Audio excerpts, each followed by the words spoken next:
audience. They're chatting pretty heavily right now. So once they see who this is, it's gonna be great. All right, everybody, here we go. Thanks for coming in. This is Michael Jaco. We got a special announcement show, big reveals. We got Paul Richard Price is back with us once again. He's a genius within the space program, if you will, the secret information that's being restricted from a lot of us. He knows a lot of this stuff. He knows a lot of the people. He's got deep insights on all of the scientists that are disappearing, and some of them have been suicided and so forth. So we're going to talk about that. So Paul, before we jump in, give us another little quick background that you have so people can see that you're super legitimate when it comes to this information. Well, I've been connected directly with, my name's Paul Richard Price, by the way. I'm a scientist and a book writer and former podcaster. I've worked on the subject of gravity modification since 1989. And there's an interesting side story, but I'm not going to go into that right now, about how my firing from NASA led me down the path of doing research in quantum fields, quantum entanglement, and time travel, and how that applies to warp drive. I've written papers on the subject. I was connected at one time with Gordon Novel's RAM group, which is called Replication Alien Machine, where they were trying to replicate and build a flying working model of the alien reproduction vehicle, which was originally made public by Mark McCandless in a drawing he did years ago, and a series of speeches that he did for the Disclosure Project and others. And I've been involved in within the framework of the military intelligence community for many years now, for over 30 years. I'm not paid for by the government, but they've included me and they consider me a quote unquote national security asset. I've been approached by foreign governments to work with them on their gravity modification projects. I'm currently in the process of getting my initial prototype built and tested by a third party that thankfully I met through this show, and I'm not going to mention his name. He's an engineer. But this stuff I've dealt with. I know the people on the inside well.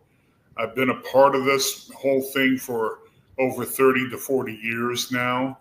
And I'm coming to you right now because of my insider knowledge. I know the people we're going to be talking to personally.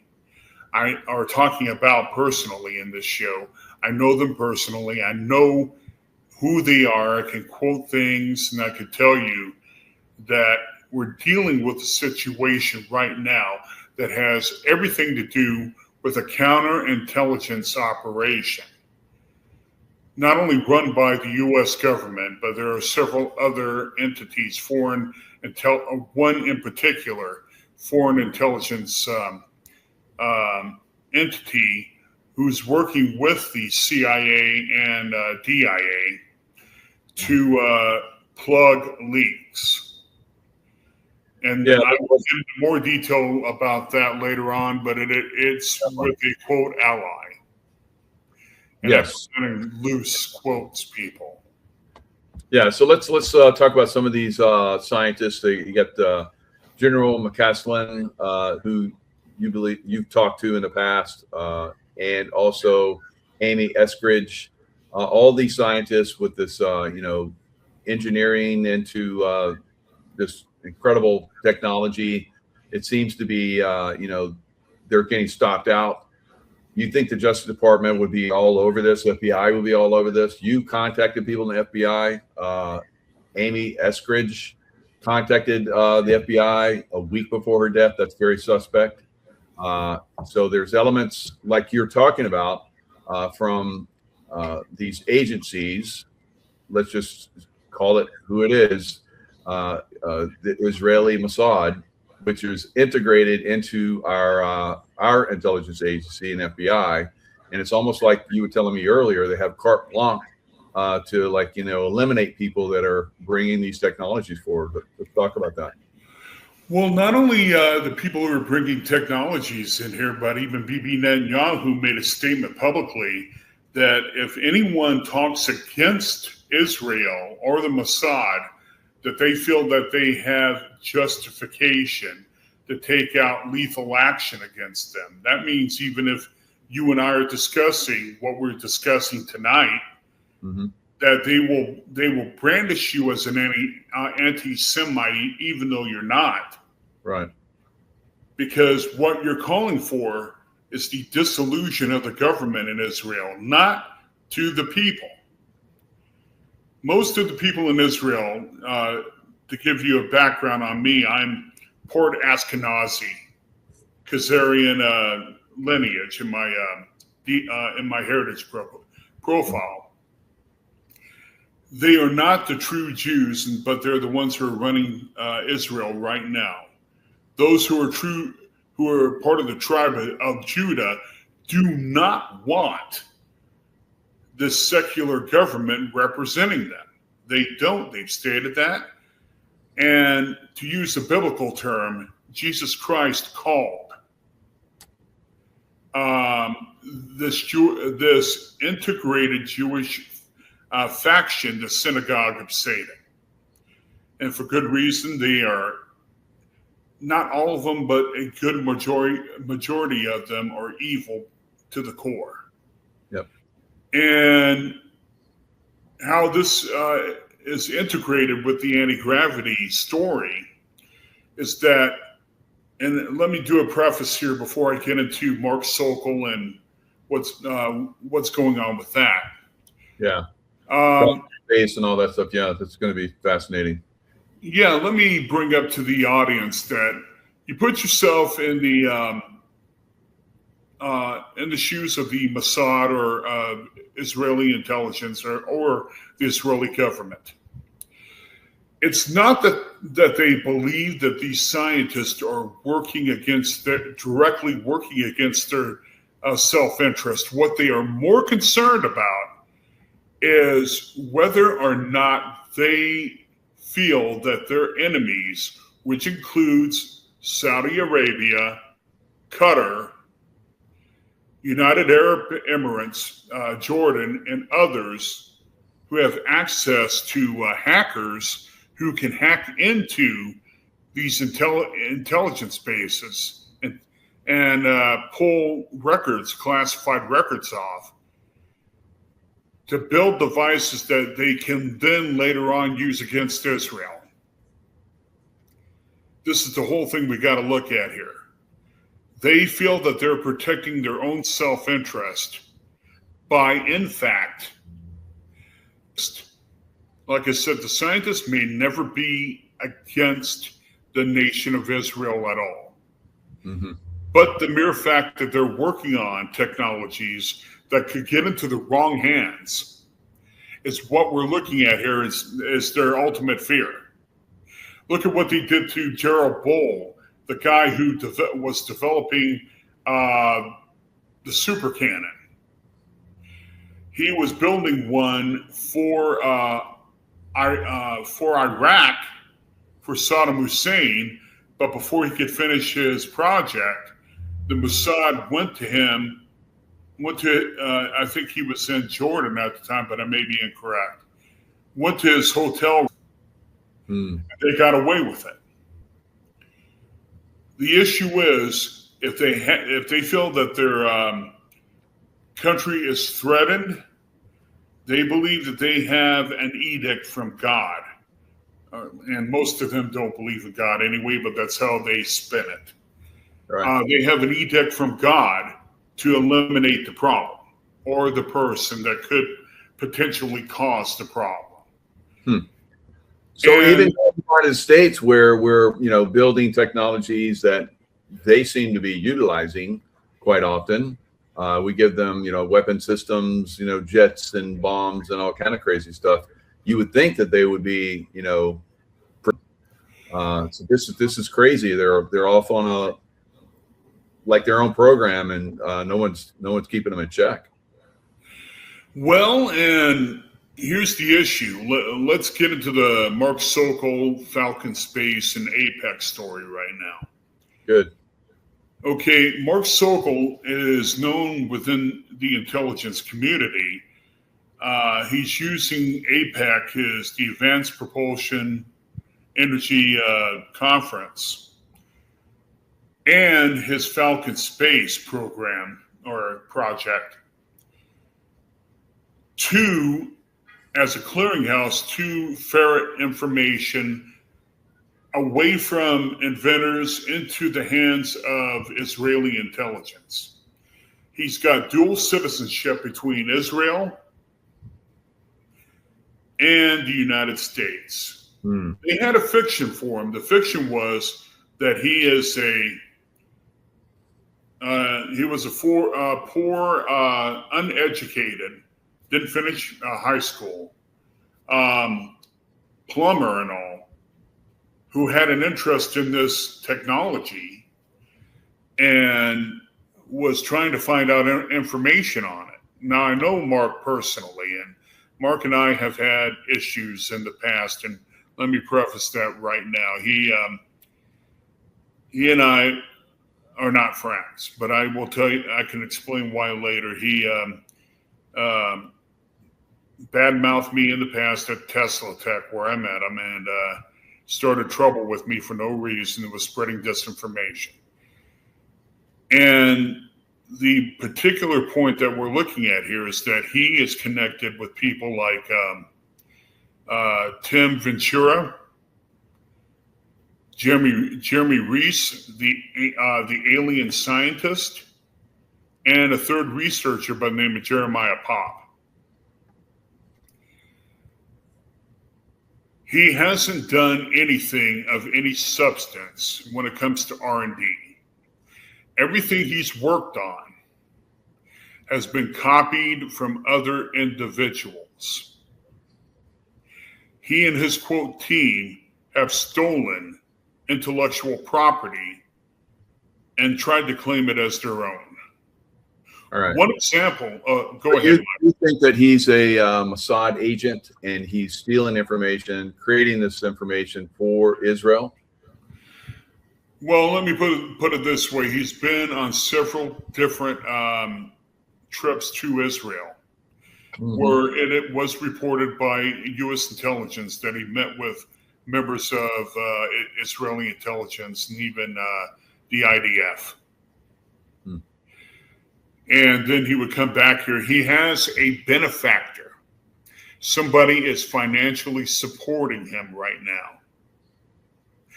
I can tell you that I talked to Jeremiah Pop, one of the original people who helped start the APEC conference and helped start Falcon Space.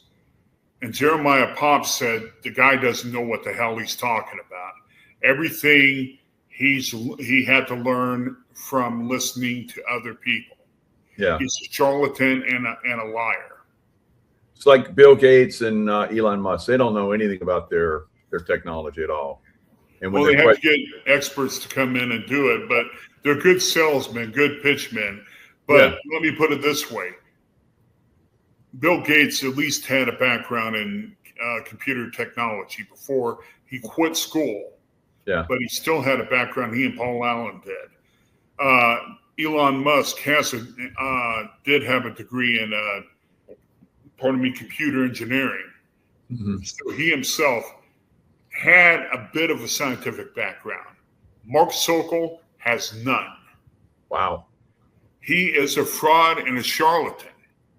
And anyone who takes him seriously is in for a very rude awakening. The guy is a fool.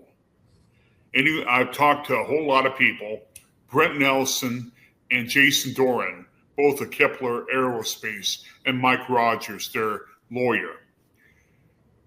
All have stated openly that it's been an open secret that they believe he's, quote, their words, not mine, working for a foreign intelligence agency to get data and information that he passes on to that intelligence agency. Right. So Amy Eskridge.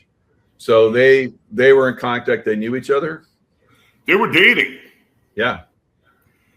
And they were dating. Right. Amy was Mark's ex-girlfriend. She broke off there, and I think they may have. I may be wrong on this, and don't take this take what I'm about to say with a grain of salt. Yeah. But I heard around the grapevine that they were engaged. Oh wow.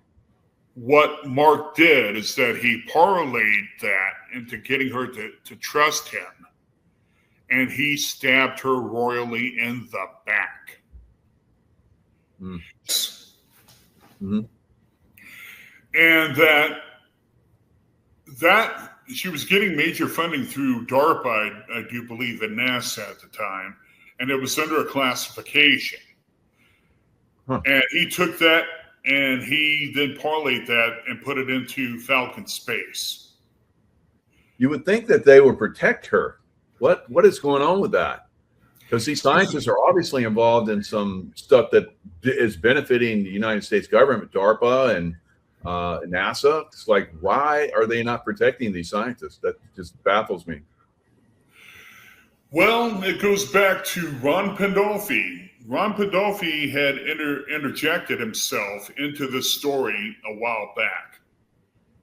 And he's pretty much the gatekeeper of UFO and alternative technologies for the CIA, Defense Intelligence Agency, and there's a covert group called CORE, which was made up of the former Advanced Technology project that was done by Colonel John Alexander back in the 80s. Hal Puthoff was a part of it. Kit Green was a part of it. And for those who don't know who that is, John Brandenburg was a part of that. I was grafted in later on. These are members of a group that used to be known as the Aviary Group. And I think you've heard of that, have you not, Michael? Yeah. And these members later started their own group called CORE, and the whole CORE ideology behind that, and pardon the pun, is that they are the gatekeepers. They are what was known as Majestic 12. In fact, the Majestic organization has been absorbed in the CORE, and CORE is not only a U.S. organization, it's being led by Ron Pandolfi right now, with Hal Puthoff as part of it, Eric Davis is part of it, and John Brandenburg is also part, and so is Jack Sarfati and others. And I know all the CORE people involved in that group, but it's become international. We're talking allies, quote unquote, allies of the United States, which includes members of the Russian FSB, Israeli Mossad, and other intelligence organizations who've had interactions with this technology in the past. So because it's become more of a global issue than what it has been before in the past, we are looking at the particular point that these people are the gatekeepers. Now, will we have, and this goes into UFO disclosure, because these people are the ones keeping disclosure, complete disclosure from happening. Right. Now, Do you think they have control of President Trump at all? Or they threaten him or something? He got threatened, from what I've heard. Okay. Let's just say it has to do with intelligence that was gleaned from the work done by Jeffrey Epstein. That's all I'm going to say. All right. They So they have something on him and they're threatening him with it? Well, yes. They got Trump by the wavels, if you know what I mean. They're squeezing. Right. Okay. And now, the thing is, let me do this quote from Eskridge. Amy Eskridge. She said, if you stick your neck out in public, at least someone notices if you get your head chopped off. And that's still, you're getting taken out. But yeah, I've noticed that because I do my stuff in public, and that's kept me alive, I believe, for a great extent. And you're doing the same thing. She added, if you stick your neck out in private, they will bury you. They will burn your house down while you're sleeping in your bed, and it won't even make news. That's why the Institute exists. So they've been trying to expose this stuff the best they can, but they keep getting taken out, keep getting taken down, or they're hiding themselves, or someone's hiding them. Well, Mark McCandlish was not suicidal when he died in 2021. He and I talked about it quite frequently. I would call Mark on a almost either weekly or bi-weekly basis, sometimes daily, to check in on him. He was my buddy. Yeah. And just hours before he reportedly shot himself right here, I called him. He was trying to take a nap to check in on him, and he said, "Call me back later when I'm awake."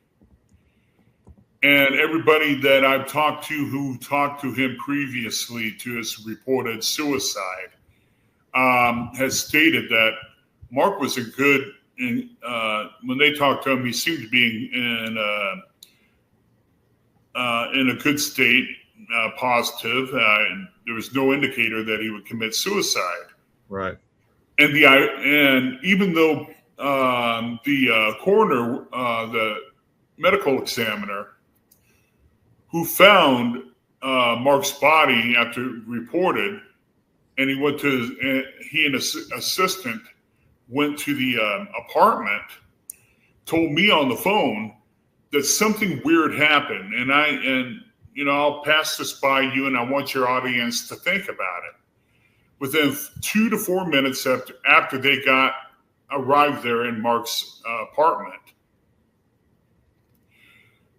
they found one Air Force OSI officer and one officer from the Department of Homeland Security came in and were asking leading questions to the medical examiner and his assistant. Now, these are federal agents coming in, talking with a ME, medical examiner, and sticking their nose and telling him what he needed to put into his report. And then afterwards told him that before you publish this, we would like to review it. Now, let me ask you, Michael. Now, number one, if Mark had killed himself, why would the federal government be sticking their nose into what should have been a civil matter within the jurisdiction of Shasta County? Right. Well, it's saying here that a shotgun blast to the head, self-inflicted shotgun blast, suicide. I can tell you that's impossible. The angle that you're describing with a shotgun blast, he was shot in the back of the head, obviously. So, and then they get the Air Force guy showing up. So do you think that the Air Force, because they have a secret projects team that we know from Area 51 and so forth, a lot of people have talked about it, that will put a lot of pressure on you if you start to get out of line. You think the Air Force might be involved in this, and why would the Air Force be involved in this is because of the secret projects that they're involved with. Well, it goes beyond that. It's not the Air Force. The Air Force OSI officer was tasked to do surveillance on Mark. But not only that, it was the Office of Homeland Security. The strange part is they were there within minutes after the ME got there. And then they wanted to tell him, this is what you're going to write. Yeah. And I'm thinking, and even the ME thought that was strange. He told me on the phone, he goes, that doesn't make sense. Why is the federal government getting involved in a civil matter? And I heard that, and I'm going, okay, that to me doesn't sound like he committed suicide. It sounds to me like he got offed by a covert intelligence operation. Yeah. And here's the other thing.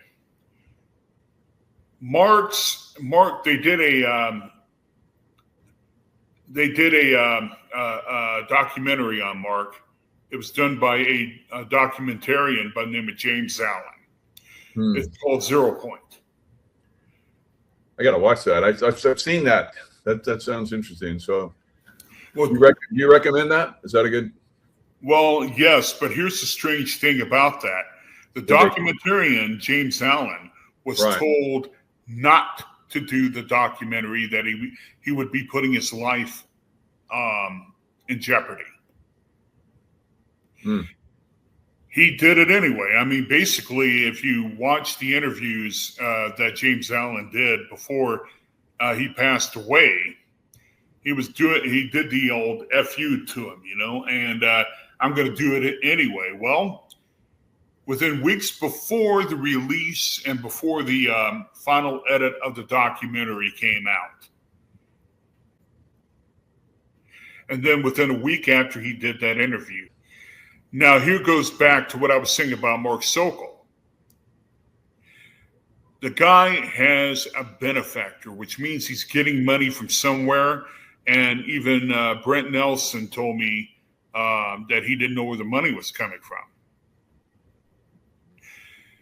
In my opinion, now there's nothing that I can confirm with this, but the rumor is that he's getting paid a substantial amount of money from either Israeli intelligence or a millionaire Israeli donor benefactor who's paying to have or to make sure that his company has an air of legitimacy.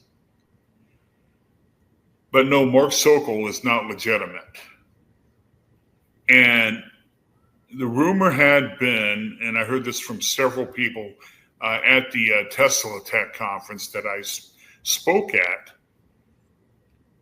that he was working with a foreign intelligence agency. The only one, and then they kept mentioning that he had dual citizenship with Israel, and that he had been dating Amy Eskridge at the time, right before her demise.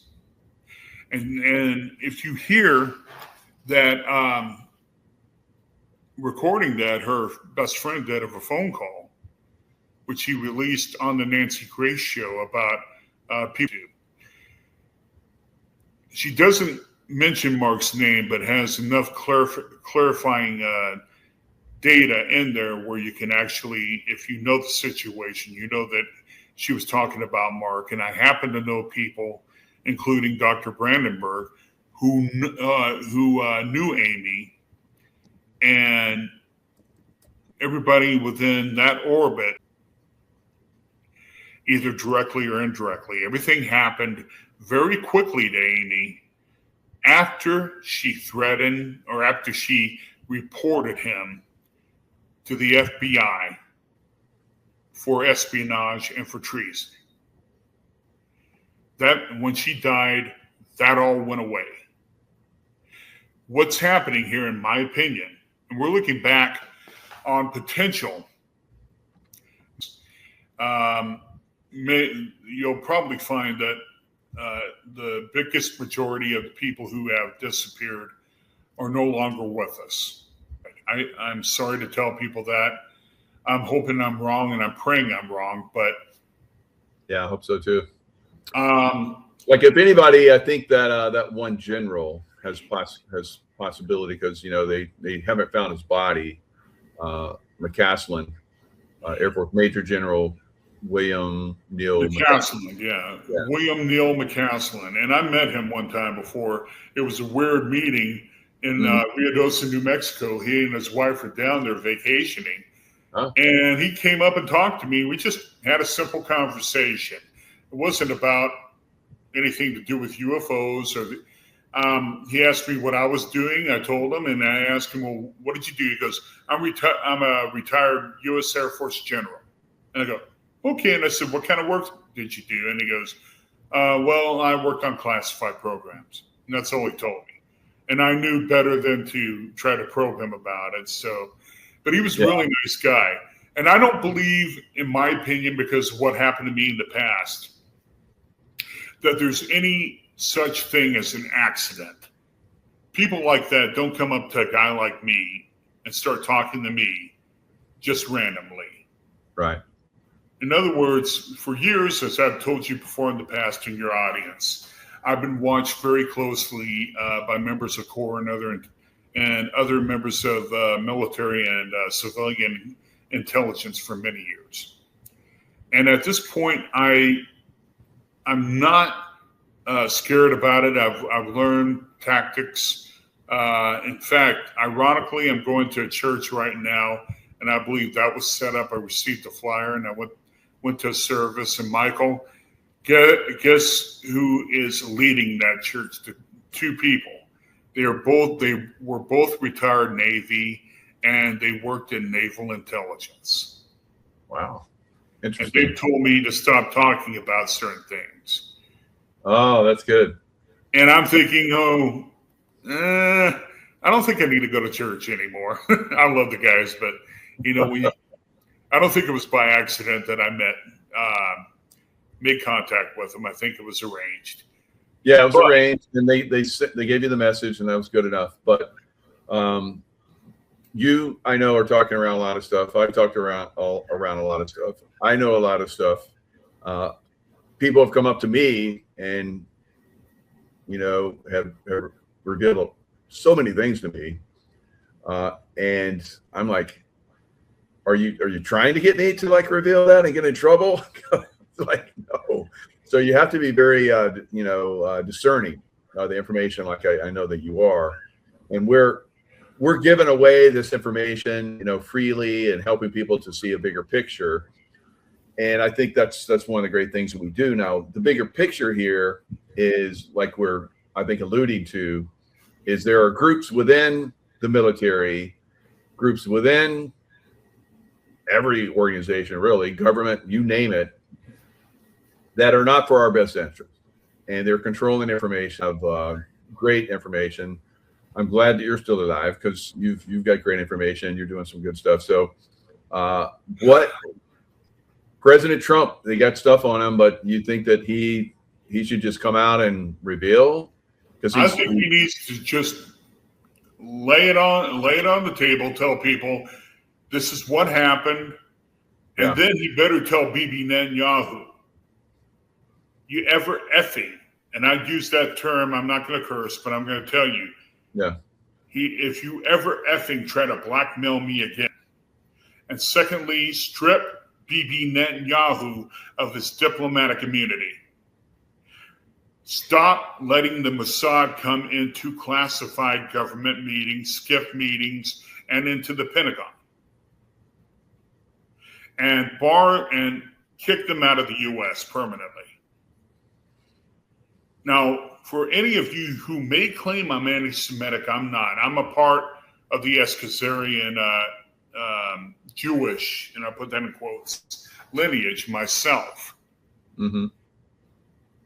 Now, I'm for the real Jews, mind you, the tribe of Judah and the 12 tribes of Israel. Me too. Yeah. Great people. And I'm making that point clear to everybody because the Zionist, quote, Jews will make a statement that, everybody who speaks against the Zionists are anti-Semitic. Well, who are the Semites, my friend? The Semites are the actual tribe of Judah, not the grafted synagogue of Satan, which the Ashkenazis are.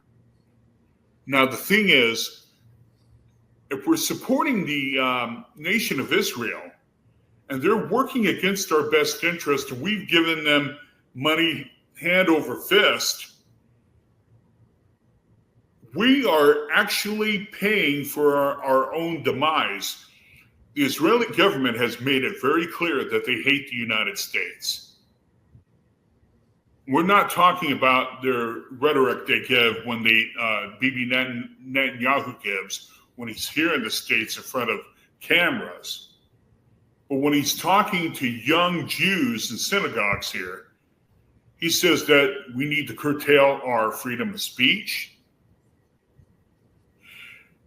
We need to stop people talking against the quote nation of Israel. And that he says people need to be arrested and or killed. This is Bibi Netanyahu here. What we're looking at is we're supporting a nation state that, number one, looks after themselves. And, I understand that, but they don't need to do it on our dime. We don't need to be supporting that. But they're actually against Christianity. They're against our nation, yet we supply and support them. Why? And as we're talking today, we are supporting the people, the very people who may be directly involved in the disappearance or murder of our scientists. I want you to let that sink in. And the Justice Department and FBI are turning a blind eye. We didn't see nothing. They're doing Sergeant Schultz. I know nothing, I see nothing, and I hear nothing. Yeah. And let me let you in on another little secret. I'm not going to name the actress's name, but I will give your audience enough information to where you can glean what I'm saying without me revealing who it is. There's an Israeli actress who came to Tesla Tech in 2021. She wasn't wearing makeup at all, but she was wearing a golf cap on her face and was sitting near the back and was taking notes of my presentation. She's a woman who plays a superhero. Okay, we're narrowing it down. Okay. She was a member of the Israeli Defense Force. In fact, she was their chief hand-to-hand combat trainer. Nice. But there was another thing that a lot of people have rumored about, and I got confirmation when I was there, because people who saw her there, she was a member of the Mossad. Sure, yeah. Now, let me ask you, Michael, why do you think she was there at my presentation taking copious notes? I mean, why would that actress be interested herself in listening to a presentation about theoretical anti-gravity warp physics? She's doing it because, Matt, you may be close. You might be hot. I think he's pretty hot. Yeah. Good job, Matt. So yeah, obviously, why would she's an actress and hand-to-hand instructor for Israeli military. Yeah, why would she? That doesn't sound like her forte. So he's an information gatherer, obviously. She was gathering intel, and she wasn't the only one there. There were several other people, and Mark Sokol went to her, and he acted like he knew who she was. And I remember when he went to go talk to her, he was kind of being flirtatious with her, and she goes, "I'm not here to see you. I'm here to see him," and pointed at me.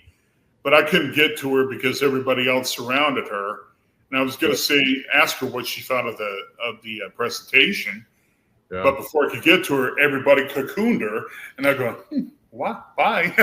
And I walked off. And she kind of did this. No, it's okay. But maybe she has a secret interest in that type of anti-gravity technology. I don't know. Well, now, you've also talked about Operation what's the one, the Looking Glass. So Project Looking Glass, yeah. I knew the original technician on that project. Wow. William Billy Rose. So before we go into that, I mean, I know what it is, but tell my audience what Project Looking Glass is about. Well, let me get into what I learned from Billy. Okay. Because he explained it very well, and I'll repeat what he told me. Nice. He asked me at the time, he goes, Paul, did you know, he asked me about my dad being a Roswell witness, and he then brought up the subject, Paul, what if I was to tell you that the Roswell craft, we tried to reverse engineer the propulsion system, but we could get nowhere with it. But what if I was to tell you that it was a time machine? And he explained multiversal theory. And he goes, we weren't able to reverse engineer it, but we understood the physics well enough where we could replicate certain aspects of its drive system to where we could look into future events. Mm-hmm. And he asked me, have you heard of Project Looking Glass? I hadn't heard of it. This was around 99, 2000 timeframe. I said, well, no. And he goes, we had the ability to look into the multiverse and get clean data and information from potential future events. Matt, you are correct about that, but remember, I didn't tell you. But what Project Looking Glass was, and potentially still is, was a way that they could look into the future, not only one future event, but using multiverse, they could look into up to 12 different scenarios. Wow. And they were able to glean future intelligence that they used later on, even private corporate entities used to manipulate the markets and all. Yeah. Wow. So when you say 12 different like timelines, whatever, there's some that are more prominent, possible, and then there's some that are lesser, but any one of those really could be a future. Anyone could happen. And it was when I was asking him why the military, I was being, and let me clarify this with the listeners from the previous show. When I stated that I was being surveyed by military helicopters, I was, but there was also ground surveillance at the time. Absolutely. I'm a psychic empath, and I would sense people following me. Yeah. And I would turn around to look at him, and one guy pushed me gently on my shoulder and said, "Don't look at me, look straight ahead, ignore me." Wow. I had complete total surveillance. They were protecting me. And I didn't know why. I had no idea. I said, I'm a nobody. I was homeless at the time. Why would they even take any interest in me? And what happened was Billy revealed it. Mm-hmm. Okay, let me go back to now explaining Billy Rose. Billy Rose was, he told me his life story. Back when he was younger in the 1950s, he showed an above genius level IQ. He was born in 1946, I do believe. And when he was a young boy, his teachers found out that he had an above genius level IQ. And the government, a government/private industry consortium, went to his parents and said, can we adopt him? We'll pay you money. And what they did is that they put him in the gifted children's program. They paid for his education. He came out of it with a doctorate in theoretical physics and a master's in psychology. He then, to pay back the money that they actually paid on him, he had to work for both private industry and government contractors on military advanced technology programs. And he worked for Lockheed Martin, he worked for NASA, he worked for the U.S. Air Force, he worked for Raytheon and many others. And he did work at Area 51 and S4. So when people say that S4 didn't exist and that Bob Lazar was blowing smoke out of his anus, they're wrong. It was a real, I don't know if it's still there or not. It probably isn't. Reportedly, all the work that was done at S4, because it became public, was transferred to the Dugway Proving Grounds in Utah. So, I mean, it's not there anymore. But during that particular time, Billy had worked on not only trying to reverse engineer the Roswell propulsion system under the contract he had with the U.S. government, but he also was the original technician and designer of Project Looking Glass. Wow. And why my story was involved, and he told me about it, is because on every single report they were getting from all the timelines that they were observing, my name came up in every one of the reports. They were seeing you in the future, yeah. And I asked him, I said, well, what am I going to do? I mean, he goes, I can't tell you. Mm-hmm. He goes, what I said to you may have already affected the timeline. Wow. Yep. But then I asked him, I said, well, can you give me a little something, that'll help point me in the right direction? He goes, it's geopolitical in nature. And I went, geopolitical? I said, that has nothing to do with science. Okie dokie. And I went off with that. And I introduced Billy to Dr. Stephen Greer. Nice. In 2011, I did. Within 6 months after he went to work with Stephen, who already knew who he was.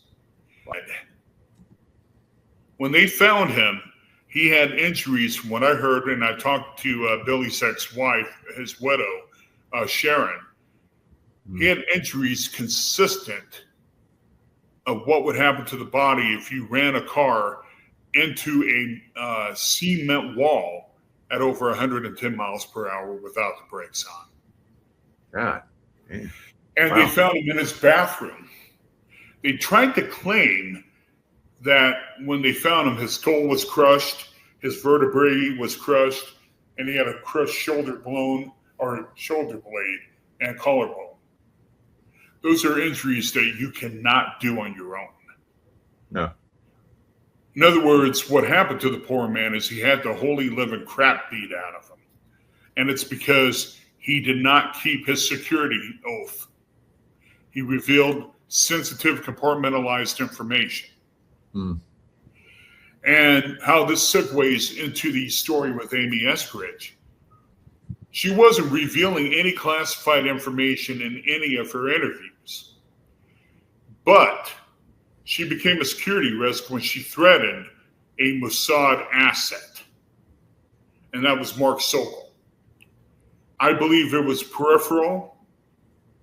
I do not believe that they got their hands dirty in it. Yep. But the Mossad sent agents to her home. She was probably drugged before this all occurred. She got drugged. Mm-hmm.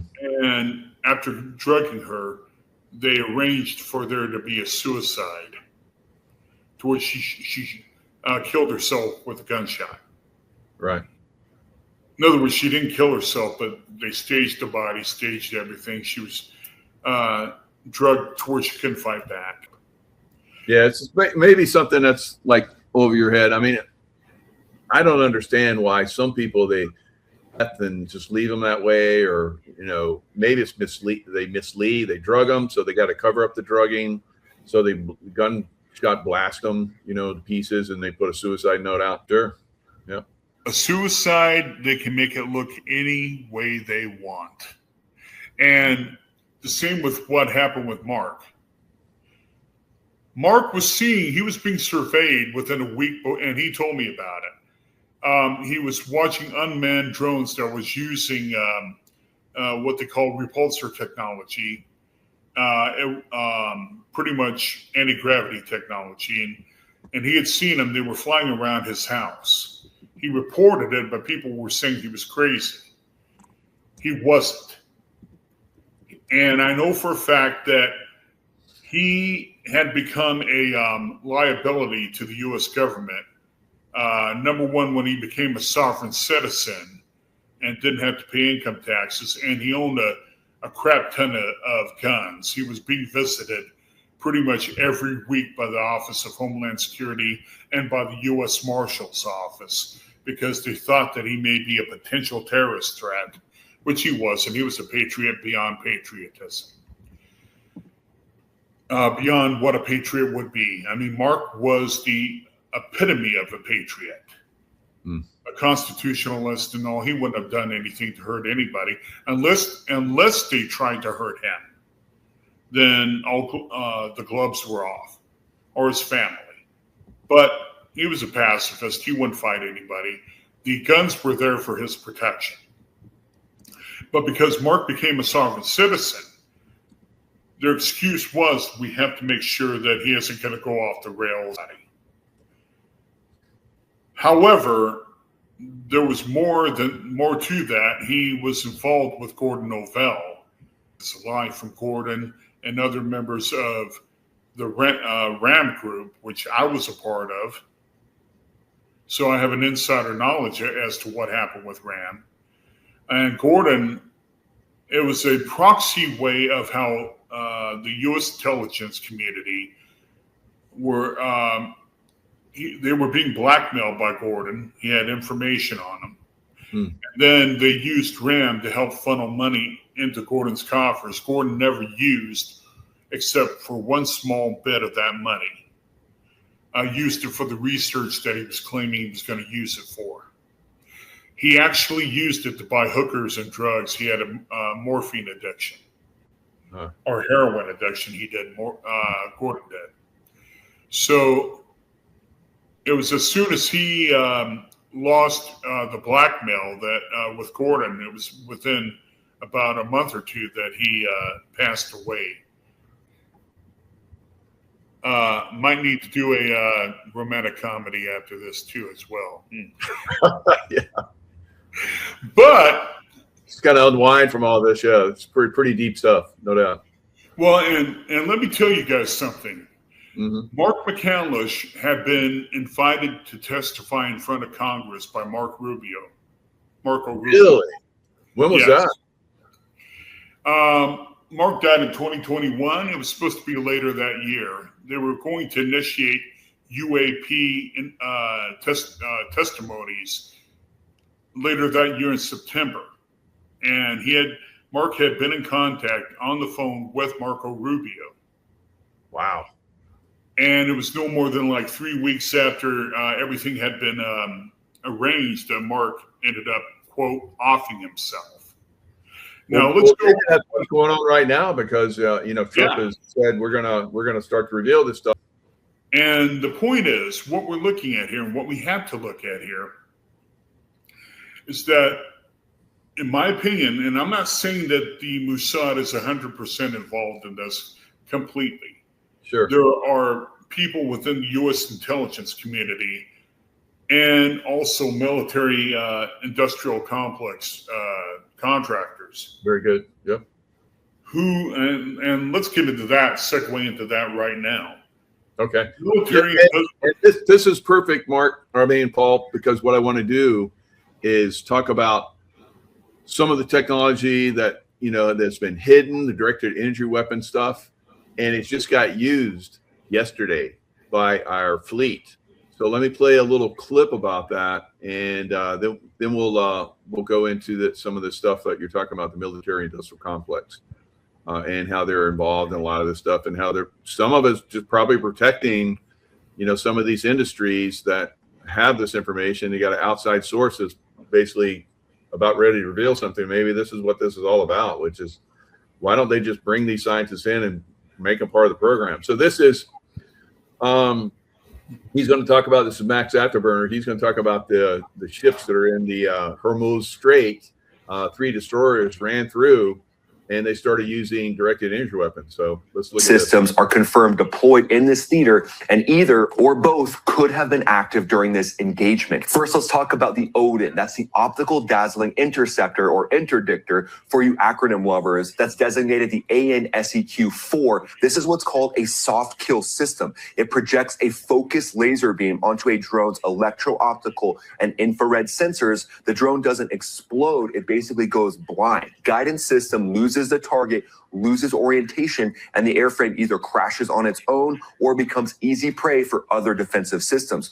Odin has been confirmed deployed on Arleigh Burke-class destroyers during Operation Epic Fury. It's not experimental. This is operational laser weapons crushing Iran's drones. Next is the Helios system. This acronym is for the books, high energy laser with integrated optical dazzler and surveillance. The MK5 Mod 0 is the hard kill system aboard the USS Preble, confirmed operating in these waters. 60 kilowatts of focus energy. It doesn't blind the drone, it structurally destroys it. When you can't blind it, just structurally destroy it. That's the biggest flex ever. It burns through the airframe mid-air, invisibly. In early 2026, Preble used Helios to destroy 4 drones in a live at-sea demonstration. Proof of concept in real ocean conditions with real sea state and salt air. All right, so we're definitely seeing some of this stuff beginning to be revealed. Now, I've been saying, yeah, we're using this. The bad guys use it to burn our cities, like they did in Maui, and like they did in the LA area just recently. So Palisades fire. So all of this stuff is, out there. The bad guys use it, but here we have, I believe, the good guys having on the good guy ships, and we're burning the bad guys, who's Iran, burning their drones out of the air with directed energy weapons and optical lasers. This is fantastic. This is being revealed now. What are your thoughts? Well, they've been working on this technology since 1943, if not earlier, because they have. Remember, Nikola Tesla was working on the death ray, right? That he said would end wars, and he tried to give the technology to generate an equal playing field to every country in the world. Mm-hmm. But when he died at the age of 83 in that hotel room, and the U.S. government went in there and broke into his safes and stole all this data, right? His patent, his designs, his theoretical work, and all. Mm-hmm. They have had since 1943, they and also Russia and now China have had time to perfect this technology. Yep. They've had well over 80 years. Mm-hmm. And if anyone tells me that they could not have made a breakthrough in that time frame with the amount of money, the trillions that they put into it, I'll tell you, I've got some oceanfront property in the middle of Montana. I'll sell you for $1 an acre. There you go. Okay. And let's get into the other technology. I mean, the reason why they're releasing that technology, it's a game-changing technology, but however, it's not the ultimate state of art. And this is where this comes in as to why they don't want the UAP technology to be made public and to be disclosed. And why? Now, Amy, I believe, was a Mossad hit, as was Gerald Bohl, the Canadian engineer and physicist, and he died under mysterious, or he was murdered by the Mossad, and they acknowledged that when he was building the super cannon for Saddam Hussein and Iraq. Right. But there are not only foreign actors working on this, but there are corporate actors. Yeah. And I'll tell you one thing. This is fascinating because it does have legitimate, or fortunately, however you look at it, because we can go all the way back to Constantinople, the fall of Constantinople. So the cannon maker that could have changed history came to what was it, Constantine the 11th, I think it was. And he said, "Hey, I got this cannon. It'll help you. It'll help change the, against the Muslim hordes. You won't be, taken out." And he's like, "How much is it?" And he's like, "Blah blah blah blah blah." And Constantine's like, "I don't have that kind of money." So he went to the Muslims, and the Muslims were like, "We'll pay. Make as many as you can." And that's what brought down the walls of Constantinople. And so yeah, Saddam Hussein, if he gotten that energy cannon, God, that'd have been crazy what he could have done with it. And if Iran had gotten the bomb, they could have done incredible things with it. So we're stopping some of it in some places. The good guys are, but then the bad guys are trying to are the good guys. I don't know whose side they're on sometimes. Are trying to take out some of these people that could be revealing this information that could help us or maybe hurt us. So it's kind of hard to pinpoint, where and who is on the good side and who is not sometimes. Well, let me also bring up the fact about the military-industrial complex. What a lot of people don't realize is Lockheed Martin, Boeing, and other companies that do classified work, Raytheon and all, have their own security details.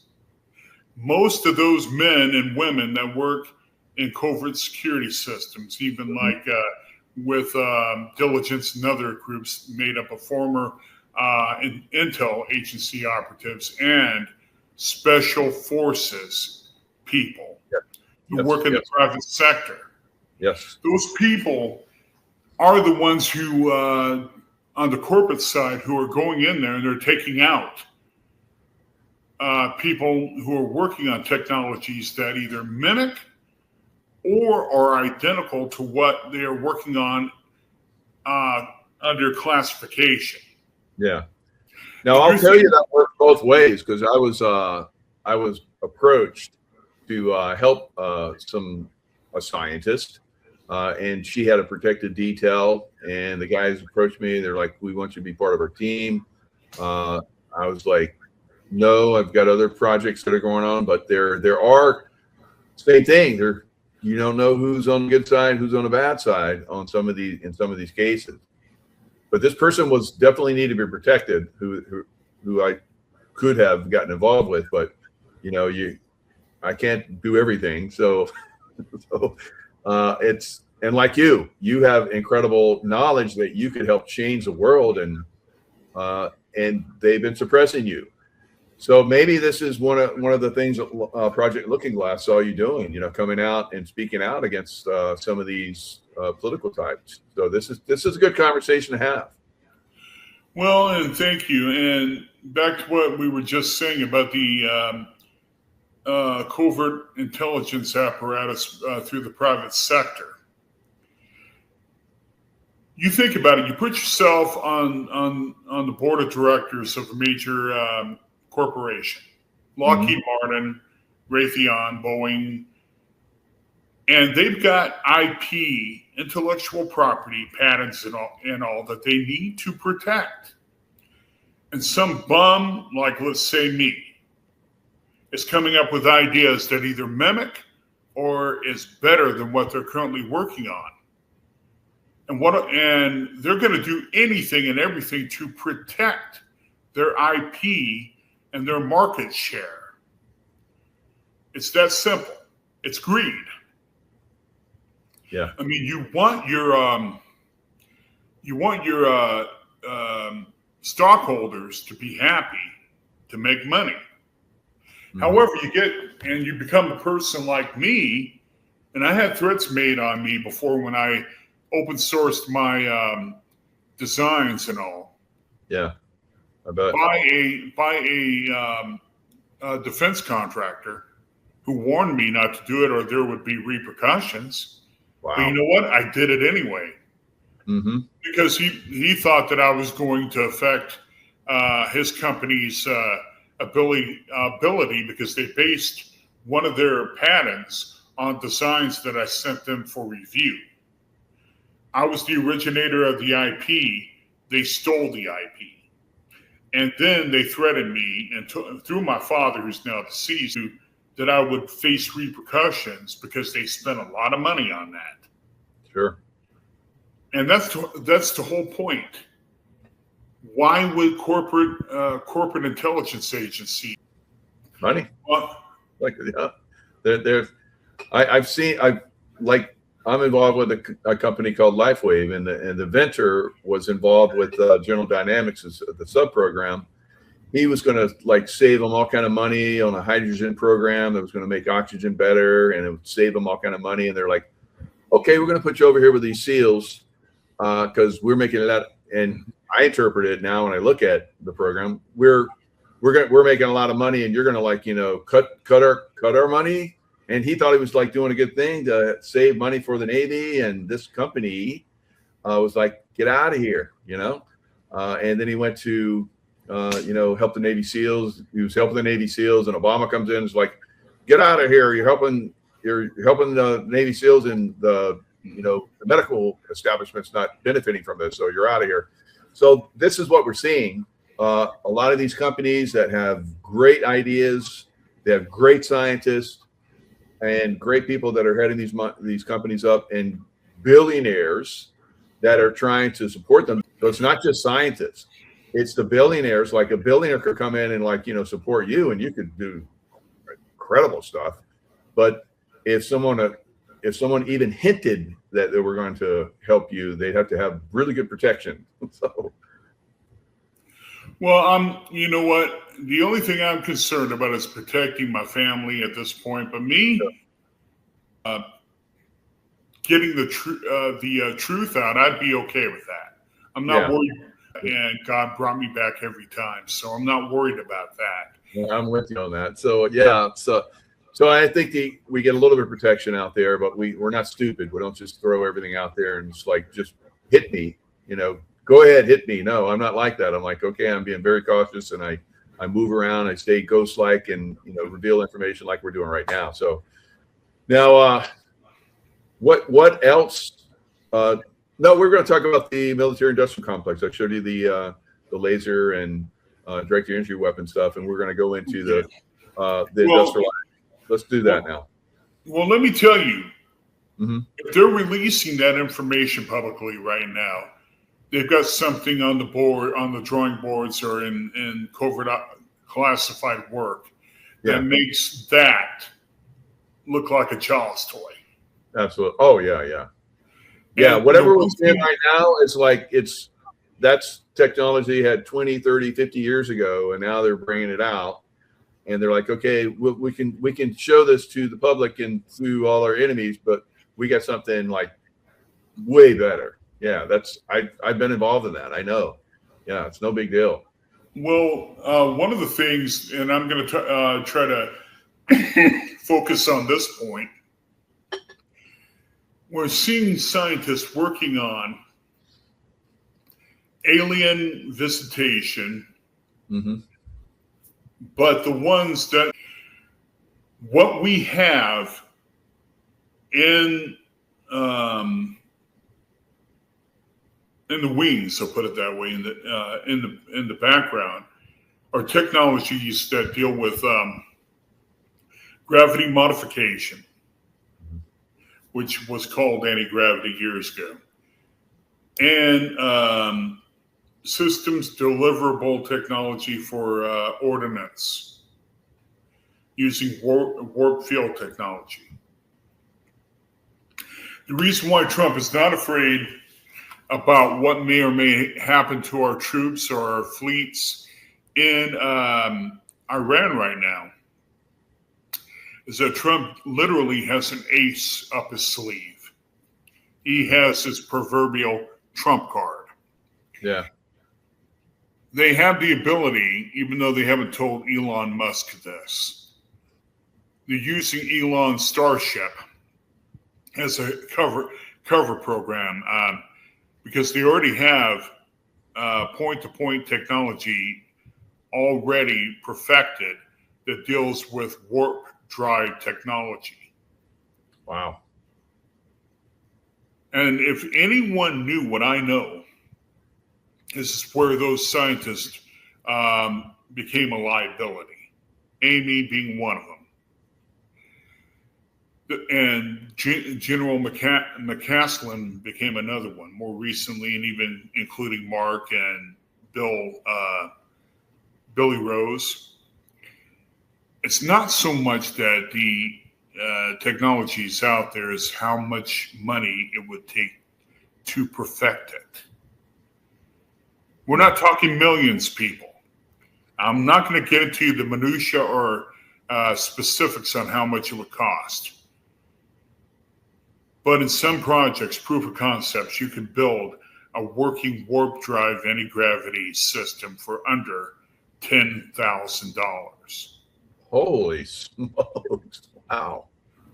Now, you work, Michael, in intelligence, right? Oh yeah. You tell me this: if your enemies knew that they could build a point-to-point transport system like the TR-3B Black Manta and develop it as a payload weapons delivery system, where you could flash in, drop your payload, boom, and then flash out again. Yeah. That gives you what? First strike capability. Yes. They already have that. They've had it for at least. I've seen this. I remote viewed this, that they came in like you're talking about and dropped a nuke on Israel and then flashed back out. So, and I think that one thing that's happening right now is because Trump got involved, and they're about to do that, and that's why we hit Iran. Well, see, here's the particular problem. The Israeli government and the Mossad has enough intelligence that they know how much these systems would cost to develop. You can do anything on a shoestring budget using and reconfiguring existing technology to work in the way that you would want it to work. It doesn't have to cost a hell of a lot of money. Yeah. But if your enemies can acquire this technology for on cheap, that becomes a security threat. Absolutely. And Iran, I'm going to give you a bit of news. Iran is a part of the BRICS nations, including Russia and China, India, and Brazil. Right. They have a mutual security compact with their member nations. And Iran is the I in BRICS. Iran is a part of that. What a lot of the United States government is not telling the people right now is because of that mutual security compact. Russia and China are feeding weapons technology to Iran for their defense. Russia and China both already have anti-gravity technology in one form or another. I bet, yeah. If Iran acquires that technology, it's game over for Israel. They know that. And what they're going to do is that they're going to eliminate any potential threat that could either intentionally or accidentally feed Iran, even through their hacker organizations, technical intelligence to build these devices. These devices are far more security sensitive than even the atomic bomb. Oh, absolutely, absolutely. And wow, Paul, I think you've gotten down to the root of all this, because we're hashing it out. Why this, why that, who's in control here? But I think we're hitting on it. I would say those guys that are involved in these programs to take these people out, he's got to, because a lot of these guys, I can tell you, when I was involved in these programs, you don't ask questions. You just do. And if you ask questions, that's going to get you exposed and get you taken out of the program or something worse. So I would say that some of these people that are involved in these programs, they need to really start to maybe get involved in turning that around, where you're going in and just carte blanche because you're told to. Yeah. And And to people's defense that, we're involved in that, guys, it's like some people just aren't, I just want to be a psychopath. It's like they're trained to be that as children, and then they come up in these systems and they're recognized. They're like, okay, go get him. We've trained him since he's a little boy to be, or a little girl, whatever, to be psychopathic, and let's activate it and put him in. So that's what happens, unfortunately. We've exposed this for a long time. These programs that go after children, and it's part of families. Families are like, okay, we're gonna abuse our children, and they're gonna get compartmentalized in their minds, and then from that we can start to make them geniuses and all kind of crazy stuff, and then send them out to do all this crazy stuff for us. Well, and look at what's happening with child trafficking and all right now. Yeah. And especially, and I hope you don't mind me segueing into this. I know that a lot of teen influencers and all are being groomed into going into trafficking later on in their lives. Sure. And I'm a grandpa now, thank goodness, and I've got a grandson who's now 14 or 15 years old now. Wow. And anyone who would try to bring him or threaten to bring him into trafficking, and that happened before, he and his brothers. So and a lot of these companies are involved in that. And we're even talking about corporations dealing in the military industrial side. And we need to find a way to bring back our humanity. Yeah. Yes. And children unfortunately are being groomed. Like my father, he was beat on as a child. He was excessively abused by his father and his siblings to a point where it basically fractured his psyche. Yeah. And that's why they could hire him and put him, and also he was an expert marksman in the Marines. So they could hire him, and he had no conscience. But the issue is, we need to find a way to bring back our humanity. For all those who are working in either private intelligence organizations who are listening to this, and I know that they're there, and in U.S. intelligence government, whether it be military or CIA, I'm going to bring this up to you. Go against your programming. Yes. Become one with peace and love. Do not do what you're told to do. You're not going to take that money and property with you when you go. Try to do something that's more positive for humanity. Here's the issue. We're in a dark place right now in our country. They tried to kill the president 3 times already, maybe more. I've heard that there may have been 2 more opportunities to kill Donald Trump that were thwarted successfully at that point. Right. What we need to do is stop the rhetoric and start learning to work with one another. We can defeat what is going on. Number 1, for all of you who may be working on classified projects who are afraid for your life or lives, I want you to do one thing. Be positive and say, despite what they do, I'm going to be protected. But also be very proactive in your own protection.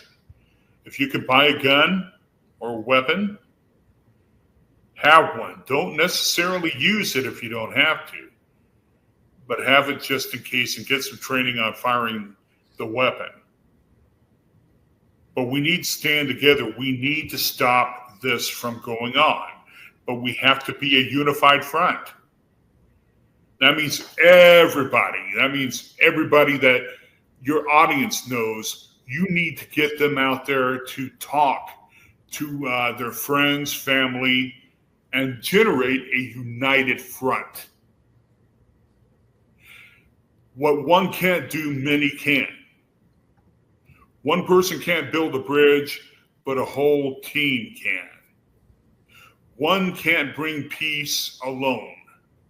You have to have friends and assets to work with you towards that. But you have to protect one another. Because it's obvious, in my opinion, after watching everything I have from behind the scenes, that we're not going to be protected by our government.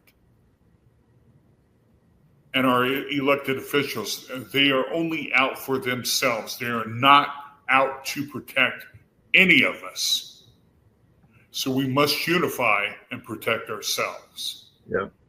We do have, like we talked about earlier, some cases, a couple cases. We have Representative Tim Burchett.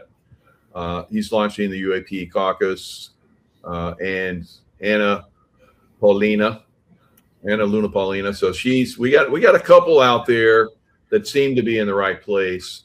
But yeah, you're right for the most part, and we need to support them. We need to get behind them. I agree. And that'll show all, like we're talking about, that'll show all the other people, hey, they got support, they got people behind them. Maybe we can reveal now. And I can tell everybody that the reason why I was able to really come out, because every time I would say something on Facebook, I would get destroyed by the deep state. But when Donald Trump came in was when it became open for us to start to reveal.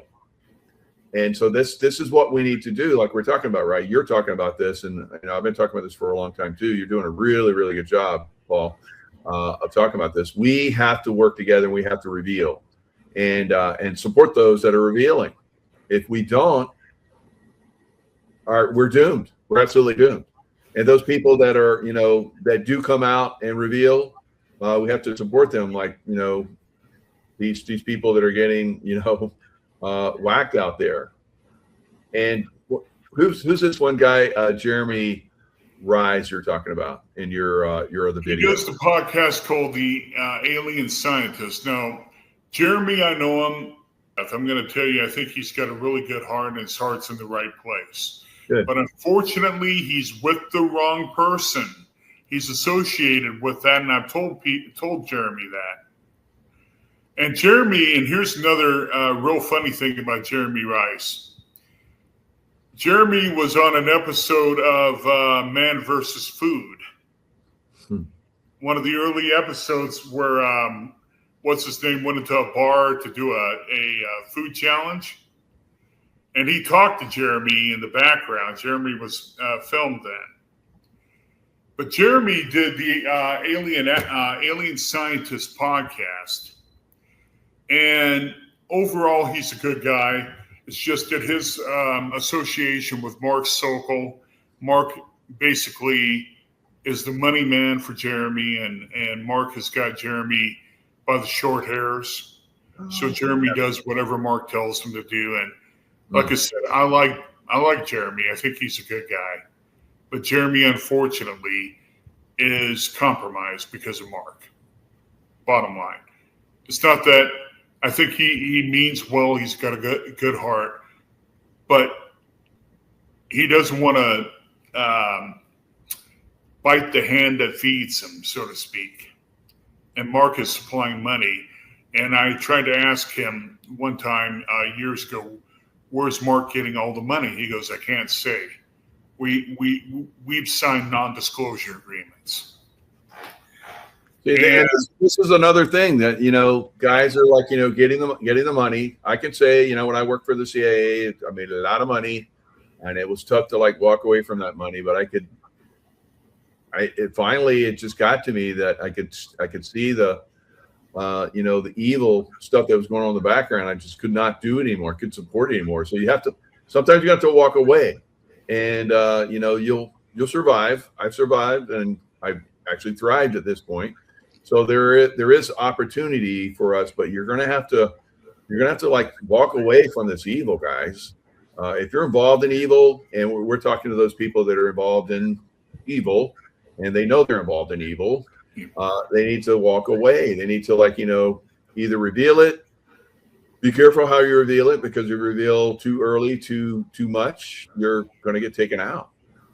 So there's definitely ways that we can destroy the system, but we have to work together.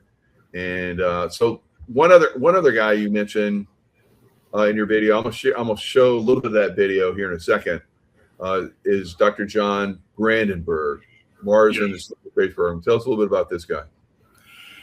Well, he's a plasma physicist who worked for Lawrence Livermore Lab, Los Alamos, Orbitech at one time, and is now currently, and also Morningstar Applied Physics. And then with Kepler Aerospace, and he's working on generating a reactor design, but I'm not going to go into any detail with that, because I'm not going to give away the proprietary information that John's working on. I'm not going to reveal that to anyone. But John was also on several episodes of Ancient Aliens as well. And it was from a bombardment of two thermonuclear devices that were the size of the Empire State Building, that were dropped on Mars. One at Cydonia, and there was another one further south that caused a chain reaction in Mars's atmosphere that destroyed Mars and its ability to sustain life on Mars. And Mark knows what he was good friends with Amy Eskridge himself. Wow. He had spoken to her, and he was one of the ones who told me that they believe that Mark Sokol was involved in not only him, but Brent Nelson, his boss at Kepler, informed me as well. So at that particular point, in my opinion, why no one at the Justice Department, or why didn't they, with their contacts within the intelligence community, why did they not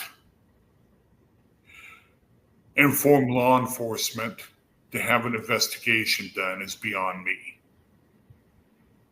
Yeah, somebody's manipulating that.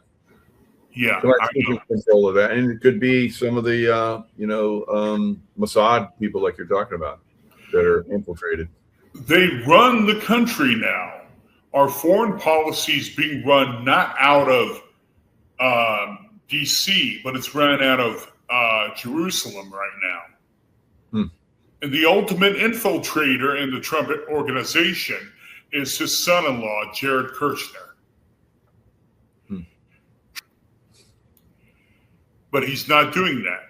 Jared is dictating in the White House. Jared, what's the name of that woman who's the billionaire doctor and philanthropist who funds AIPAC, who introduced Ivanka Trump to Jared. I cannot remember her name, but Adelson, yeah. Okay, that sounds right, yeah.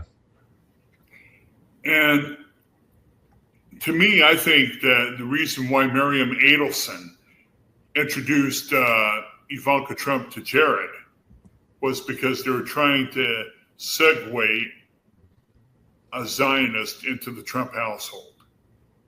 Wow. Which means Trump has been compromised for many years. He was friends with Jeffrey Epstein and all. This is fact. We're not blowing smoke up your skirts or anything.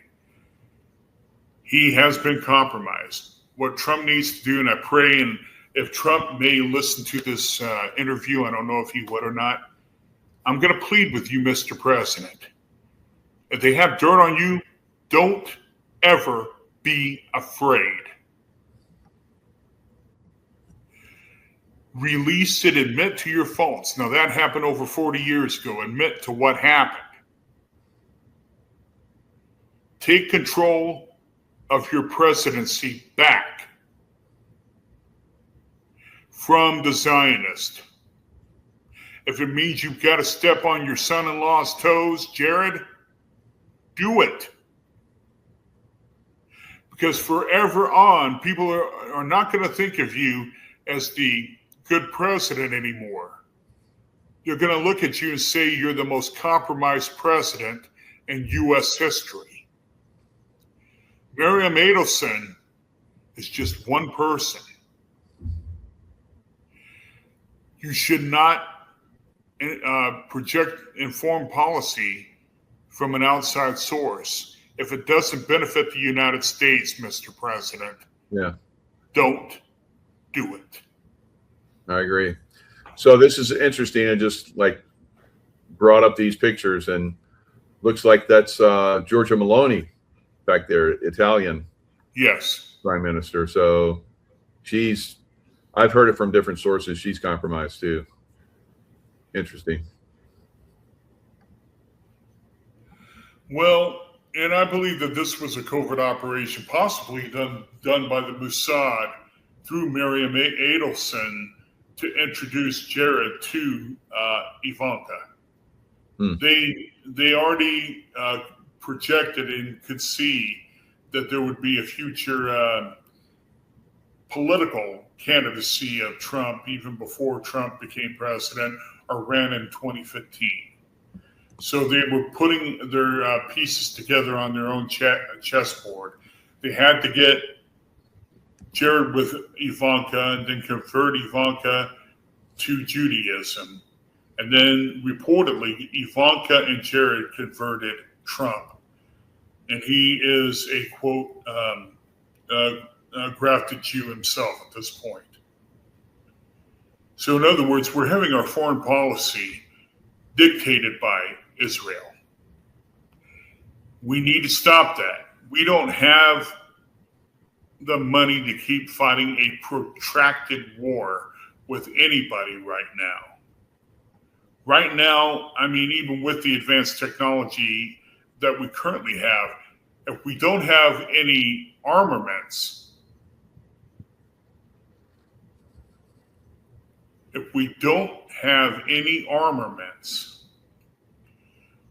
any payloads to deliver with these technologies, if we don't have a way to fight back, then we've compromised, unfortunately.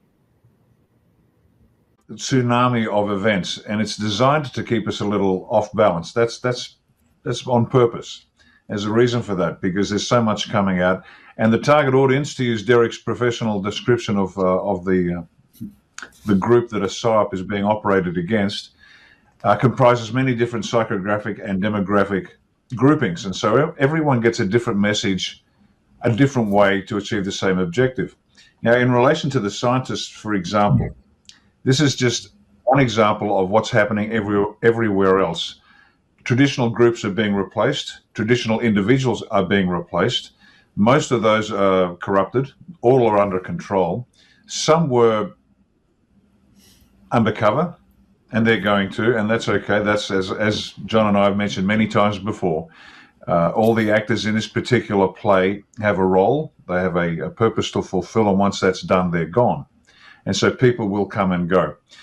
The way it's being done, though, is interesting. This massive level of speculation, which causes the people concern, is by design.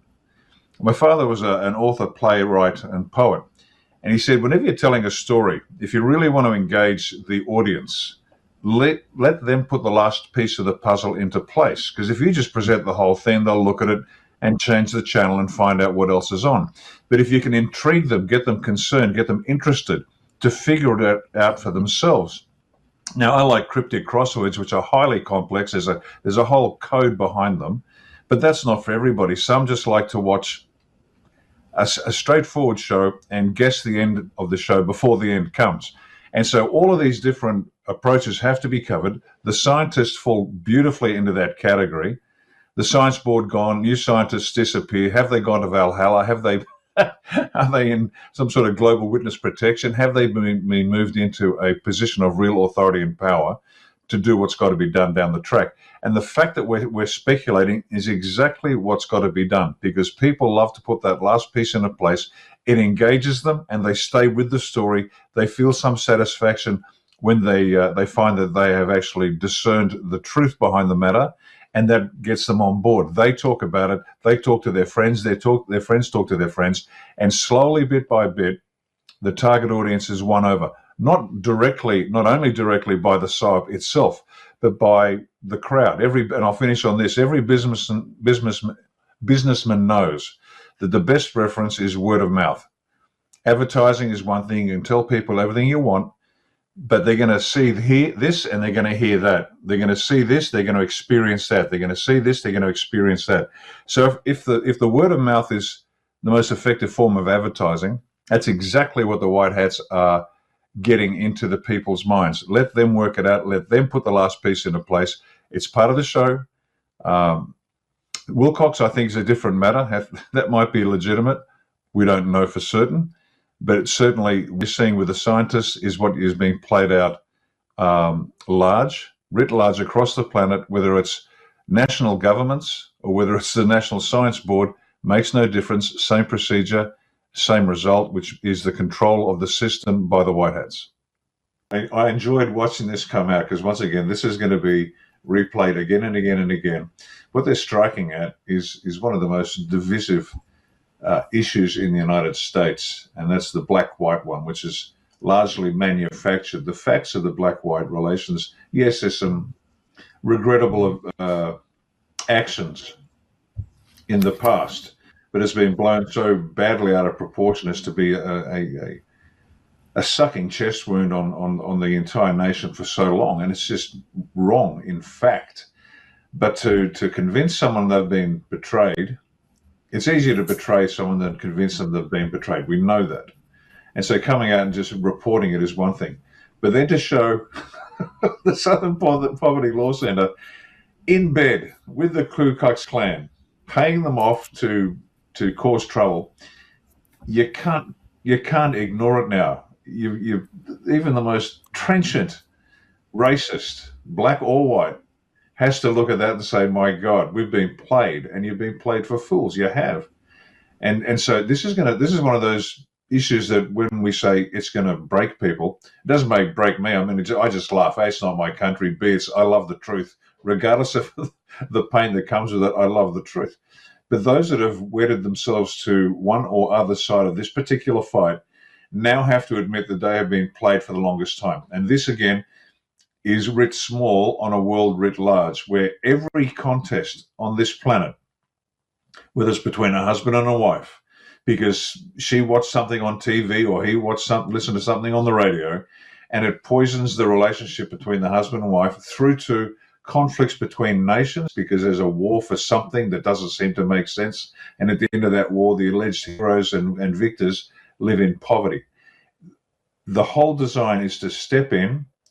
This is the cabal, this is the black hats, create the false opposition and then feed both sides of that equation. And I've used that on we've got the example of the husband and wife where ideologies and ideas and social proof has been provided that these are good things to do to spruce up your marriage, and all of a sudden it destroys the marriage, through to, and I've mentioned this before, but I'll mention it again because repetition is the mother of mastery, the creation of communist China under the alleged leadership of Mao Zedong was exactly that. It was manufactured by the cabal. The U.S. chairman of the Joint Chiefs, George Marshall, allegedly the hero of all, but actually made sure that he's a deep state actor, as most of the senior leadership of the U.S. was, and up until recently has been. They established Mao Zedong as the counter to Chiang Kai-shek, who was a Democrat who was sidelined, went to Taiwan, and then they backed Mao Zedong so they could have this communist capitalist battle, and they feed both sides of the war. We know that.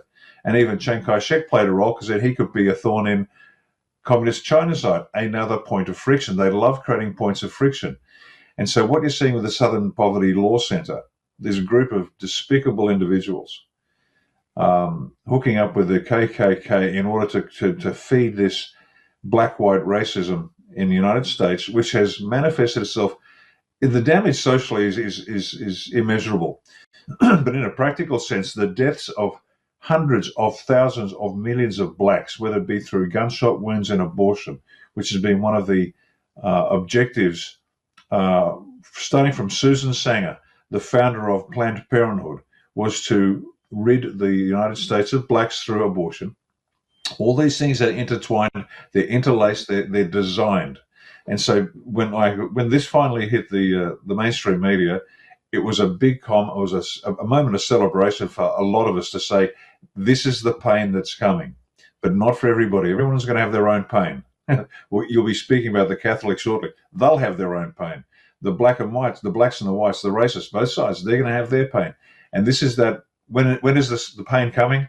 It's been here for some time. It just depends which part of the target audience you are.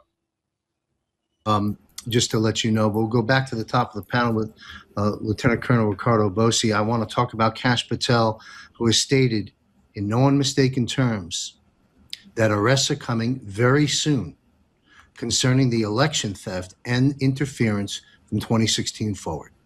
We hear names being dropped now like Brennan, Clapper, Comey, Strzok. Comey's an interesting discussion within, but Brennan, Clapper, Comey, Strzok, Page, and the rest of that clan, what I call valuable low-lying fruit, as all things lead to Obama per President Trump. So would that be a fair analysis, Ricardo, sir, about the low-lying fruit becoming a narrative? I think if Kash Patel has stated in no mistaken terms they're about to be arrested, I'm going to take him on his word. How do you analyze this narrative, and will this lead to Obama? Will it lead to Obama? Absolutely, yes, it will. And it must, because as I said before, we know that Obama wasn't some great mastermind. He was just the stooge who signed the paper. Now, that's important. It really is important, because he might have been a stooge, but he was the hand that signed the paper. So it's got to lead to him, because that'll start shattering some more of these illusions. And just people should remember, anything they're going to lose here is something that I think it was Bruce Lee, the great martial artist, said. All you're going to lose are illusions. That's it. You're not going to lose anything else in reality. And so while that's tough for a lot of people to take, particularly what I call the yellow hats, whose whole lives revolve around their stock portfolio and their housing investments, they're going to find pain in that. But it's all a lie. But back to your point, Comey has now been actually indicted by a grand jury on 2 counts. And people will say, great, this isn't on an invitation to attend an interview. This is an actual grand jury indictment threatening to do harm to the president, and then using Twitter to put up that famous 8645 shells or stones in the sand message.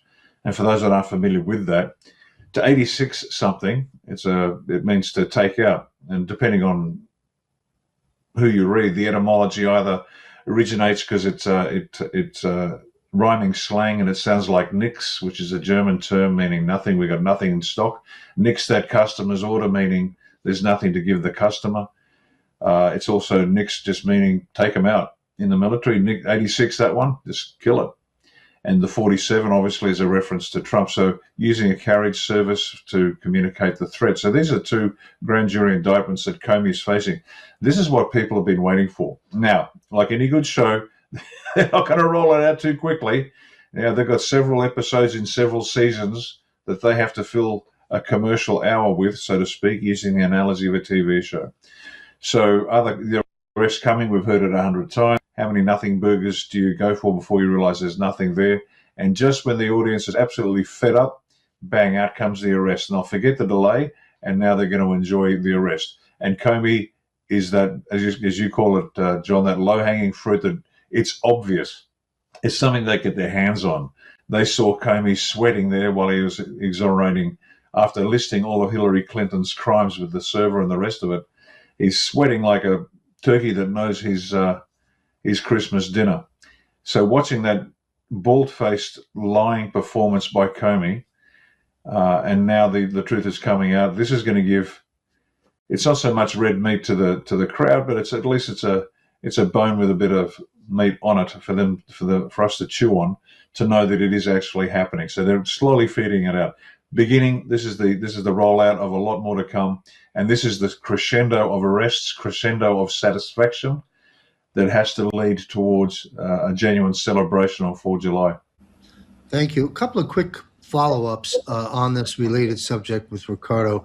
And again, we're more event-driven versus date-driven, and I understand that. So having said that, as a disclaimer, speculation, in your opinion, as these low-lying fruit get processed and arrested according to Kash Patel, soon according to Kash Patel, all roads leading to Obama, would you speculate that Obama's time comes before or after the midterms? If I was at the planning table, I'd be saying bring it up before, because there's plenty more to come after that. But the people need a genuine, a deeply, profoundly sincere reason to celebrate, and that would be the stick in your thumb and pull out a plum. That's the juice that they're going to need. After that, the rest can roll out. That'd be my advice. Do I know what's going to happen for sure? Of course not. But I'd be certainly saying this is what you want to do, because everybody knows that Obama is the figurehead of all of this, and it's a real figurehead. And the fact that he is what he is interesting. But what's more important is the entire presidency was false. Every law is unconstitutional. It's all a lie. And the best way to assuage people's anger, I guess, is to focus all of your angst on one supervillain. We know he's not a supervillain, but he's the guy that deserves it. And so, you had a fight with your wife this morning. Well, we can celebrate because Obama's going down. It's going to be, forgive me here, but it's a bit of a story. It's a bit like the Huey that went down in Vietnam. It's in a book called Chicken Hawk. It's a great read. Anyway, a Huey carrying a whole bunch of supplies went down, but they had no manifest on what was on that aircraft. So the store, the quartermaster store, basically sent out a message to all the units. Look, tell us what you had on that helo, so we can write it off, because they've got to account for all the equipment. Well, if they added up the tonnage that everyone claimed was on that aircraft, a C-17 couldn't have carried the load. So everyone's going to dump a whole bunch of their genuine anger, frustration, pain, misery that has been building up over the years, over the last many. The people need a point of focus to project all of that onto, and I couldn't think of a better target than Barry Soetto, because that'll clear them emotionally, and I guess clear them emotionally, mentally, even spiritually to a degree, psychologically definitely, so they can then move on after 4th July and begin the great labors of peace, as I call them, because the tribulation of war will continue, but it will appear to the target audience that the major work is done, and now we can get on and commence the great labors of peace. And as we've spoken before, focusing on health and wealth will be the two great priorities. Again, if I was at the planning table, zero tax, get them rich, because you can be more generous when you've got a pocket full of personality. Health and wealth are the two big things. Once the people get that, then you can watch after July 4. The trajectory will be so much more joyful. Thank you. I just want a quick comment to our viewers.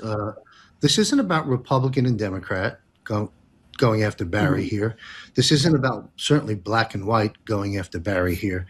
We could have the same level of discussion on the Bushes. Run a clip right now of President Donald J. Trump talking about two words, central casting, and then we'll close out with brief comments on the recent correspondent dinner.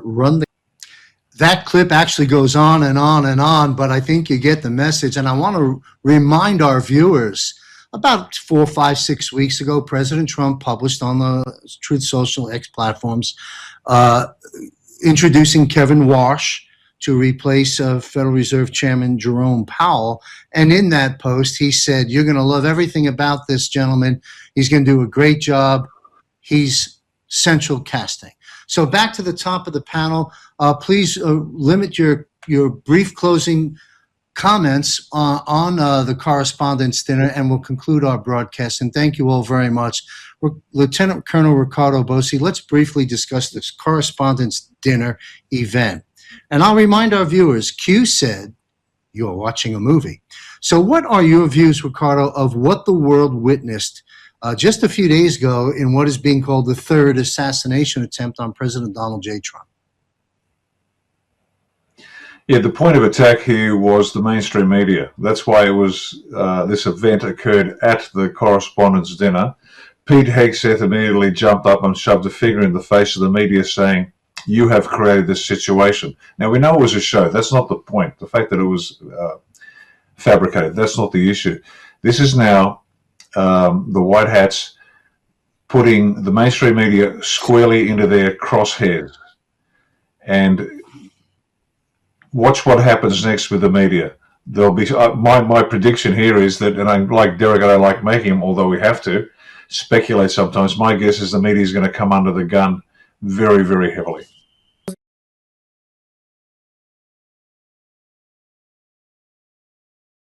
They had spread across the world long before the Pilgrims got here.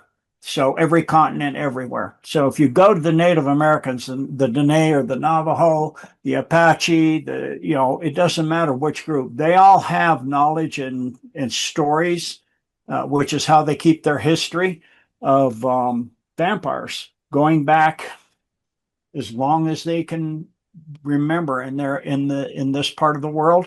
And that goes also for any part of the world you go into. I've been in quite a few countries and they all know them. So it doesn't matter if you go into like really remote regions in the Philippines where, the Tassidae or something, they know of them. It's pretty much everywhere in the world you go, even small islands in different places, they know of vampires. And they usually you'll see graves with iron on the grill of the grave so they can't get out, and all of that. So, and you'll see, iron stake down through the grills, stakes, several of them. So they were all over the world for a long time. Next question. Actually, a lot of the people the handlers and stuff are still out. So they're not gone. And then the triggers can be one word. If you've seen the movie Conspiracy Theory, he was an MK Ultra, and he had a compulsion to go buy Catcher in the Rye everywhere he went. I believe it was the book. Go buy a bookstore, he had to go buy that, and that would flag that that's a Mark Ultra that is in there. And if you've seen Britney Spears on stage, they said the code word and she became a little girl, like 8 years. Oh, is that strawberries? I love strawberries. So they're different code words for each person. There is a general code word to activate large groups at a time through the media, through your iPhone, where they could send a text and you open the text and you read something. And if you're an MK Ultra, it would trigger you a certain personality too. It doesn't just trigger them. There's a basic trigger that just triggers some kind of freeze. Like, I think there was a newscaster and they said something and he's just standing there looking and not doing anything. And there was I think it was a sports star with his wife, and they said something and her eyes were doing weird stuff all of a sudden, and her face is contorting and, doing things your eyes shouldn't be able to do. I don't know anybody can make their eyes do that intentionally. So they have broad triggers but they also have, especially with the assassin types, they have different personalities that have different trigger words. So if the person's personality to go assassinate somebody like Trump is triggered, then they would go get the appropriate equipment and gear and they would go and do it. And usually MK Ultras are actually very intelligent people. They're not lesser intelligent or mentally challenged individuals. They are high intelligence people like we just saw. That is likely to me an MK Ultra person, and it was a setup, and it's one that the White Hats, the Alliance, took over and took control of so that they could stage that, so they can get the stuff about the ballroom and that stuff out, and other things as well. It also has to do about certain books that have been coming out about the Queen and how she handled presidents and all of that, and other things. So there are mock ultras, and they're triggered at different times in different ways. They also have internal triggers. So if the original personality starts to try to get away and get out of being an MK Ultra, they have a personality that will assassinate that person. Well, and then they also have a rat personality if they're trying to do that. The first option is that this personality will rat them out to their handler. The original's trying to break out. She's doing that, or they won't say the original, they'll say the original person's name is trying to break out, JoJo's trying to break out. So that's how that works. Just kind of a broad what's going on with the Anunnaki, I guess. So the Anunnaki created mankind, just to correct on that one. That's important, not human. Human is the original. They created from with what the other items beings you mentioned as a the Anunnaki are originally from the dwarf brown star Nemesis. That is one of two star systems that orbit our sun. They have 3 outer planets. Their original home world is Nibiru. They also inhabit the next 2 planets, that's 7th planet, the 6th and the 5th planet, which are Helion and Argoda. They are currently still continuing to be part of the deep state and trying to help win the war for the deep state. Unbelievably, you'd think at some point you would give up and say, get out of Dodge while they're getting as good. As we used to say, get out while the getting is good. So they're not. And the reason Israel is for last is because it is the primary home of the Alpha Draco underneath there, as well as the main area, since Ukraine is cleaned out pretty much now, for the Jesuits. They run Israel. Not this, they are the Zionists or the Khazarian. They became the Jesuits when they went to Spain. And so the upper leadership of the Jesuits are Anunnaki, although they don't show themselves because they're kind of obvious. When somebody has 6 fingers, 6 toes, and they're 8, 9 feet tall, there's a problem with that. So they don't show themselves in public except for in shape-shifted capacity. So that's basically the sum total of your question. Still a lot of weapons, some we don't even know about yet.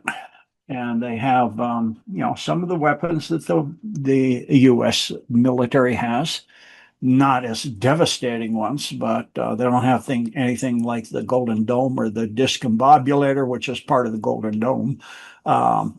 But Trump loves to say the discombobulator.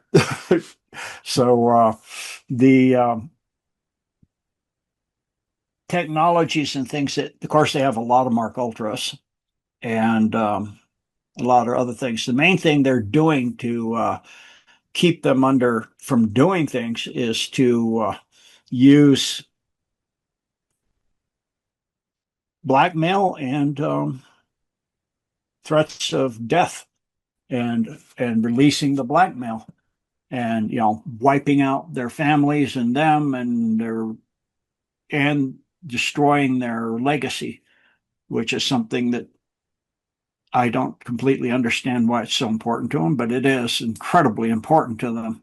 So they keep them in line and are keeping them from doing a lot, the White Hats, by controlling them, which is, if you can turn an enemy to doing your bidding, you're 2-up. But if you eradicate them, you're 1-up. So if you gain somebody you can use, like what we just recently saw with the Attorney General, she was not completely clean. She was used for the time, and now she's gone.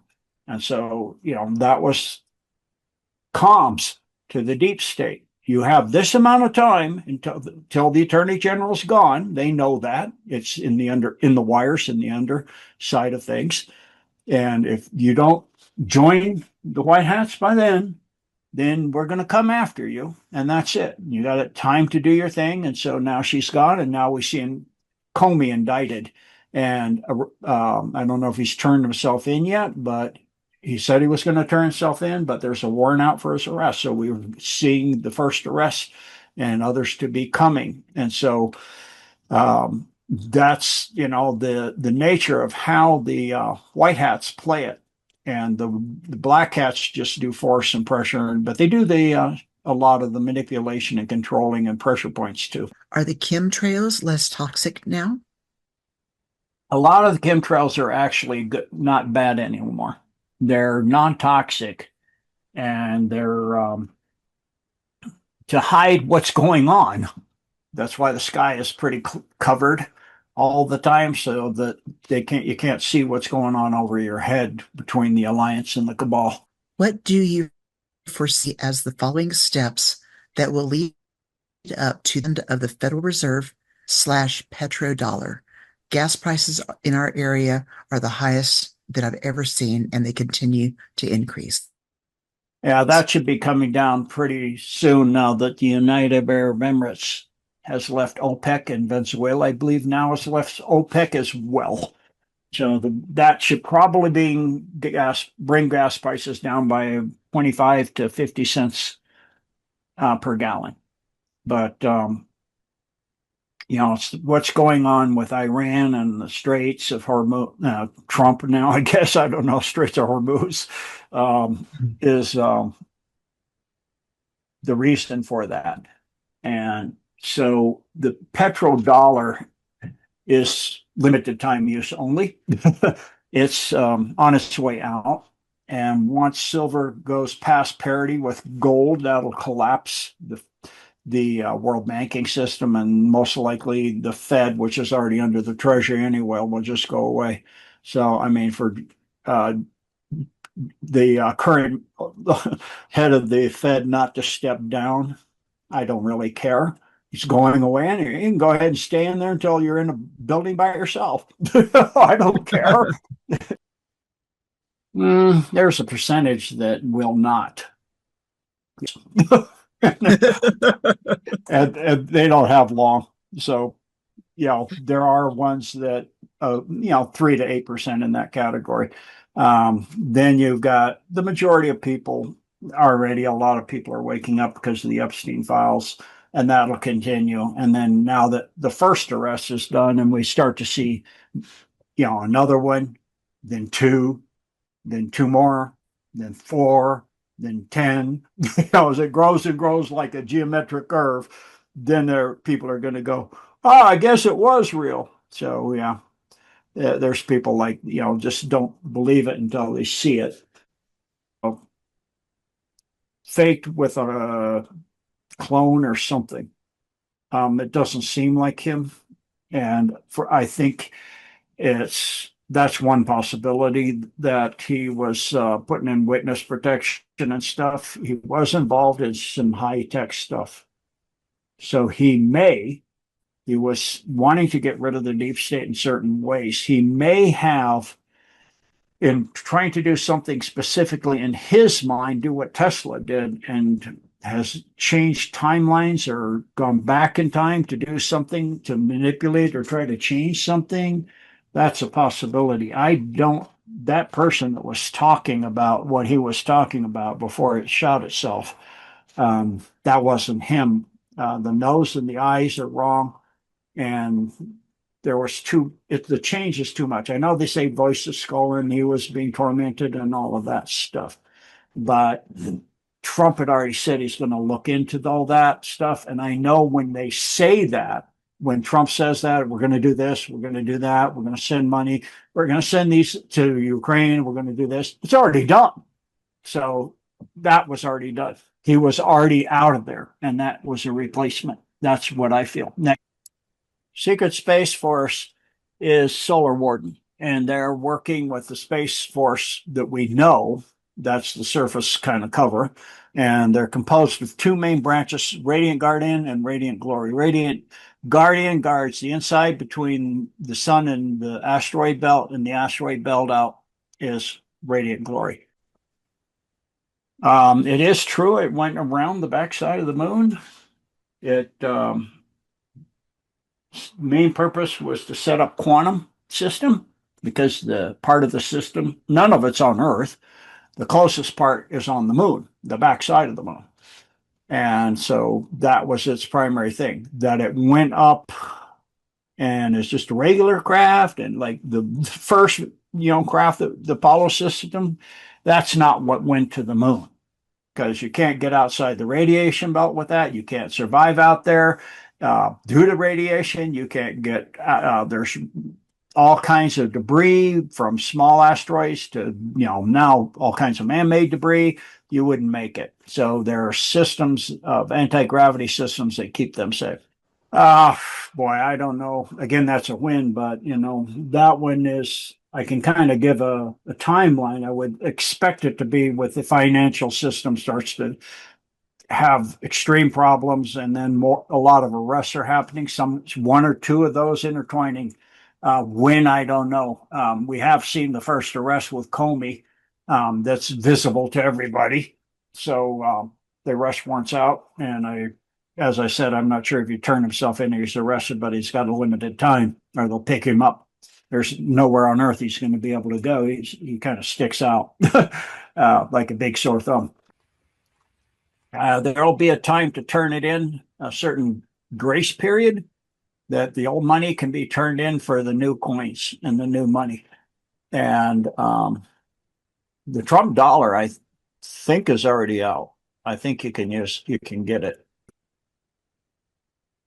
Well, democracy in for good, yes. It will depend on the country, what they want to do. The alliance isn't taking away for a country to be, communist, if they want to be communist, or, but they're going to have to obey certain, laws of treating other countries and their peoples in certain ways now.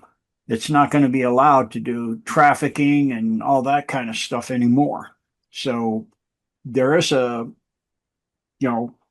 probably constitutional republic will be, in the end, as we come down to it, in a federated kind of with constitutional republics joining together, will be the nature of the earth, with three spheres of influence being the U.S., Russia, China, and the Saudi Arabian areas. I think eventually Canada, at least the majority, Alberta, British Columbia, a few of those will be U.S. states, maybe the entire thing. Similar to incarnation, is non-duality true about our existence? And how do we transform our thinking to seeing ourselves one with God? By letting go of your dark ego. And what most people think is their dark ego is their white ego. They don't even know it. So the thing that's going 60,000 thoughts a day, 90,000 in most people, I don't like the way she dresses. But, she's way better looking than me, and I don't like that. That's the dark ego. And to learn to control that and meditate, get one with, go out in a nice place in nature first, get to the point you can eventually meditate in a trash pile and be quiet mentally, not 90,000 thoughts a day. So even being me, with having to do all the stuff I do online, there's not a lot of thoughts. I don't have that 90,000. I would say if I'm not doing live streams and everything and it's just a day off, I can remember the thoughts I have. I would say it's 50, 60 thoughts in a day. That's it. So get yourself quiet and go and take time to meditate and focus on the word and of God. In other words, the ek, the sound that creates creation. And my interview I just did with Eden will have the information on that. Same like the Epstein files. First, you'll get 2%. So then you'll get 4%. That's coming from the Epstein files, 4% next. So the 2% we'll get is they brought down aircraft. Roswell was real. That was a non-terrestrial vehicle. They back engineered it. We do have craft. Are there, they brought it down and they looked at it and they were working with it, and they got bodies that they retrieved from that are not human, and they look like the standard. I would say they might reveal they look like they got bodies, and they might say what they look like, and then they'll go into a little bit more as time goes on, and it'll drip, drip, drip, and then it'll start going faster and faster and faster and faster. So once we get the first one, which is, I think, coming pretty soon. That's what Trump keeps saying. So we'll see. Will the attacks from the dark side stop in 4D or 5D? 4D for a time, because of the fact we just went through ascension and the way the galaxy is, it'll stop for the most part after a time. But because the timelines are split. 5D almost completely, but once you leave 5D, it's stopped. I think it's about 85 to 87% now.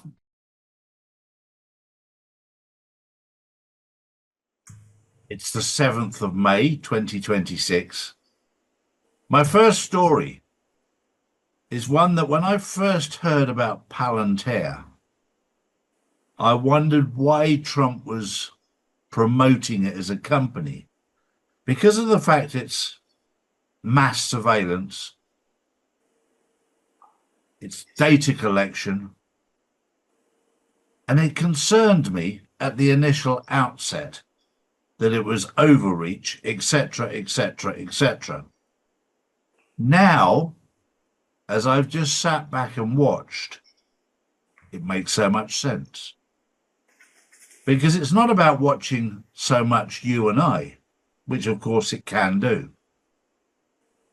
But without them, we wouldn't have all the front door access to the corruption of the City of London, the United Kingdom Corporation, the EU Corporation, the US Corporation. And Palantir will be able to expose through the front door everything, all of the corruption that has happened over the past 10, 20 years. Because they've been collecting the data. They've been collecting all of the information of what's been happening in the City of London, what's been happening in the United Kingdom Corporation, what's been happening in the EU Corporation. Everything is there, hard evidence. We had it many years ago through the back door, thanks to Julian Assange, thanks to Edward Snowden, thanks to the Epstein files. But that's through the back door. It's important that when you take down an establishment, you do everything legally and above board. Otherwise, you leave the opportunity for them to recover and fight back. So now you can see very clearly the benefits of Palantir. That's my first take. Drew, good morning. Good morning, Charlie. Good morning, everyone. Voting is underway across parts of the UK today, and insiders fear the political map could shift dramatically. Nigel Farage and Reform UK are surging in several regions, especially in Scotland and Wales, where frustration over the economy, immigration and living standards continue to rise. Pressure is mounting on Keir Starmer as markets quietly price in growing political instability. We're going to see a huge backlash against Keir Starmer. And of course, Starmer rhymes with karma. It's going to come back and bite him in the bottom, which will make a change from the Ukrainian boys biting his bottom. But there's going to be a big change in the landscape of the UK politically. I said 4 to 5 years ago that every government will fall. We're seeing that in the UK, and that what is happening is you've got restore and reform that will transition us away from the old two-party system. They will transition us away from government towards governance. You can't do it overnight. It takes time. But we're watching the transition, and we're watching the dismantling of an old system. The old cronies. My biggest concern is even in the new parties, we've spoken to a number of the new candidates over the past year or so. And it's amazing how they're tarred with the same brush, but they're not as dirty. It takes time. It doesn't happen overnight. One particular question that we were putting to some of them was about taking up the case of human trafficking, child trafficking. The other was about the rape gangs, just as little testers to see where they're at. And in theory, they were very much behind us. But in practice, just like the old mob, they went very quiet. We're actually having to do something. So don't get overexcited, but we're heading in the right direction. Not everything is going to work out overnight. It takes time to drain the swamp. Even in the new parties, there are going to be swamp creatures and swamp monsters. My next story is a very interesting one in the UK. There's a young lady in the UK called Hannah, and she has a website called notaperson.org. And she has now proven that you do not need to file a tax return. Now, don't just stop paying tax. I haven't paid tax for 43 years, but I've done it within the law. You have to do things correctly. And for those people watching, in 1983, I became a resident in Gibraltar, tax-free, lived in Spain, was allowed to do that. My business was run out of Gibraltar. Then 10 years later, I became a resident in Zug, Z-U-G, in Switzerland. Incredibly low taxes. For 10 years, I had a house there, overlooking Lake Zug, beautiful part of the world, tax-free. And then in 2003, I became a resident in Dubai, tax-free, within the law. The most important thing is to do things lawfully, to do things correctly. You can't just stop doing things because somebody else has done it. You have to do it correctly. And I would urge every single one of you to have a look at notaperson.org. Have a look at that website and see where you sit. But do it correctly. She was also challenged by a paralegal. And she came out and said, this is the reason that I've done this, this, and this. And you're conflicting two things. The old system will conflict many things and try and cause chaos to hope that you back down. But you have rights, God-given rights. Stand up for them, because if you don't, they'll take them away. Drew. Next up, tensions between Donald Trump and Pope Leo XIV are exploding into the open air. Senior Vatican officials have now publicly criticised Trump's attack on the Pope after disputes over immigration, Iran, and nuclear theoretic. US Secretary of State Marco Rubio is expected to hold a tense meeting with Pope Leo as both sides attempt to cool the growing diplomatic clash. But this is all part of the pantomime, and this is all to wake people up. We've said so many times, this is all pantomime.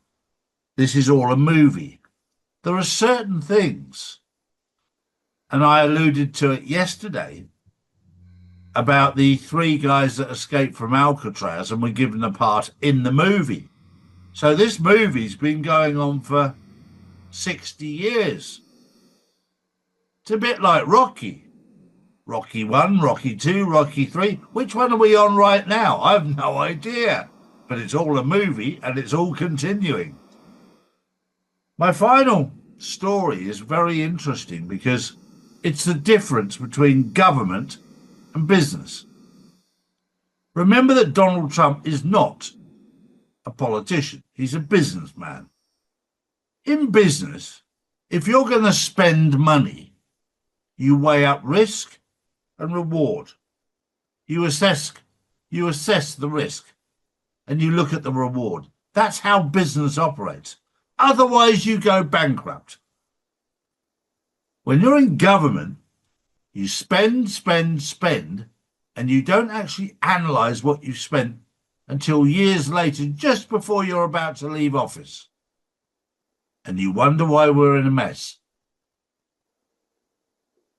We're run by idiots who haven't got a clue how to manage money. And that's why your taxes are so high. That's why the debt is so high, because the people who are running the world right now are completely and utterly incompetent. And they think they have a bottomless pit of money, which they do have because we've allowed them to do it. It's time to take back control. And Trump is changing that. And for those people who are panicking about Trump, don't panic. He's the last president. I've told you that before. I'm telling you again, a little reminder. He's the last president. So don't worry about what's coming next. He's the last president. That was the news. We'll see you tomorrow. Have a good day. Bye-bye for now. Bye-bye. All right, folks, welcome to Nino's Corner.tv. I'm joined with Juan O'Savin. Juanito, can you hear me? Juanito, what's going on? Nino. Oh my gosh. We got to keep doing it. If the bond crisis doesn't get you, and the school crisis and the alien invasion and the meteorites don't get you, something's going to get you, right? I mean, I called you. I said, what the hell is this? What's going on? And then here it is. There's this up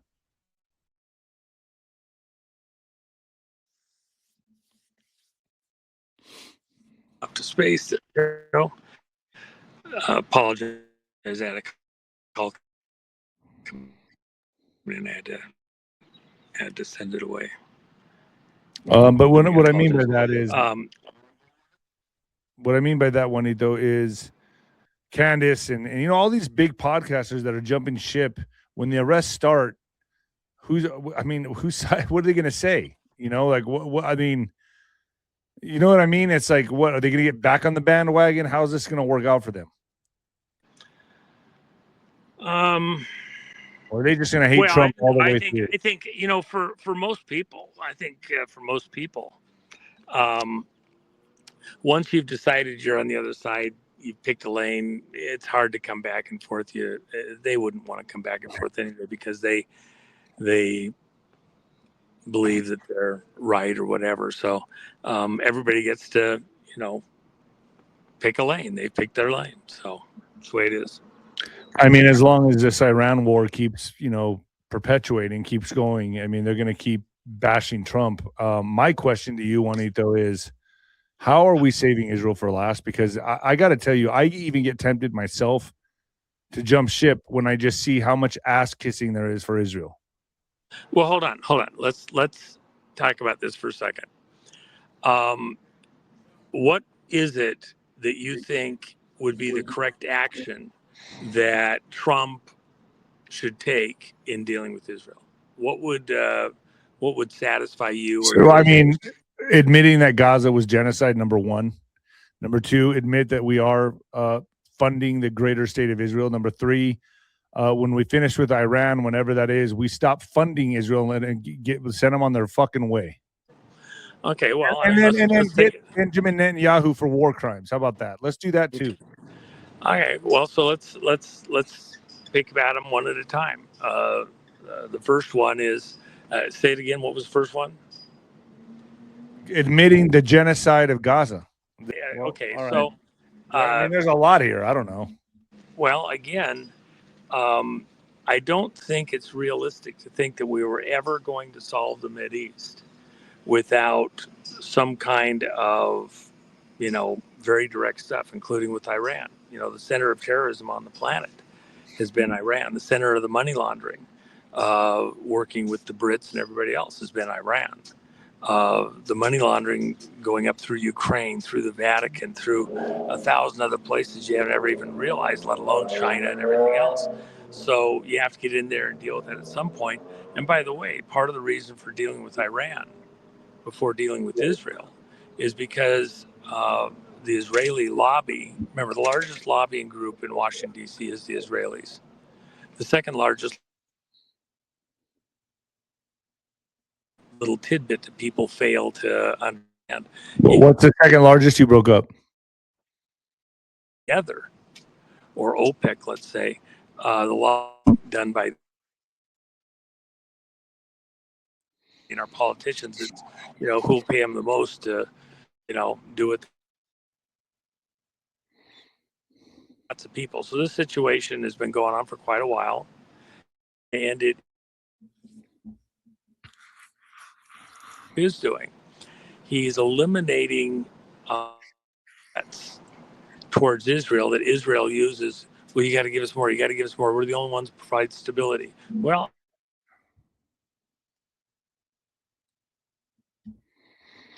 Well, folks, I don't know. I mean, I do my best. I do my best. That's all I can say. I do my best. He gets bad reception. Let's wait for him to come back on. Hopefully, I don't have to edit this too much. But let's see if he comes back on. He should.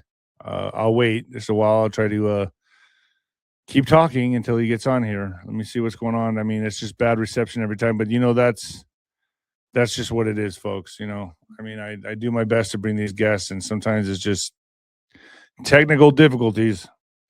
Technical difficulties. That's all I can say. So I'm texting him right now. Let's see what's going on. Juanito, come on. Juanito.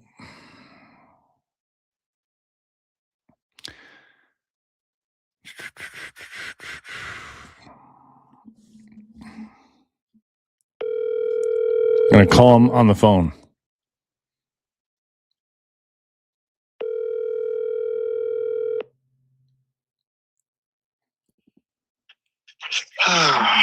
I'm waiting for you to come back on.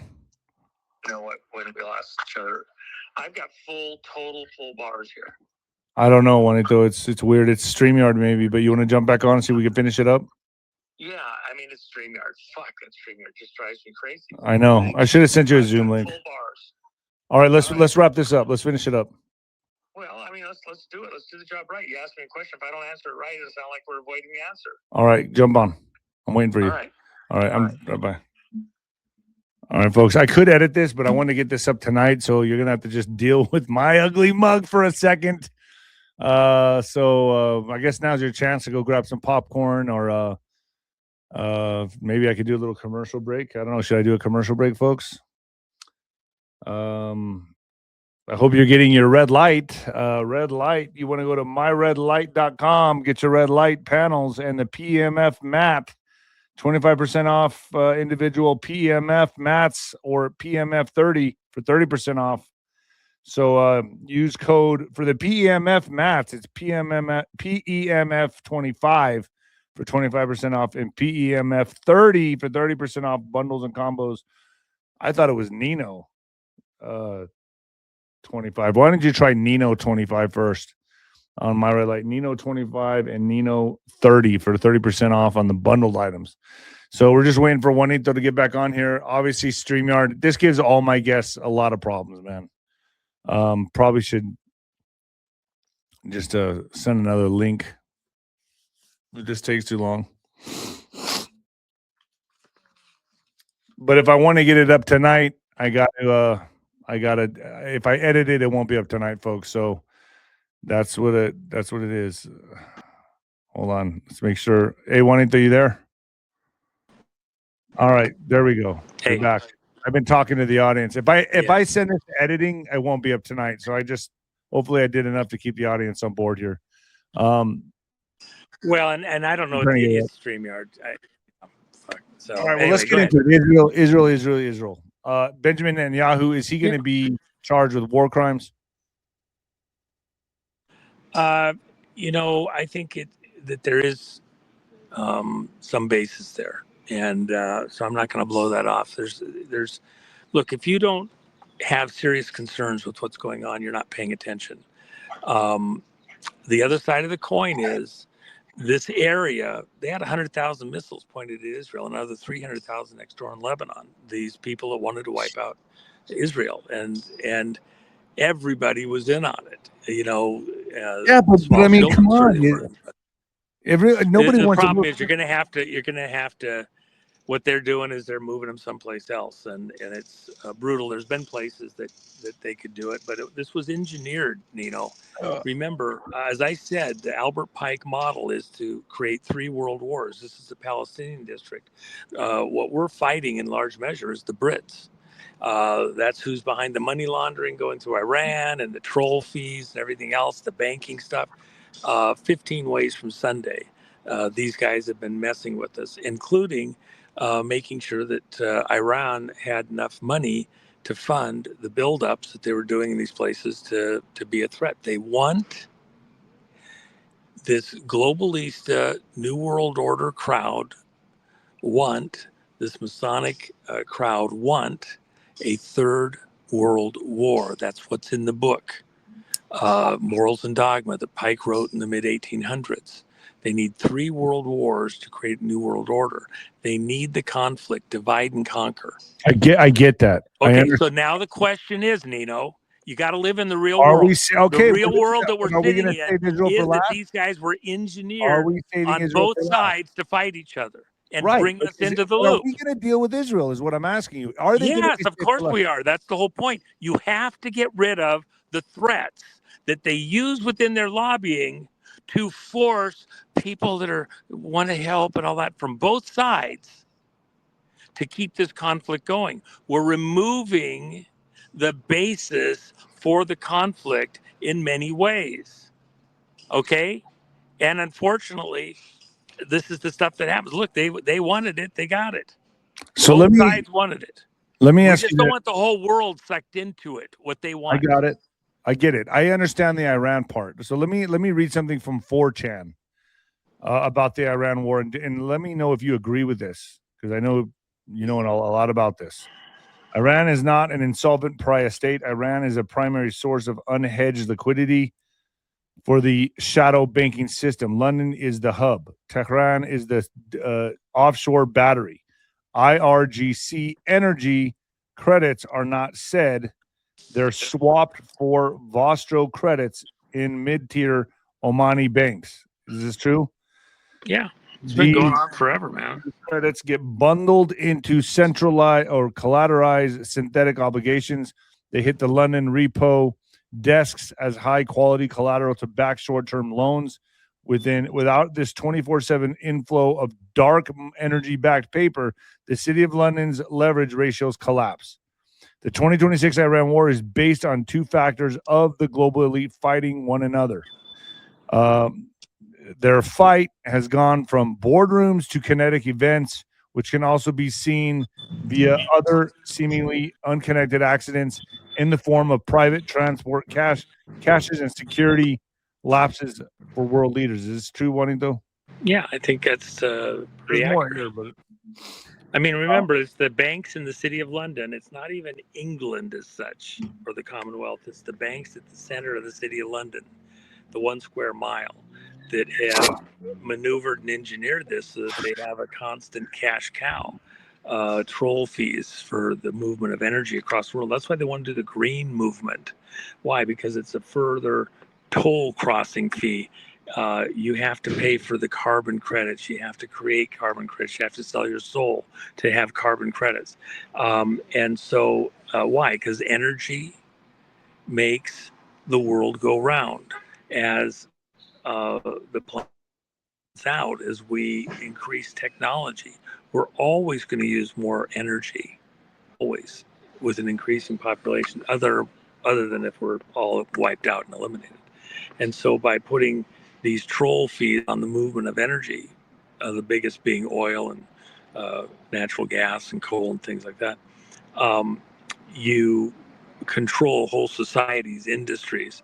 You pick winners and losers, even in the pricing of the oil and things like that. So what we've done is gone in and pulled the teeth of this racket being run by this banking cabal in the city of London. And remember, I told you back when we did the 250th anniversary for the Army last summer, the President Trump put the two flags up on the White House front lawn. Then he had security fencing put around the White House, and then only one other place, the Treasury building, not the Federal Reserve, not the Department of Justice or the Senate and House, not the Supreme Court. Treasury. Why? Because the fight moving forward is the White House and the Treasury. And the banking, the money, where's a lot of that money come from? Most of it's going through energy of one type or another all over the world. When we pull the teeth of this energy trade cabal that is using energy as the basis for their monetary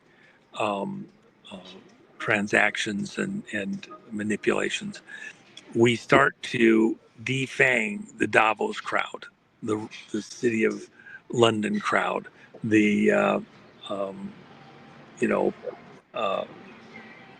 Roman society and Masonic and all sorts of things. And that's important because as we defang them and take the money away, remember, think of what happened with USAID. And they had all their money pulled from them out there at USAID to operations all over the world. A lot of the mischief just plain was defunded, stopped. We're doing the same thing with what's happening in Iran and previously happened in Venezuela. We're cutting off their money supply. And without the money, the mother's milk of politics and terrorism and war, these guys are going to have a hard time presenting, the kind of obstructions to life that they've been trying to do. And as we tone this all down, pull the money train out, we can now get to serious talks in Israel and get to real peace, and including us not having to throw as much money at the problem like all these politicians have So done decades and decades. What other presidents wouldn't do, Trump is now doing. Don't throw stones at him. And Israel, they're racing the clock because we're coming for them too, and they know it. That's why they're racing so fast to rip that whole thing apart. And just Okay. going in there, what, we're going to nuke Israel? No. All right, so let me ask you this. King Charles' U.S. state visit had unexpected VIP Bs. What was the significance of this visit? And obviously it was handing power over, Juanito. Is that what this was? Is symbolic? Well, let me just say this. He didn't come over here because he wanted to come over here. He got an ultimatum, and he showed up, okay? So the most significant thing that I think happened was Melania doing like Jennifer did. Jennifer got a pair of snakeskin shoes about 3 weeks ago. She just had the impulse, because I got to step on the devil, and we're just gonna, we have these people that talk about the royals as being descendants of Cain. Cain in the occult is believed to have been a child with Eve, and Satan, Lucifer, the devil, the green man, for he hid amongst the green leaves of the trees. And so the reason that that's important is that here these royals come over who laugh about, you're looking for space aliens? Well, the reptilians are already here. Who are the reptilians? The children of Cain, the children of Satan, Lucifer, the royal families. Because Does they that have believe they have it's a longer conversation, but there's some interesting stuff there. It's actually something else. It's people not understanding the rest of the physics. But third strand DNA and all that. The really interesting thing here is that Melania President Trump communicates with the world through the language of flags, semaphore. Melania is the flagstaff. So when she wears things, especially in an exceptionally high profile event, like meeting King Charles and Queen Camilla, uh, uh, whatever she's wearing is going to be, epic in the meanings. Well, she wore snake skin shoes Man, and walked out in the garden, and here she is with the reptilians. And we're going to win skin your life. You think that symbology was lost on King Charles? no, Oh, believe but me, we can go nothing deeper got into by this. it. They were. Say again. We can go deeper into this. I mean, are they friggin' shapeshifters, man? I mean, is there any truth to that? Well, of course, David Icke talks about that, and we've had people talk about that. You don't have to get that far into it, but if there was something unusual within the DNA, which I wrote about it, I don't know, almost 2 decades ago, there is something there that is very unusual, but it's not what you have to know what you're looking for to see it. Probably is the only way to say it. Once you know what you're looking for, yeah, you can see it. It's there in a lot of the families. And so, is there something different about their DNA? No. Is there something different um, uh, in a parasitic sense attached to their DNA? Yes. And that can be passed along? Yes. So, with that in mind, and they believe it. It doesn't Entities that are matter what the truth conforming. is. That's a really important point, Nino. You get people all caught up. I don't see it in the Bible. It's not anywhere else. This is their belief. This is a cult beliefs. You're dealing in a family lines that have given themselves over to the devil, Satan, Lucifer. In Morals and Dogma, Albert Pike says, "Let there be no misunderstanding. The God whom we serve is Lucifer."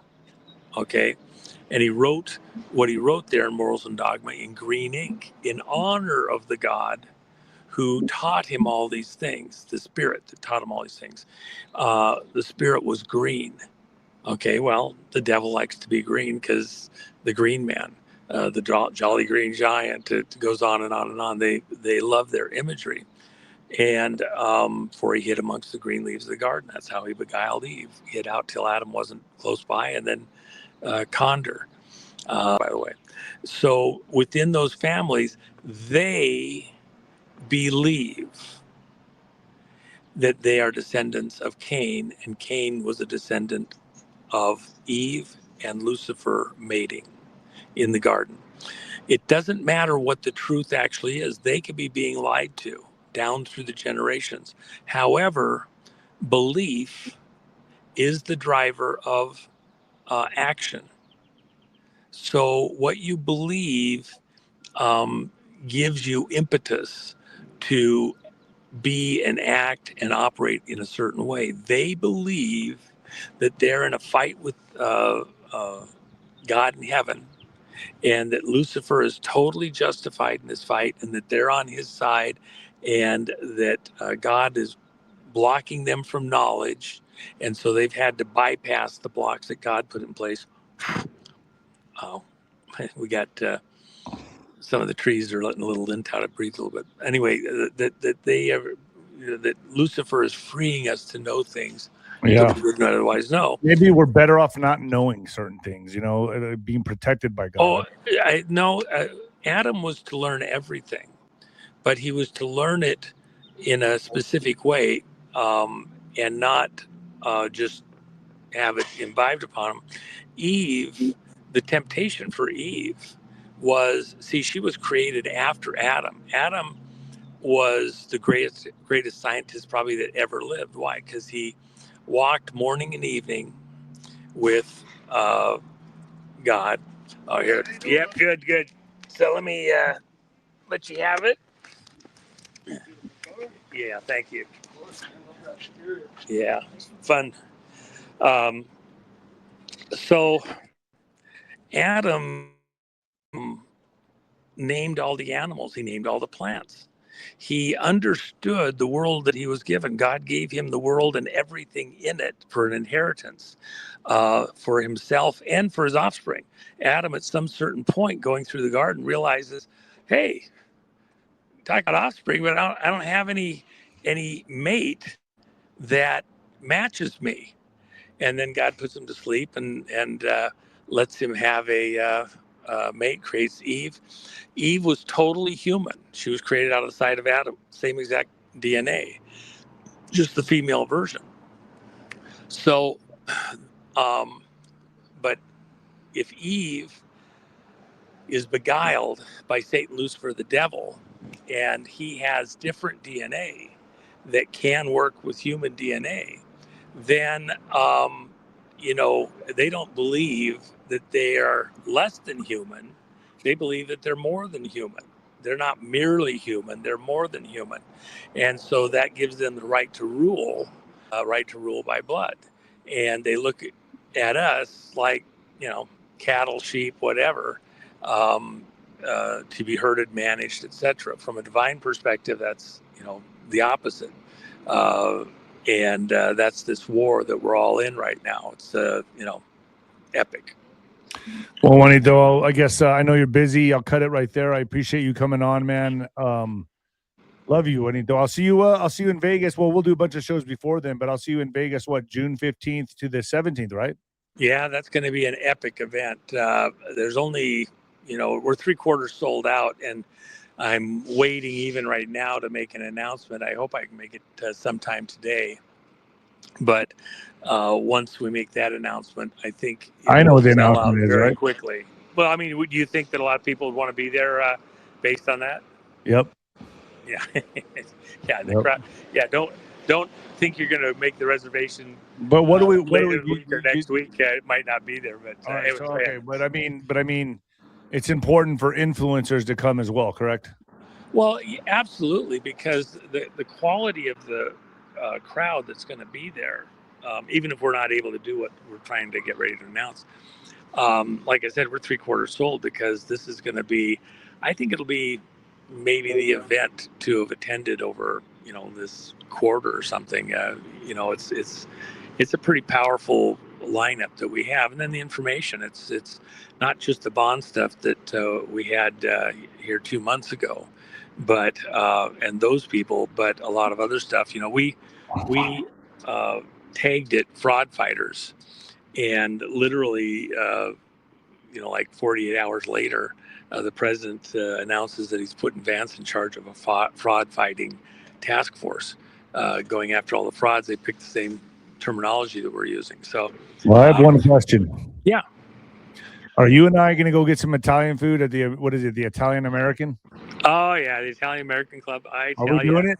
That's my favorite spot. Yeah, I do love it, that. When I'm in town, I usually go there at least once a trip. You know why? Okay. Let Why? me just tip everybody off.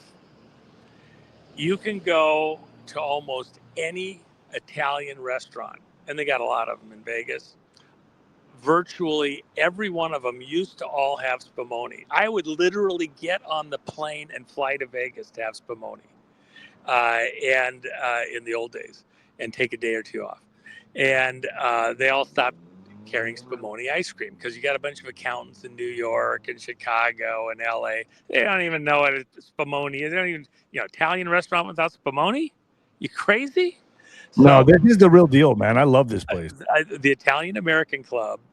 It's called a club. It's where Frank Sinatra, some of the guys in the crews around him, they'd all go after they did a performance in town, and they'd go hang out there and they'd sing for other, some of the smaller acts would come sing a lot. And they just had a great time there. Nick, who's the keyboard guy there at the restaurant, is fantastic. And they have some of the acts that they bring in for dinner theater stuff are absolutely world class. You can never go wrong, in my opinion, if you go over for a meal at the Italian American Club. But we're gonna do that. Done, you got to get the spumoni. If you don't get the spumoni, well, let's go have some spumoni. Problem, man. What are you thinking? Come on, man. Just get this spumoni. It's not even a question. Spumoni. Okay. Yeah. Well, let's do that, Juanito. Yeah, I love you, man. and they're very Right. reasonably priced. I just love the Italian American Club. I mean, yeah, I give them a nice commercial because they deserve it. They don't advertise on anything. They're fantastic. They're one of my favorite places to go in. Well, we're doing that when Las I get out there, Vegas. They're right? only open Tuesday through, or they're only open Wednesday through Sunday. They're closed Monday, Tuesday. So. All right, folks. Also go to Yep. thejennifermack.com, thejennifermack.com. I'll put the link down below as I always do. Juanito, I appreciate you, man. And by the way, you know, one of the reasons I like Italian American, even if I've already had dinner, a lot of times I have meetings in Vegas and I don't have time. I don't eat or I don't get, you know, whatever. And I can go over there at, you know, 9:30, 10 o'clock, and I'll still get great entertainment. Nick plays, I think, till like 11 or something. I can have a nice dessert. I don't have to go for dinner. I just love going there, just so you know. I remember what I had there was either the chicken parmesan or the veal. Oh my God, it was delicious. Yeah, no doubt about it. In fact, Howard Hughes, when he was supposedly nobody knew where he was, what he was doing, he would order out from the Italian American Club, but occasionally he'd actually go there and eat. You know, even as famous as he was, they'd kind of stuff him in a corner. Little secret there. 4 or 5 times a year, he'd go there for special days. And he'd go there. The most common thing he did for a number of years, he would go there on Tesla's birthday and have a bite there. And there was other reasons why that date was so special to him. But well, I'm anyway, craving it now, man. All right, my mouth is watering. I haven't eaten yet today, so I'm gonna go eat. Juanito, okay. Stay with me. Yeah. Okay. And by the way, I've got a new coin coming out for people that are waiting on the coins. The people that are doing our coins, which they're the oldest mint in the country, they had a problem with the colorization on some of them, and so we fussed and they stopped. They had one machine down, so they're at half speed. They're all the way back up, added a second shift, and trying to catch up. So we should be caught up on all of our coins that have already been ordered over the next 2.5 weeks, maybe 3 on some real recent stuff. And but the non-colorized, I have something that'll probably release later today, this evening, that we're going to do for a stretch that's very important. But I'll talk about that more maybe in the next couple of days. We'll get it out first, and that'll only be over at the Gumroad, allpatriots@gumroad.com, and then the Moon Coin, which we have on there right now. Pretty cool. So Got it. Squirrel showed up, wanted to say hi, Nino, right now. There he is. You know why the squirrel's there? Why? Because he thinks you're nuts. Well, he's got a nut. So they feed him peanuts. He's got a nut in his mouth. See it? He's got a peanut in his mouth in the shell, and he's annoyed because he wants to hide it, and he can't hide it with me standing here watching him. Okay, so, you have to go, so I can hide this nut. You can't see where I put it. All right, Juanito, let me get off here. Stay with me. All right, bro. To the West is subjected to a system of Babylonian debt slavery, where they are forced to spend an entire lifetime paying money to criminal banks who create their money out of nothing because they've artificially raised the prices of houses beyond the ability for people to afford. Back in the 50s and 60s, a worker at a factory could have his own house, afford it and pay it off in no time, and be able to support his wife so she could be a full-time caretaker of her children and raise the next generation. Now, both parents have to work, and children are forced into brainwashing institutions at a very young age in order so that they can be brainwashed. This is the fight that is going on. And what's happening is there has been, the white hats have reached a consensus that we're going to stage a jubilee, which is to cancel all debt, public and private, and free people from debt slavery. And then we're going to replace the current system of creating money out of nothing by, controlled by Satanists into a system where a future planning agency run by the smartest people on earth under complete transparency will ask people what sort of future they want and figure out how to make it happen. And we figured out what is blocking us now, and the trail leads to the fake King Charles of England. Okay, he's not the real one. And King Charles was just in the United States, where he made a speech, celebrating 250 years of U.S. independence. And the speech was mostly all very good stuff, talking about how the Magna Carta, meant the government just couldn't arrest you for no reason, and support for human rights, democracy, rule of law. He touched all the right buttons, except for two things. One is he wanted to get the United States to support war against Ukraine, or war against Russia on behalf of Ukraine. Let's be clear. What's happening in Ukraine is not a war. It's a genocide. The population of Ukraine went from 90 million in the 1990s to about 18 million today. A lot of them were forced out of the country, but this was a center of bioweapons attacks against humanity, of human slavery. So the whole thing was theater for no good reason, except to justify creating a temple of Satan in the White House. This is the reality that we're facing with this fake government. And the problem goes beyond the United States, and it goes to the UN Security Council, because they have shown themselves to be controlled by Satanists when they refuse to condemn United States and Israel.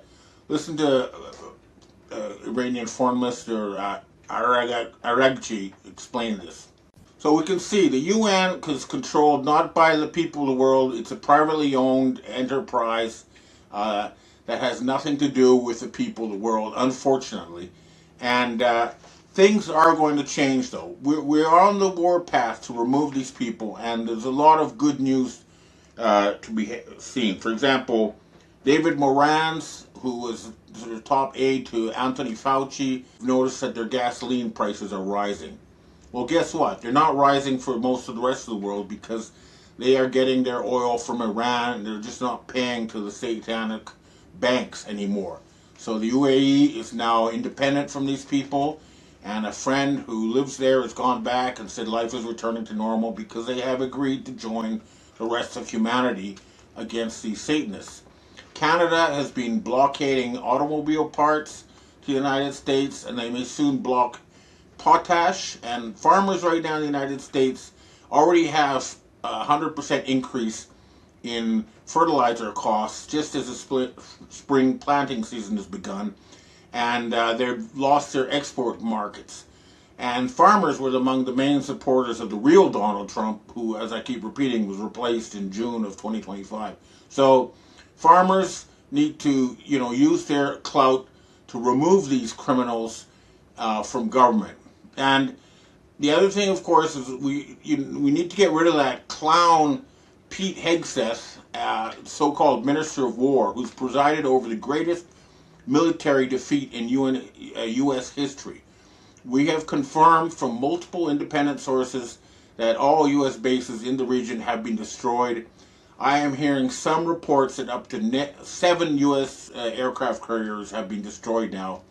Even if they haven't, the fact is that they are obsolete. Okay, any rational military would immediately bring them back and turn them into scrap, recycle the parts to make missiles and other technology that actually is, up to date, because they're obsolete and they're sitting ducks if they haven't already been sunk. Now, to understand just how incompetent the U.S. military leadership and the fake Trump are, listen to this testimony from the congresswoman from San Diego, which has one of the largest military communities in the United States. Listen to this testimony for a minute. So you can see these are some of the most brainwashed and loyal people who have been following the official narrative devoutly, and yet even they are realizing that something is very, very wrong with the leadership, and we need to move in. We need to close these. We need to remove these people, and I know that they're going to try to flee to South America, but we must not let them get away this time. We have to make sure this satanic infection is permanently removed from this planet so that we can have world peace, where we have the people of humanity decide what kind of future they want to build together, and we make it happen. We don't be, scared from one fake terrorist incident into fighting each other forever. The source of almost all wars, genocides, everything is this cult, and they've been controlling the United States and Israel since the end of World War II, and they'll continue killing because they need wars in order to be able to capture children for slavery, and in order to be able to finance their drug and other operations. They are a plague on this planet, and an international movement is now working to remove them from power. But we have to go after the fake King Charles. We have to go after the fake Trump. They have to be removed from our screens, and then this nightmare will end. But we will keep up the fight. But like I say, the Charles is now a high priority white hat target.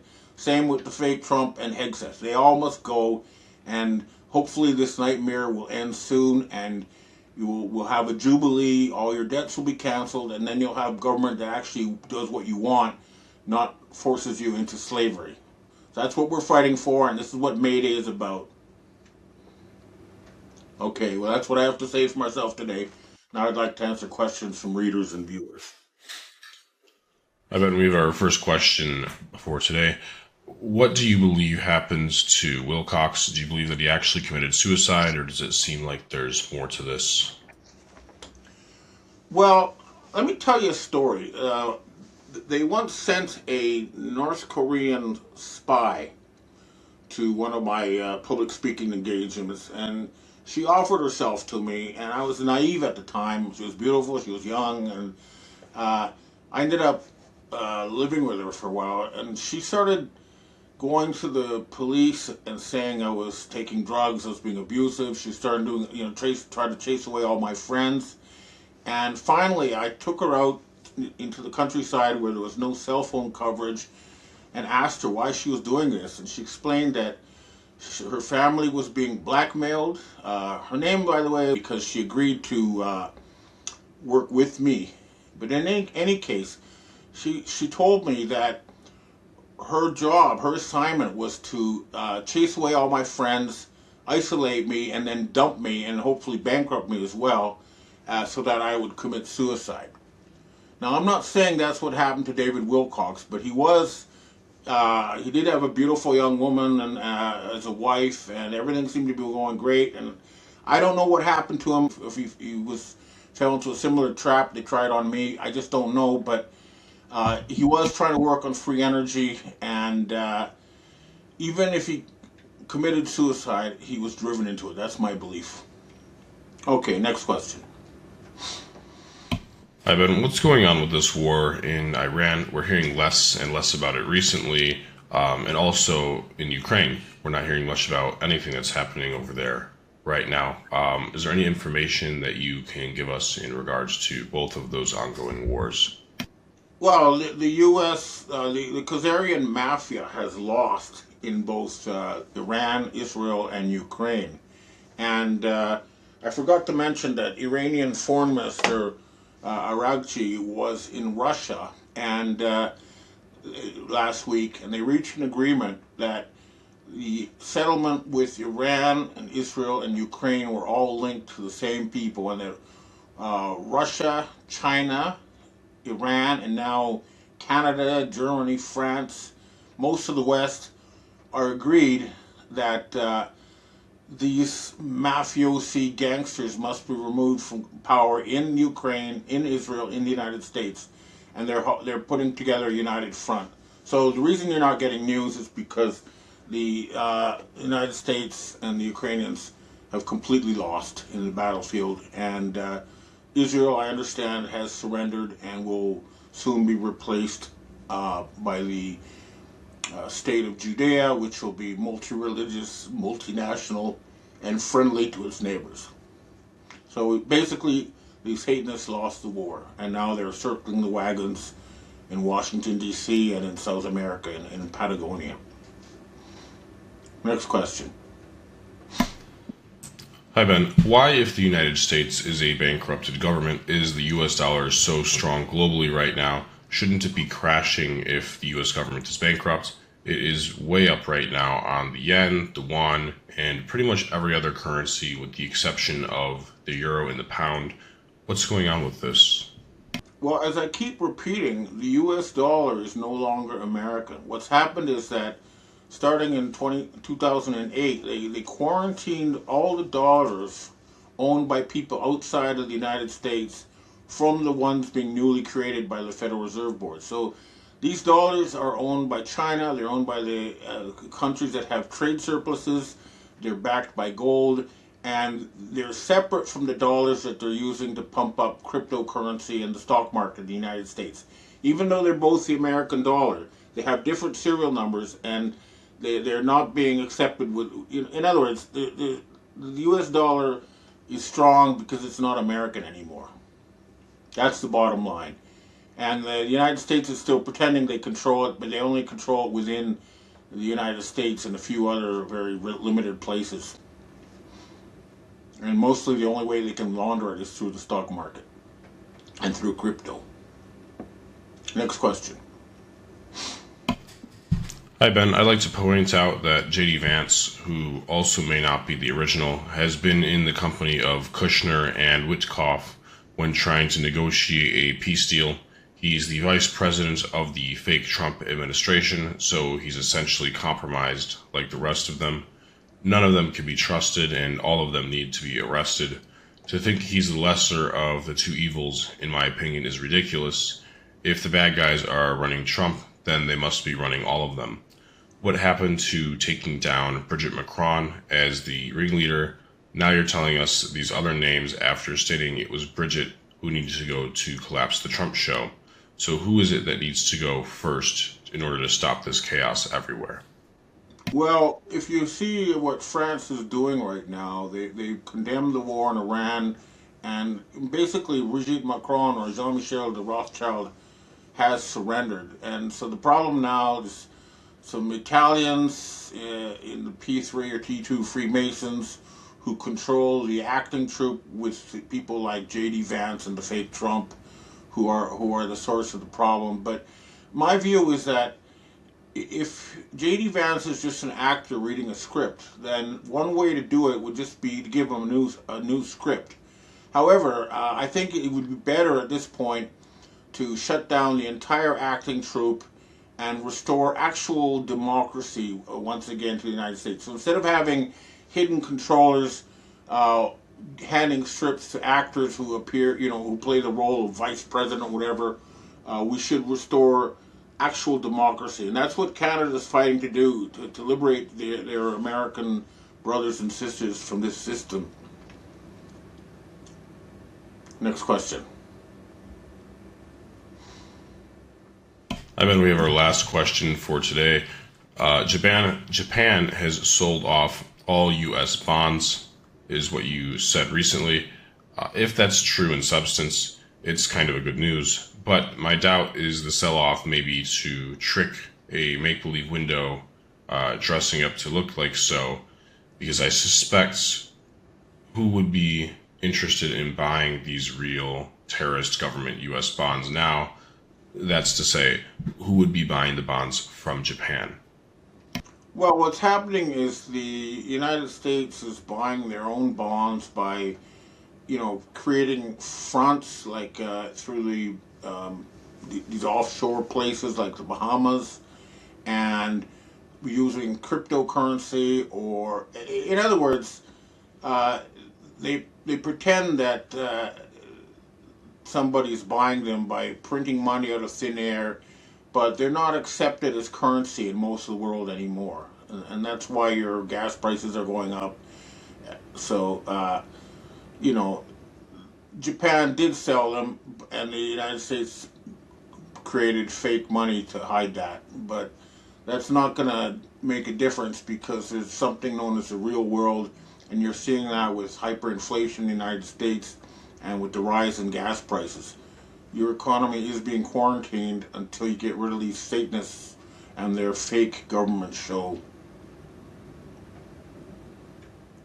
Okay, well, that's what I have to say for myself this week. And happy May Day, and I hope to see you again next week. Hello, everyone. It's Michael Jacob with Unleashing Intuition Secrets. Worldwide deep state corruption and fraud is being exposed as we head towards a possible EMP and or the EBS, right? Now, if we have either one of those events, because the deep state corruption is being exposed so fast and so looks like we're going to have arrests pretty soon and so forth. If that happens where they, do one or both of those events, electromagnetic pulse, which basically kills all the internet and cell phones and so forth and cars and all electronics. If they do that, wherever you're at is where you're at. Don't get all crazy. A lot of people have not been leaving their homes because for years because they think there's going to be an EMP or the EBS, the emergency broadcast system, and it's different. It's called something different, throughout the world. But these events are very, very possible, right, with the deep state guys, because they are really up against the wall hard, and they start having people arrested in mass, which has been quietly going on behind the scenes for a while. But if they make it public, then there's going to be some problems, right? So a lot of my contacts and people that I'm, talking to and dealing with, believe that we're very close to mass arrest, right? So a lot of us are like, yeah, we'll believe it when we see it, because we've been talking about it for a long time. But has it, started to reach that level? I think it's closer than any time ever, although we've been hearing it. And we know that a lot of people haven't been speaking like they used to speak for a long time.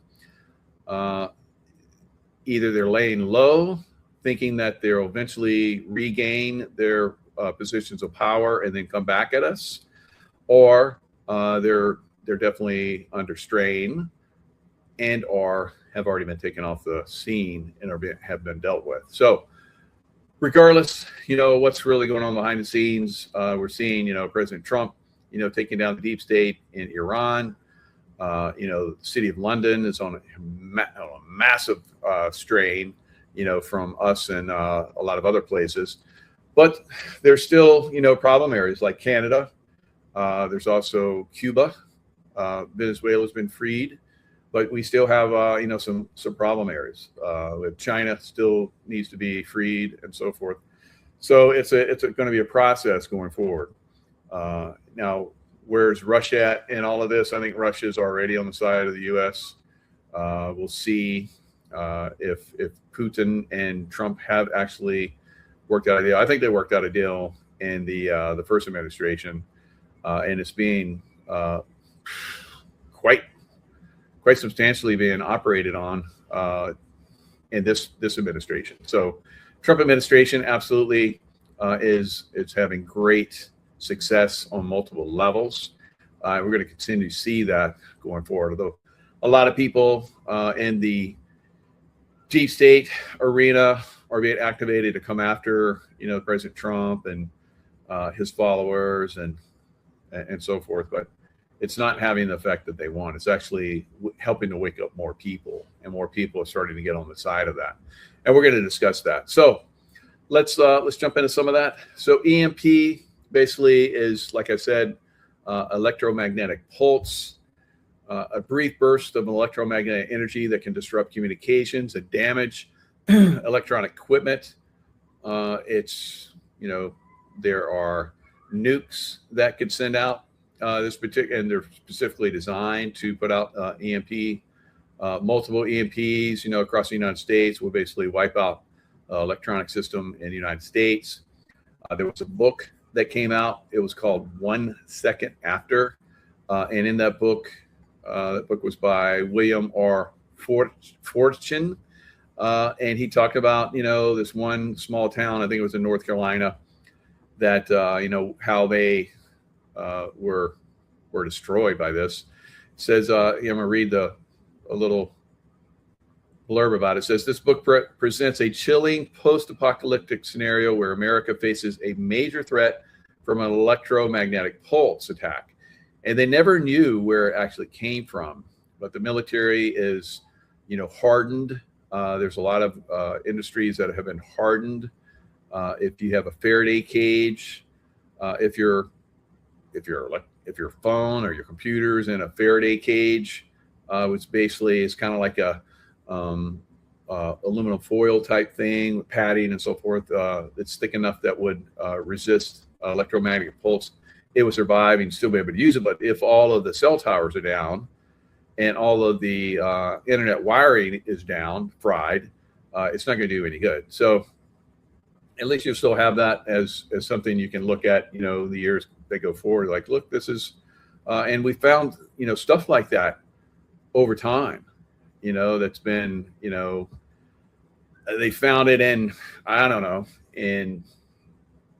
I think they found a piece of something in Greece one time that looked like some kind of a computer type thing. And that was like, had, rock and coral or whatever on it that was like hundreds, thousands of years old. So has this happened in the past? It's a possibility. So we'll see. If this is going to be something. I don't think it's going to happen. I've heard a lot of people talk about it over the years. When this book initially came out, people were fearful that it would happen. I say you should not be in fear. You should be always living your life as you live it. Have a fallback situation where, if everything goes down, you have food and water and so forth that you'll be able to survive on. So it was a small North Carolina town. The story unfolds as an electronic magnetic pulse attack devastates America in one instant. Society finds itself thrust back into a primitive existence, reminiscent of the Dark Ages. So they didn't have any medicine, that was being shipped in. Food supplies weren't coming through trucks because the trucks were all fried. No oil, no gas, unless it was still in the pump. And there was people that took control of this town after a lot of people just raided the stores and the drugstores, and eventually those people that are on drugs to keep them alive, and on and on and on. So it got to the point where there were gangs of people that were cannibals that would go from town to town, raid towns, and eat people.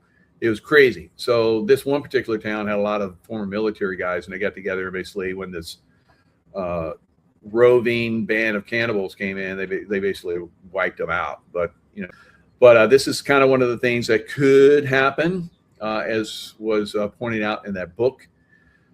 I wouldn't, like I said, I don't worry about that.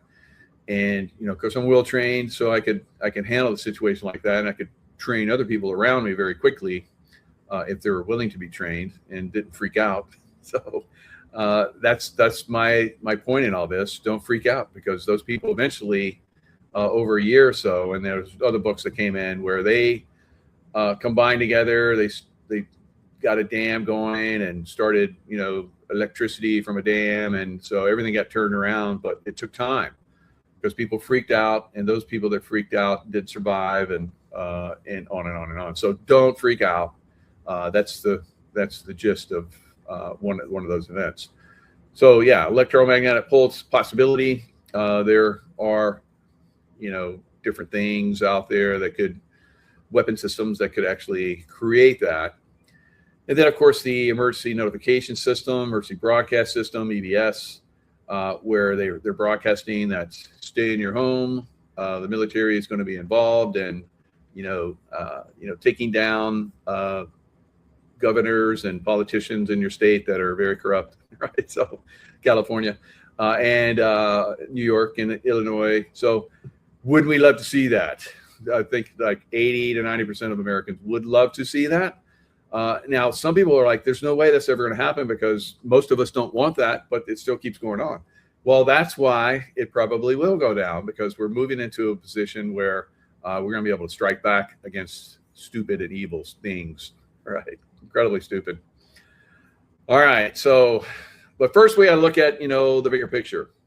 What's going on around the world, and how does this fit into taking down the deep state, and why would the deep state be so fearful that they would, create chaos and, electromagnetic pulses or whatever. So the U.S. is ready to strike Iran again because they're not playing around. They're tired of Iran, just kicking the can down the road. Oh yeah, we want to deal with you. And today, I guess, was one of those days where everybody took it that Iran wants to negotiate with us. But as the time goes on and the stock market, rejoices and goes up, and all the things that we like, silver and gold and all that goes up. Then after the market closes, we're hearing that there's problems. But tomorrow is another day. And so there will be negotiations again that are looking good. And so the stock market will continue to go up. Like I said, it would, even though it's oversold or overbought, at some point, I think it's going to be really oversold. But in the meantime, we're going to have this crazy upward movement in the stock market where there gets a little bit of a pullback before it reaches like not catastrophic, parabolic levels where it goes straight up, and silver goes straight up. And silver will stay up, and we'll probably get a little pullback like it normally does when the stock market crashes. But eventually that turns around and it goes super parabolic, right? I predicted 250 by mid-year and 500 at the end of this year. At some point, it's going to be 1,000, right? But the opportunities aren't there for those that don't invest, right? And that's one of the things I continually have been trying to get you guys to do for years, and most of you guys have been doing it. So U.S. forces ready to resume combat operations against Iran. So this is something that Hegseth has said he's ready. He's ready to go. Warns Hegseth. Trump says U.S. will guide ships out of Strait of Hormuz. This was 2 days ago to just hours ago. He said, we're stopping that now because Iran tried to run the gauntlet and they got fired upon. And so in retaliation, they hit one of the ships that was trying to escape. 1,600 ships are trapped inside, massive ships, super tankers and, cargo ships, massive cargo ships with cargo supplies on them. Trapped for well over a month now. And it's a kind of a, trying to help those people out that are on those ships. If those ships don't move, then they can't make water. It's hard for them to make electricity. So they're in dire straits, right? A dire straits in the Straits of Hormuz. All right, sounds like a thriller to remember. But this is something that a lot of them will, and we'll talk about this for a long time after this is done. This is one of those events where once this is basically finished and over, then it's going to be historical. But we have to go through this period of time. Of course, there's going to be lots of negativity thrown at Trump, but there's a larger group behind Trump, like me and you, all right, and millions and millions of others, billions of others are behind Trump in making this happen. Of course, there's maybe a few 100 million that are not so much, but that's okay. There's more of us than them, and it's not that the bad guys are like pushing on us as been in the past, and no one stepped up to it. Now we have massive numbers of people around the world that are turning against the deep state on a massive scale, and this is being revealed. So Iran was part of their game plan to nuclearize Iran so that they could threaten the entire world, and the deep state would just like pull their chains, like, okay, point a nuclear missile at America. Now that we've given you the technology to send missiles all over the world, they're they're being a little feisty and they don't want to get in line to our manipulations and control. So that is something that, is not going to happen now, thanks to Trump and team. So I'm pretty excited about that because I've seen this, like I've talked about in my travels around the world, and decades and decades of being in the Middle East and just going, man, these guys are savages, right? I remember when I first went over, I was like, how are you guys calling these people savages? They're human beings. No, they're savages. They're savages. It's a small group of them that are so savage and so in control that they manipulate massive populations that are peaceful, loving people like the people of America. But we're peaceful and loving, but we can kick your ass if you get out of line. And we're so ready to kick some ass. All right. God help the people that, manipulate these elections going forward. God help them because they're going to need it. Right. All right. Trump says U.S. will guide ships, like I said, and today it ended. The Iran conflict is teetering on the edge again. All right. It's like daily, hourly, it's teetering on the edge. Now that we have who's in charge of the White House reporting now, of course, that's Marco Rubio. Marco Rubio is now the chief of White House, because the woman that's been doing it for a long time is pregnant and she's gone off to give birth. And of course, Marco is not pregnant. He cannot give birth, so he can have another hat. So I think he's got like 10 hats now. It's so funny. So obviously, President Trump is grooming him for something, right? So he's doing so many different things. The head of the Department of State, and about 5 other things. I think he's going to be the new governor of Cuba at some point. So it's crazy. I think it's fun. All the different hats that Marco's wearing, and they're making memes of it. It's so fun. All right, Israel launches airstrike on Beirut. And basically what they're doing, they're hunting, which they've been doing for a long time. They're hunting Hezbollah leaders. And I think they may have taken out another Hezbollah leader. Of course, this was part of the package of peace agreements that we had with Iran. So are we just like openly poking Iran now? So, you guys keep getting out of line. You bombed UAE a couple days ago, and you bombed a tanker that we're trying to rescue. And so now we're just going to start doing what we want, taking out the leadership, because you take the leadership out and eventually there's no more leaders. It's going to take a lot of taking out leaders, because that's the way these guys operate. They have levels and levels and levels of people that can step up. But like I saw in a lot of Middle Eastern countries, like in Afghanistan, Pakistan, and some other countries, where we basically came in and just drone striked the leaders over time. We find out where they were. We had people that were telling us where they were, that were operating with them. And it's like, okay, where are they going to be? And they were like, okay, they're going to be here on this date. And here's their, we planted, I'm going to drive this car into the province, and it's got a, $500,000 tracking device on it. And they're going to get in it, and I'm going to give them the car, and then you guys can blow it up. So we would do that. It's crazy how that worked. Or we would get computers. Can you take my computer into Islamabad and get it worked on? Yeah, we're taking it in Islamabad, and then we're getting it, we being the CIA, and we got all the information off that, downloaded all the information off that, found out where all the baddies are, and they got drone striked. And so this is the way this game gets played. So Q and Trump and a lot of other people said we have everything, and we do, guys. We have everything on these people, and we got the works on them. So arrests start to happen.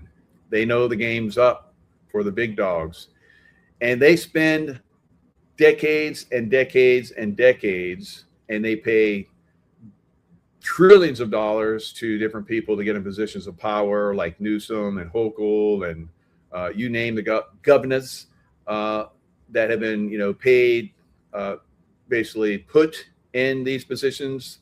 They weren't elected; they were selected, and they were put in these positions of power. It took a lot of money, took a lot of bribery to get these people in position, so that when they are ready to do different operations, they get contacted.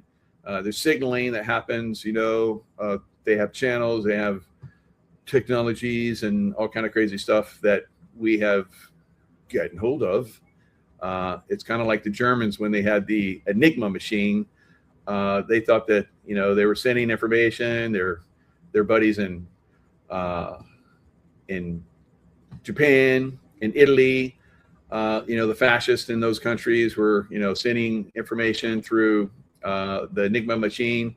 They're like, oh yeah, it's safe. There's no one can decipher that information. Well, we did. We knew what they're doing.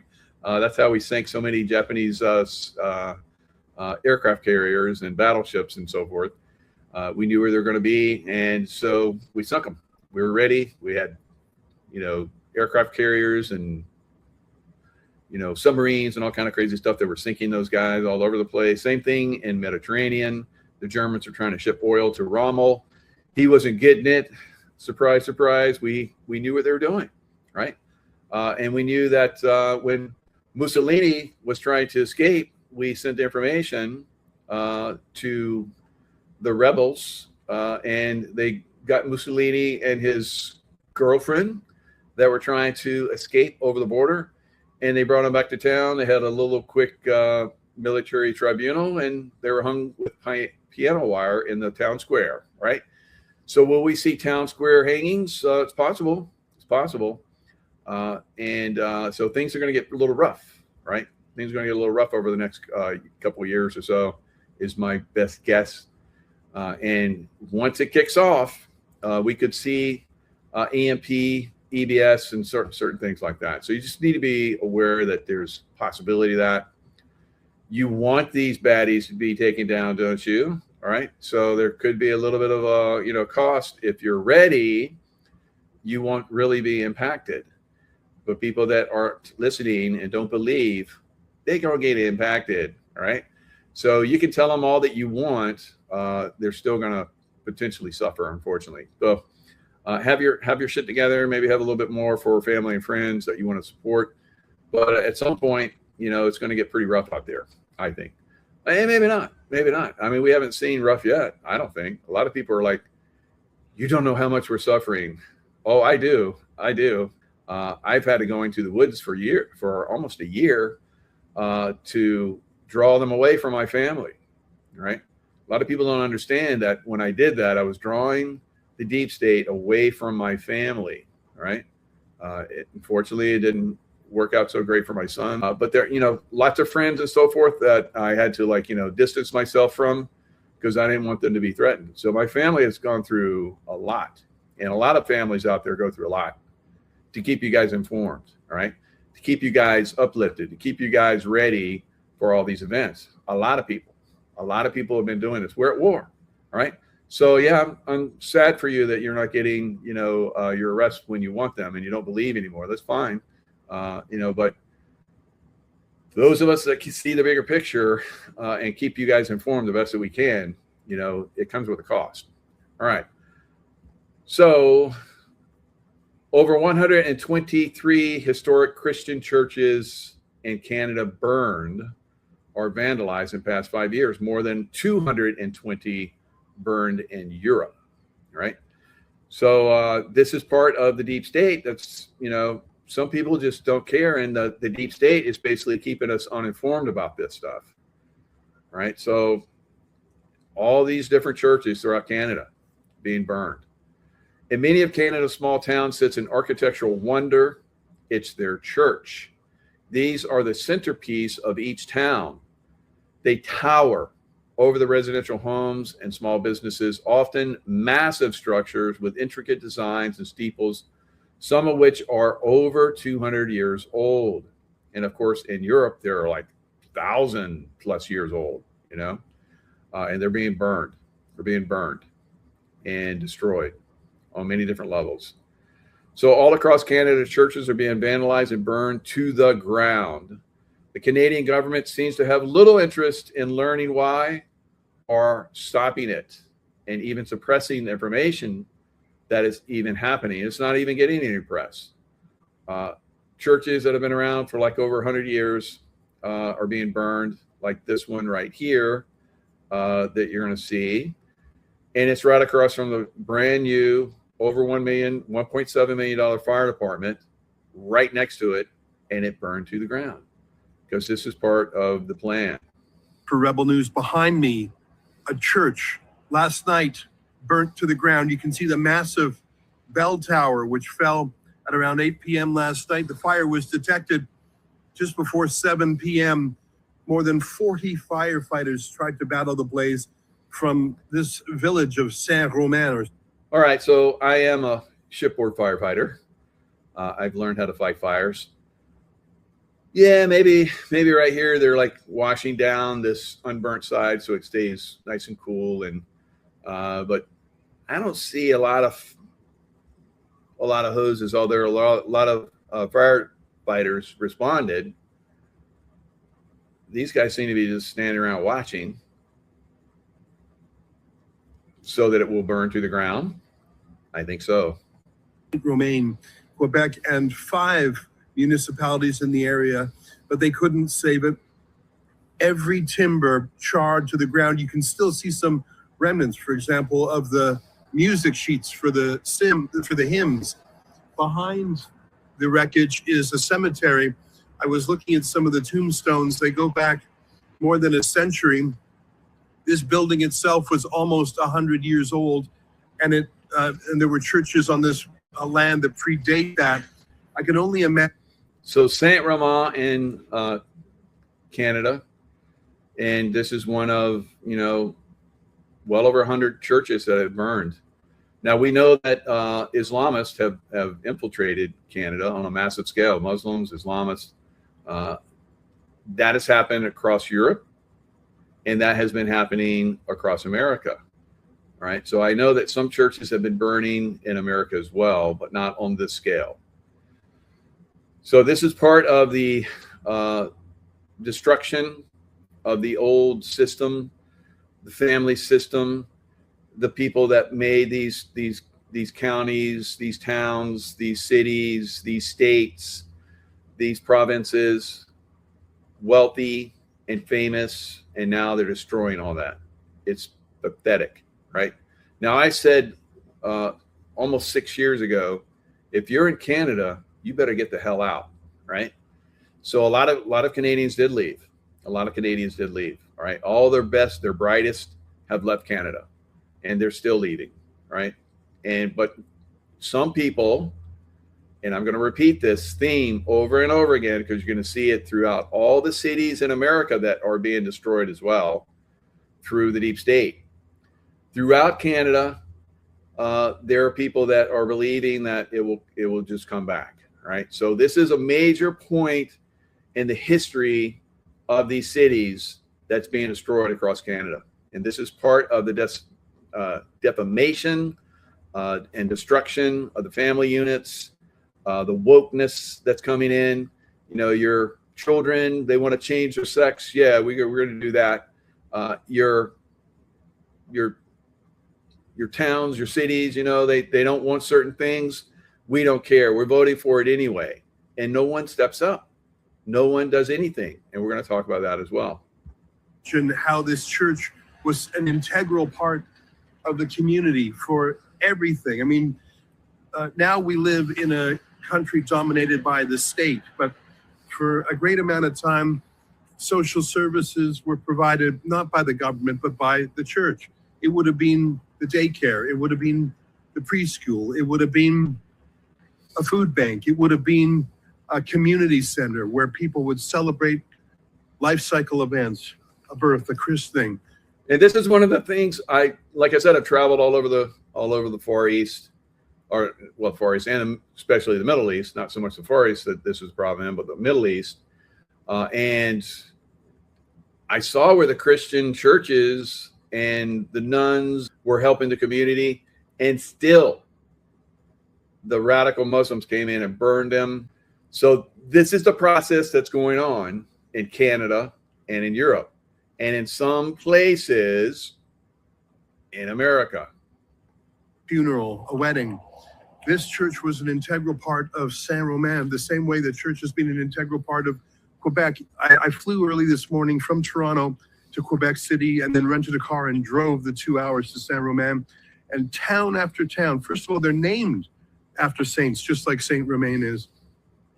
And the highlight, the architectural, cultural, geographic center of every one of these towns is a beautiful church, some of them astonishingly large, given the small town they're in, which suggests that in an earlier era, the church was absolutely the focal point of life in these towns. I put it to you that the history of Quebec is the history of the Catholic Church.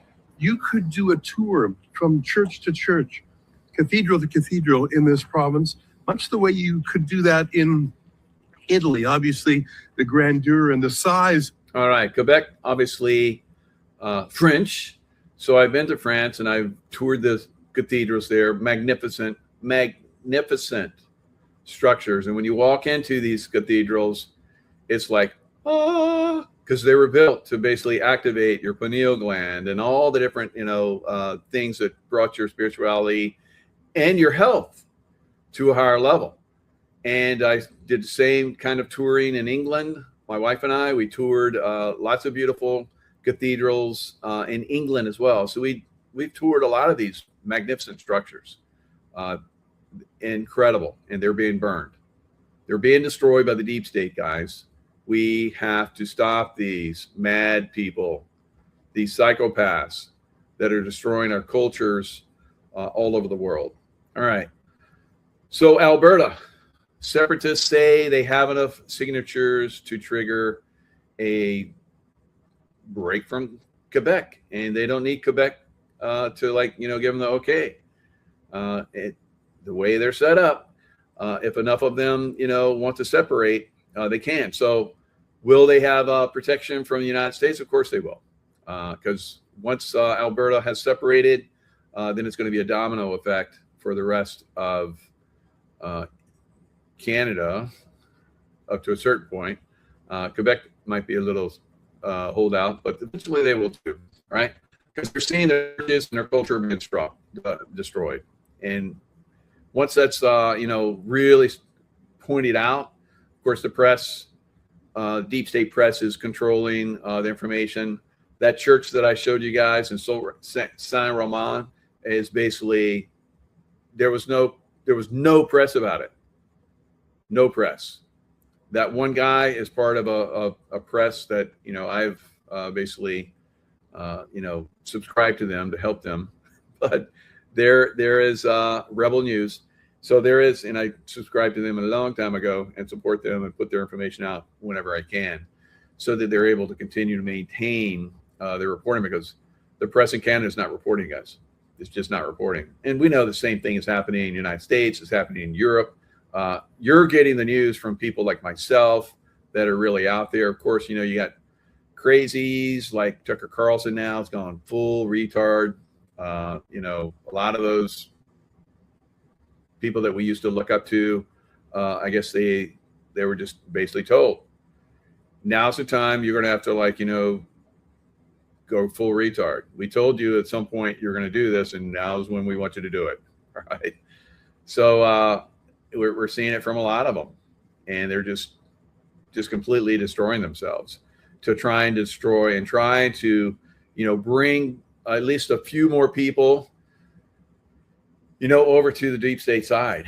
And it's having a backlash. It's a huge backlash.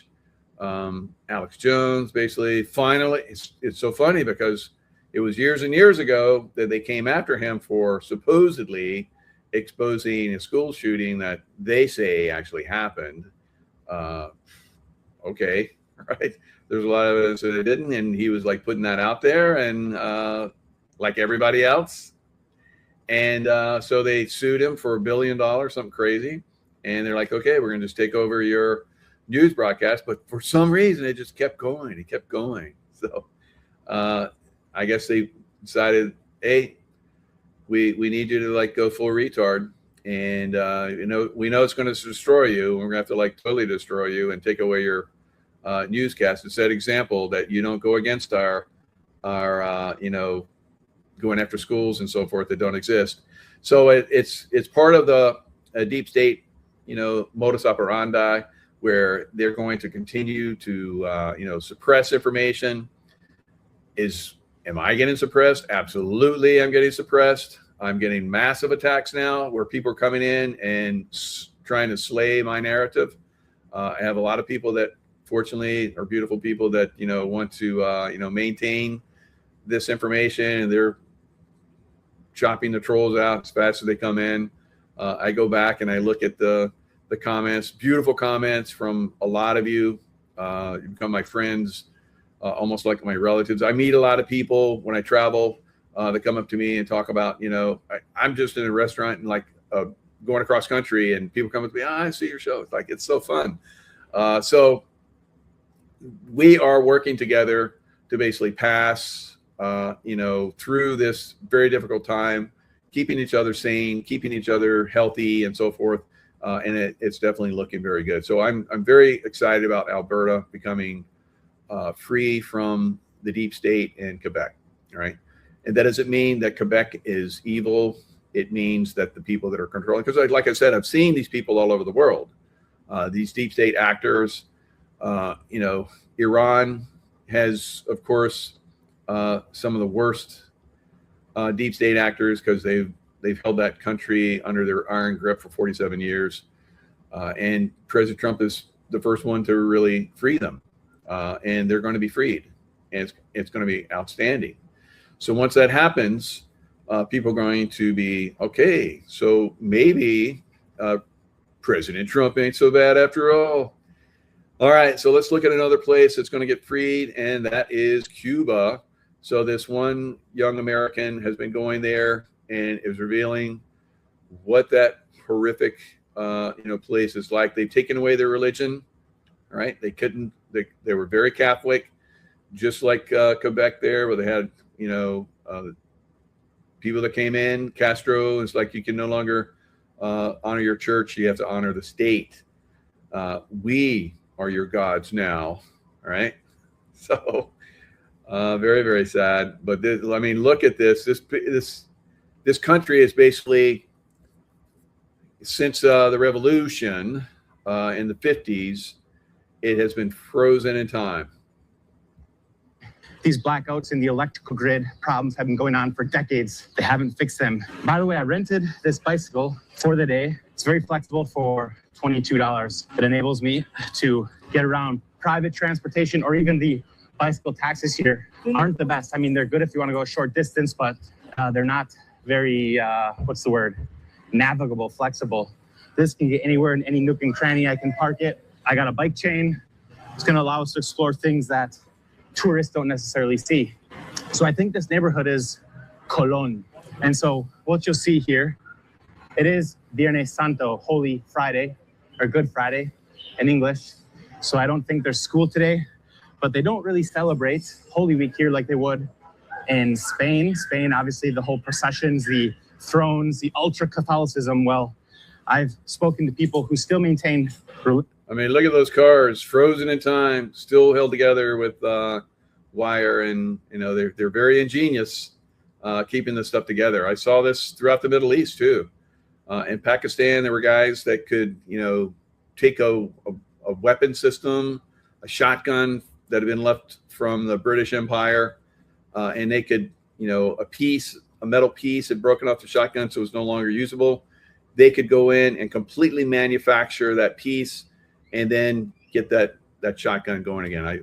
I saw so much talent like that, but that's how they don't have access to these weapon systems, obviously, in Pakistan, because they're under rigid control through a very evil state.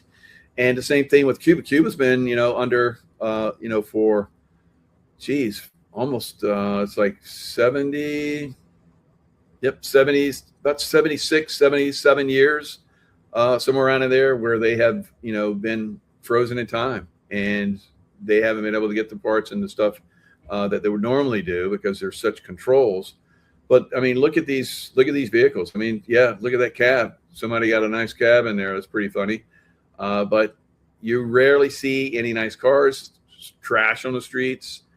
These buildings are like 200 years old. They're still standing. They used to be millionaires that had these homes, and the millionaires are long gone, just like a lot of major cities in the U.S. In religious faith here, but religion, obviously under Castro, was not permitted.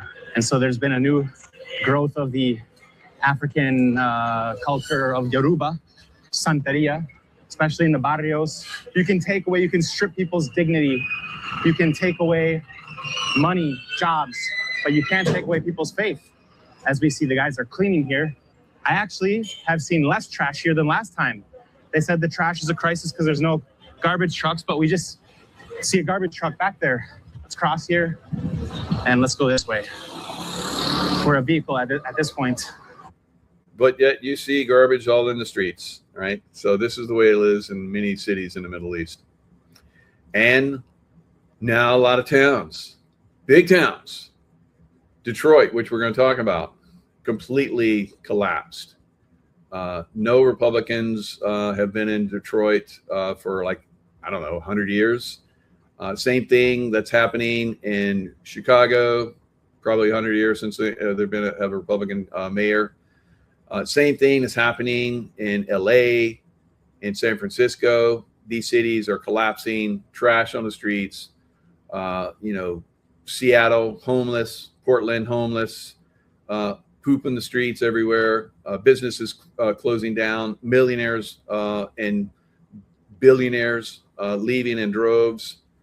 And then there's people that are like, I mean, look at this city.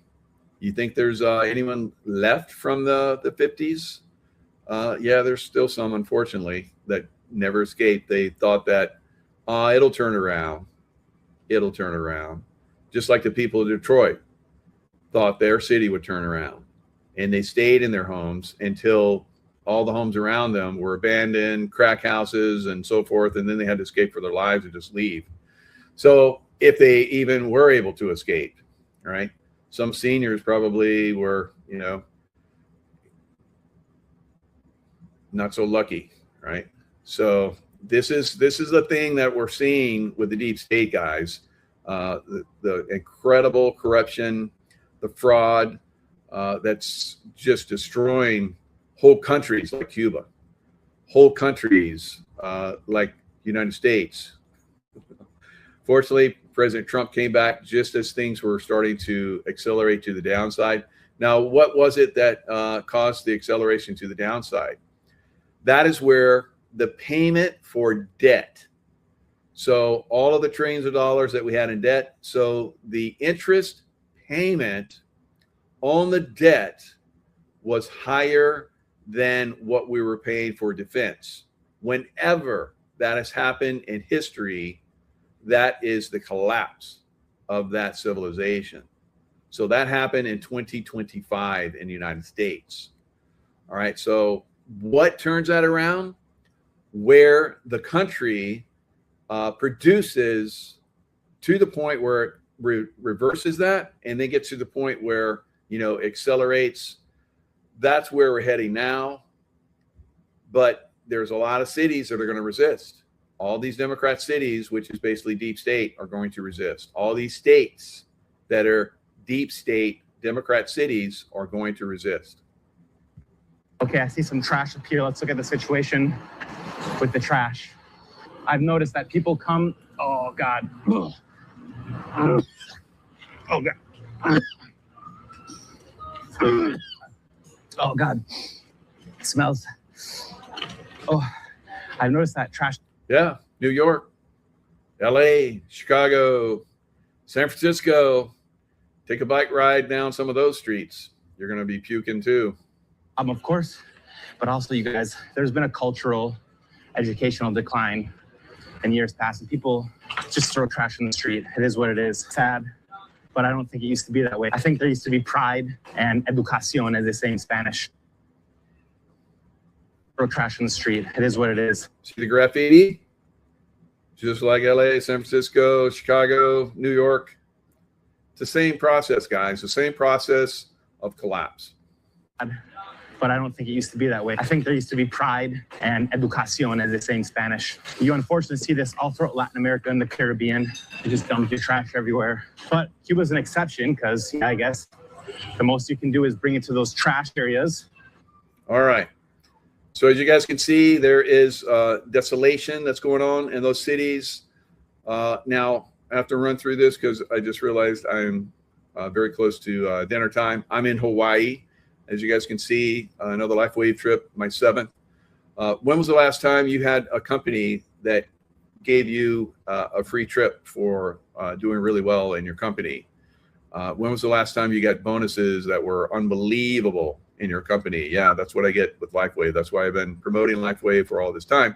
So LifeWave is a breakaway from this deep state control system.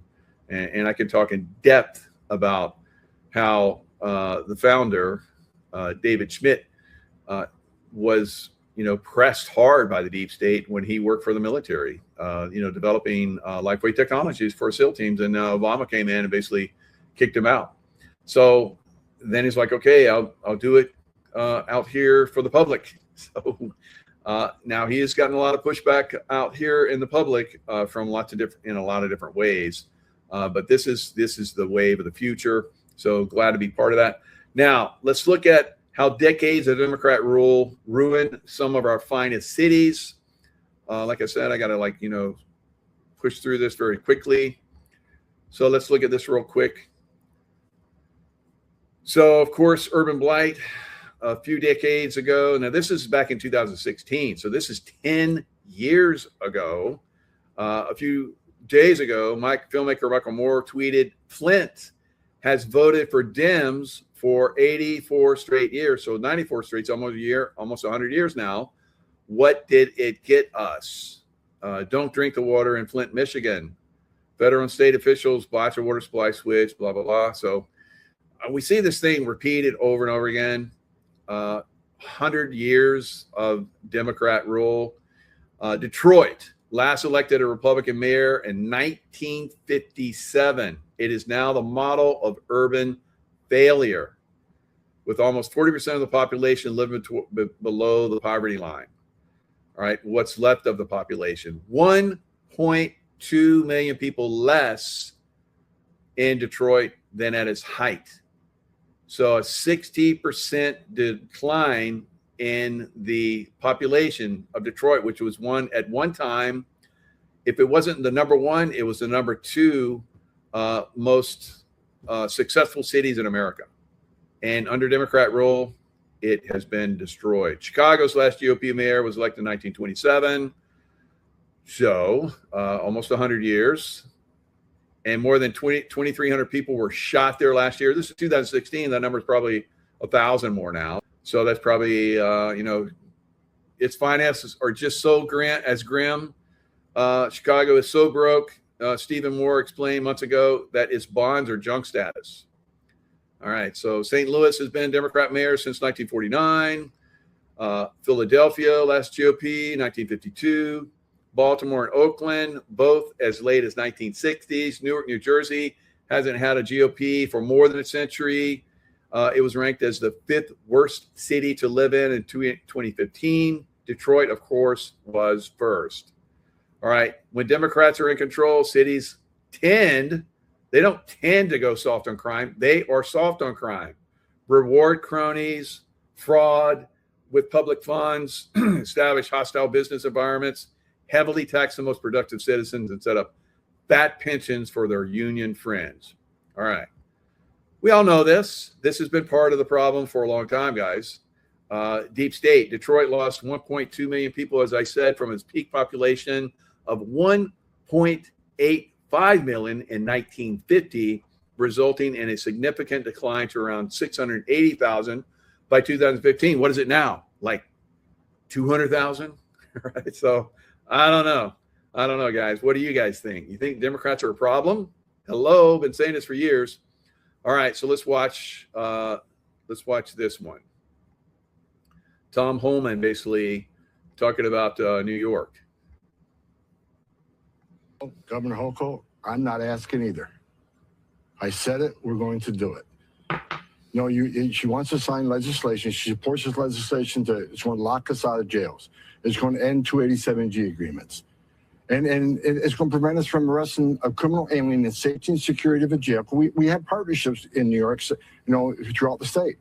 Not everywhere, but she wants to end the partnerships we currently have, which means now we got to send a whole. So now he's got to send a bunch of people to do arrests where they should be doing them at the jails. But the Democrats are letting the criminals out onto the street. All right. And then when ICE comes in to arrest them, and they have to come in big numbers because they got all these crazies that are on, you know, text messaging that ICE is headed to this area, go block them, go harass them. What the hell? The deep state is controlling our cities, destroying our cities, and we're not doing anything about it. So you have to stand up and you have to get involved, guys. Now let's look at California. California is going into destruct mode. All right, so let's listen to one of the natives explain the situation. So I'm driving, but somebody else is filming. Kevin Kiley went on Adam Carolla today, and I listened to something that he said that I just want to repeat to everybody. 70% of Californians wanted crime to be crime. And we passed the crime bill called Prop 36, which meant if you stole something under $1,000, you were still stealing, okay? That in all kinds of Black Lives Matter stuff and a million things. And 70% of Californians said, no, we need to incarcerate these people. And we won. And what is actually true is that the Democratic control of California has thwarted the will of the people, thwarted what people voted for, 70%, and not enforced Prop 36 or funded Prop 36.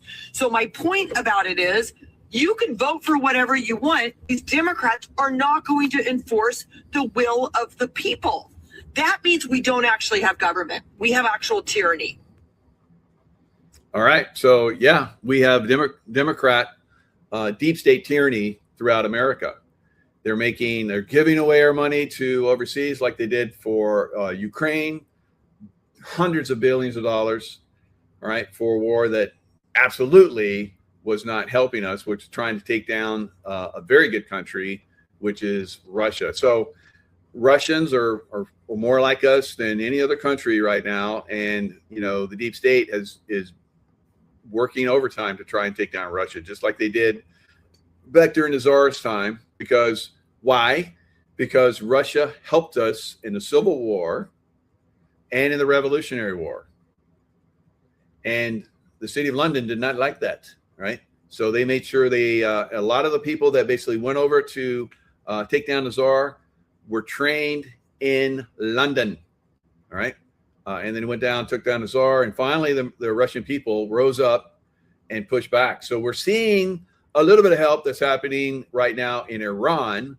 And once we get it to a point where the people can, you know, step up and take down that unbelievably evil regime, we're going to do the same thing in Cuba.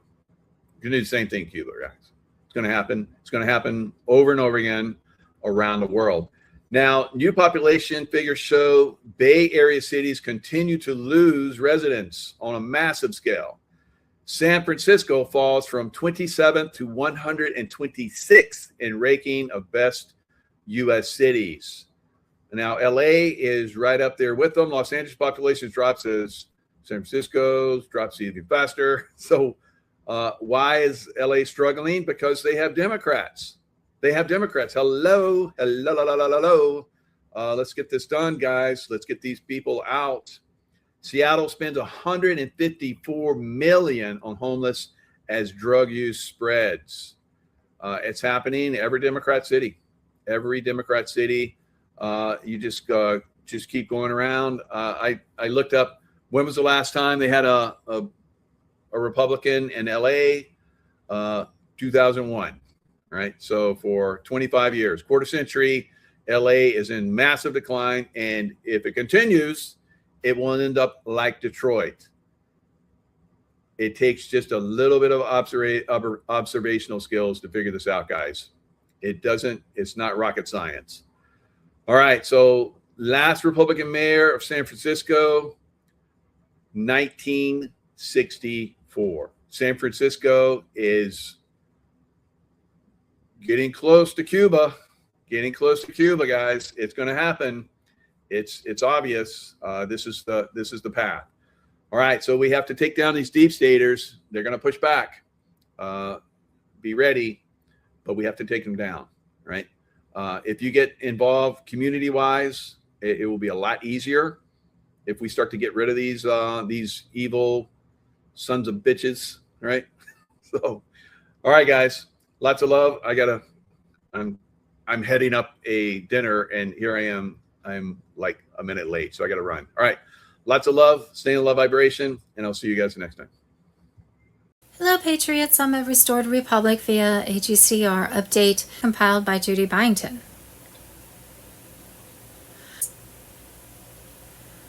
Judy, note, by Monday, May 4th, 2026, Trump's White Hat military forces had seized full operational command of the global financial system and released trillions across 209 now sovereign nations, with funds flowing into redemption accounts and sovereign treasuries right now. Federal Reserve, along with central banks across the globe, have been stripped of power. No more money manipulation, usury, hidden taxation, and globalist control that has funded endless wars and bureaucratic empires. America's 250th anniversary on July 4th, 2026, would mark a public unveiling of activation of Nassara-Jassara laws that were dismantling the old debt system, canceling illegitimate debt, abolishing income tax on wages, and returning seized wealth worldwide. Most of the underlying reasons for all of these problems now being solved, formally brought into the U.S. after World War II, CIA mind control of children program. On Wednesday, May 13th, 76 years after the CIA MKUltra mind control program, congressional hearings on MKUltra mind control were scheduled to begin. The Congressional Task Force on Declassification of Federal Secrets, a subpanel of the House Oversight and Government Reform Committee, was holding the inquiry. In 1953, the CIA imported Nazi mind control experts from Hitler's Germany for the purpose of developing assassins and super spies for the CIA. When the CIA began their torturous mind control experiments using unsuspecting humans as guinea pigs, the CIA program, eventually known as MKUltra, consisted of 149 sub-projects, plus another 33 closely related programs. There were 80 participating U.S. and Canadian institutions, including 44 colleges and universities. All were, and it is suspected, were presently funded by U.S. taxpayers through a CIA black budget. 11 years later, in 1964, CIA Director Richard Helms claimed he shut down the program. Survivor respondents to the 2007 Extreme Abuse Survey disagreed. There were 257 who said secret government-sponsored mind control experiments were performed on them. Many were born after 1964. Khazarian Mafia connections. Funding was obtained through the CIA Black Budget MKUltra Mind Control Program. I am a survivor of tax-funded torture, enslavement, human trafficking, and mind control. Request for a congressional investigation, CIA, mind control of children. 2 additional members of my immediate family are in recovery for these crimes, including one who is still a minor. These programs must be stopped, corruption rooted out of our government and nation, and the truth be revealed. Evidently, the CIA and other government programs, we may never know where the CIA's $14.7 billion per year black budget was spent. Survivors of the government mind control techniques say they don't remember this extreme childhood abuse until many years after the event, making a quest for justice difficult. Back on 2013, CBS faced the nation-respected Watergate scandal journalist Bob Woodward claimed, "You run into this rat's nest of concealment by the FBI and CIA then and now that are a direct result from torture. electric shock, a receiver encased in my right sphenoid bone in the petition that requests an investigation of the U.S. CIA's mind control program. My country owes me truth and compensation. Yesterday's update, Tuesday, May 5th, 2026. Tuesday, May 5th, situation update. We the People News situation update featuring Restored Republic. And Tuesday, May 5th, Byington Bombshell Report. Prepare for EBS activation. 10 to 12 days blackout, martial law, global financial crash, politics before it's new. What we thought we knew but didn't really know, and now I'm supposed to know but don't have a clue. With clones, doubles, made-up movies, Hollywood style, and Trump's military alliance throwing more popcorn at us, it gets so confusing. Area 51 just lit up right after talk of UFO file releases. 17 earthquakes occurred in less than 24 hours in areas surrounding Area 51 in Nevada, from Utah to California's Pacific Ocean. Was it natural activity or activity underground? Tuesday, May 5th, 2026. On alien disclosure to the citizens of the USA and surrounding continents, what you are about to learn will not only shock you, but will change your entire life as you know it forever. Please do not panic. U.S. Space Force Galactic Federation, SpaceX, Tuesday, May 5th, 2026. Hillary Clinton committed textbook treason and even paid $25,000 for the fabricated Steele dossier through the FBI. The Steele dossier was produced on behalf of the DNC and the Clinton campaign by former British intelligence officer Christopher Steele. Edward Snowden on Telegram, Tuesday, May 5th, 2026. Hillary Clinton's campaign manager, John Podesta, was put in charge of a $375 billion slush fund disguised to help the environment, which was giving millions of dollars to NGOs that were founded only months earlier. These NGOs were allegedly laundering money and funding far left's radical agendas. Color revolution against conservatives in the United States itself. EBS, blackout, martial law, lockdowns this week or next week. Tuesday, May 5th, the White House signaled that the time has come. Sometime in the next 2 days, a blackout and lockdown will be global in all countries of the world. It will last 10 to 12 days when everyone will be asked to stay at home during a specific 5-hour window. You will see the global military alliance on the streets making arrests of corrupt pedophiles. The corruption is coming to an end. The old world will end with a broadcast. The new world will begin as you explain to those around you what has been going on. Emergency broadcast system on Telegram. On Saturday, May 16, 2026, EBS starts at midnight, leading to 10 to 12 day blackout, martial law for final pedo arrests.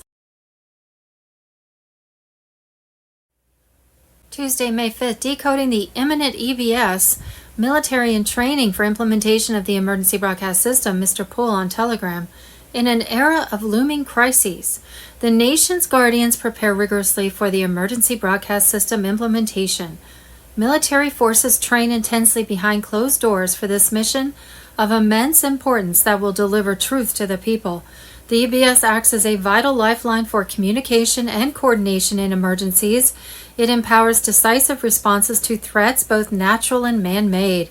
As 2026 unfolds with heightened tensions, these preparations indicate that the time for revelations draws near. This is no ordinary drill, but a dress rehearsal for unveiling hidden truths from decades past. Extensive testing ensures precision to handle national and global implications safely. Citizens will remain secure in their homes to witness the historic broadcasts. Sources confirm the schedule has solidified with exact timing, known only to a few for security. The EBS will transmit an 8-hour program to replayed 3 times daily across 10 days of communication darkness. 7 trumpet alerts will notify phones to tune in. Phones will limit to 911 calls in the encrypted Signal app. Internet and ATMs cease operation during this window. Afterward, connection shifts to a new quantum internet.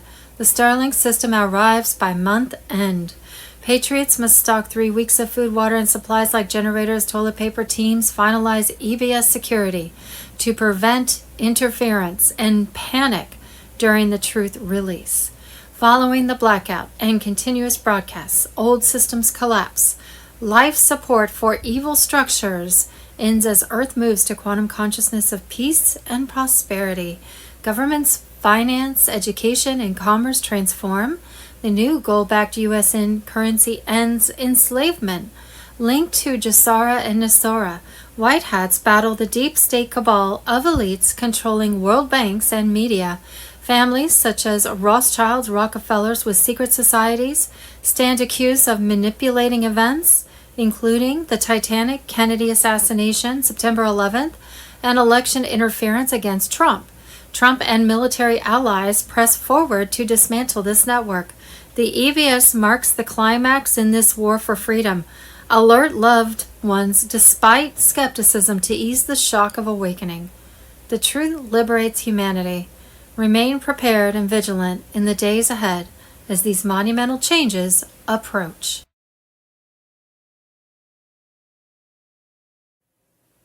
Tuesday, May 5th, the QFS is a system created by the Earth Confederation and our stellar brothers.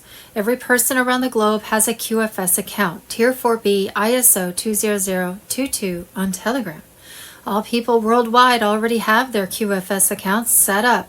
It contains all their personal data and their DNA. You do not have to buy any gold products or have foreign currency or ZIM to exchange, redeem, in order to have a QFS account. It has already been set up for you. Personal bank accounts are already mirrored into everyone's QFS accounts. The money from your birth certificate is already deposited in that account, as well as the repayment of the loans you have requested, student loans, mortgages, etc. Once those who have invested in gold products or exchanged currency or redeemed bond bonuses, the general public will be called to a redemption center where they will be given a QFS card and have access to their money. At some point, everyone will need to sign a non-disclosure agreement and will not be able to say anything about their QFS account setup. Tuesday, May 5th. Not all banks are the same. Tier 4B ISO 20022 on Telegram. Since 1934, there have been two banking systems. One for profit banks, FDIC, who put shareholders first, and two credit unions, NCUA, who put people first. Some banks aren't fighting crypto, they're building it. Credit unions and community banks are quietly preparing to issue compliant stablecoins, move onto ISO-aligned blockchain rails, integrate DeFi inside banking apps, scale adoption without breaking the system. Meanwhile, exchanges are trying to become banks, not replace them. Replacing banks with exchanges isn't decentralization. Understanding the difference is how you see the future coming. ISO 20022 equals the language.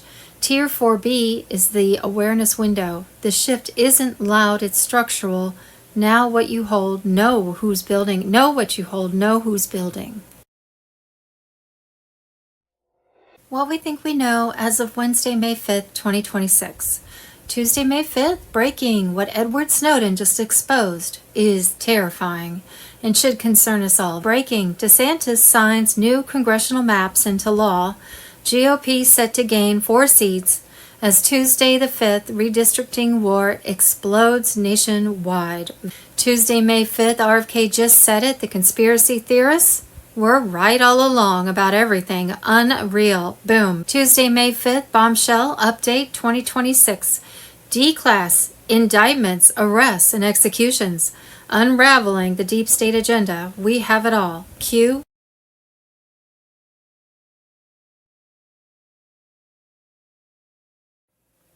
Tuesday, May 5th, alert, alert, alert. Reality is not what you think.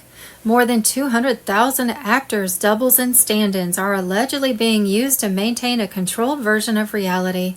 CGI, AI, hyper-realistic masks, and voice replication have reached a level where the line between real and fake is almost gone. This is no longer just Hollywood, this is everywhere. The illusion system from politics to entertainment, everything you see can be replicated. Faces can be copied, voices can be cloned, movements can be mimicked perfectly. Public figures may not always be who you think they are. The purpose? According to these claims, the system exists to control the narrative, maintain appearances, protect key individuals, avoid disruption, a perfectly managed stage where nothing is left to chance. The technology? AI and CGI are now so advanced that full appearances, speeches, and events can be recreated with precision. At this level, reality itself becomes editable. When you feel like nothing is happening, get ready. In the vortex of reality today, it feels like nothing is happening. A house ends of invisible wheels turn in the shadows. Yet the chessboard of politics teeters on an unseen revolution. Patriots must prepare for major shifts ahead. Chaos often births great revelations. Frustration grows with claims that nothing is happening. Avoid despair by embracing patience and persistence to reveal hidden movements. NESARA and CASARA disclosures with their sweeping reforms are expected to emerge afterward, realigning global economics. The QFS ensures clean asset-backed fund movements, replacing the outdated SWIFT system with an independent global network. It is advanced asset-backed digital currency, making old systems obsolete. Military tribunals operate under the Law of War Manual to handle treason cases beyond regular court reach. Deep state criminals, rogue agents, and shadow government operatives face justice for their coup efforts and subversion plans targeting we the people. A vortex of change swirls beneath calm surfaces. Quantum financial system integrations with global currency reset. Protocols promise financial liberation, abundance, and a new paradigm for prosperity. When time seems frozen, patience means active vigilance. The familiar political landscape nears dramatic transformation as winds of change sweep away the old order and reveal hidden truths. Patriots, the storm is building toward a grand finale. BQQM time brings a new dawn of freedom and justice for all who stand ready. Nothing can stop what is coming. Dark to light. WG1 WGA. Worldwide. Semper Supra. Love and light. Hashtag in exceptions. Hashtag no deals. Guardian Daniel R. Tuesday, May 5th, official White Hat military takes control of global money system. NESARA active, QFS payments live. Redemption centers open, trillions released. 10 days of darkness on Telegram. White Hat military forces have seized full operational command of the global financial redemption. They direct the release of trillions in asset-backed funds across 209 nations, dismantling the old fiat debt system and installing the quantum financial system as the unbreakable backbone of sovereign economies. This process strips power from central banks that bled American citizens for generations. The QFS operates on quantum-secured ledgers that reject manipulation, usury, and hidden taxation. Every redemption transaction traces in real time, shielding patriots and everyday workers from the theft that funded endless wars and bureaucratic empires. President Trump's team coordinates this with military precision, secure channels routed through final triggers, bypassing compromised institutions to deliver immediate liquidity to aligned nations. America's 250th anniversary on July 4th, 2026, marks the public unveiling. Trump prepares a declaration that restores constitutional money and ends the private Federal Reserve stranglehold. This date delivers the decisive blow against globalist control and returns economic sovereignty to the people who built this republic. NESARA activates the framework that cancels illegitimate debt, abolishes the income tax on wages, and returns seized wealth to American families. GESARA extends the same protections worldwide. White Hats have released initial tranches with funds flowing into redemption accounts and sovereign treasuries right now. The old system collapses under its own weight, while the new one stands operational and defended by military assets. Trump's preparations tie directly into this reset through public events and celebrating restored freedom alongside tangible prosperity. The deep state can no longer suppress this transition via controlled media and financial gatekeepers. Military oversight ensures American citizens receive priority protection, while the bureaucracy that enriched itself, this fulfills the America First mandate. Sovereignty returns to the people. Citizens reclaim control over their labor, land, and future. The global currency reset completes under White Hat direction, and July 4th, 2026 will etch this victory into history.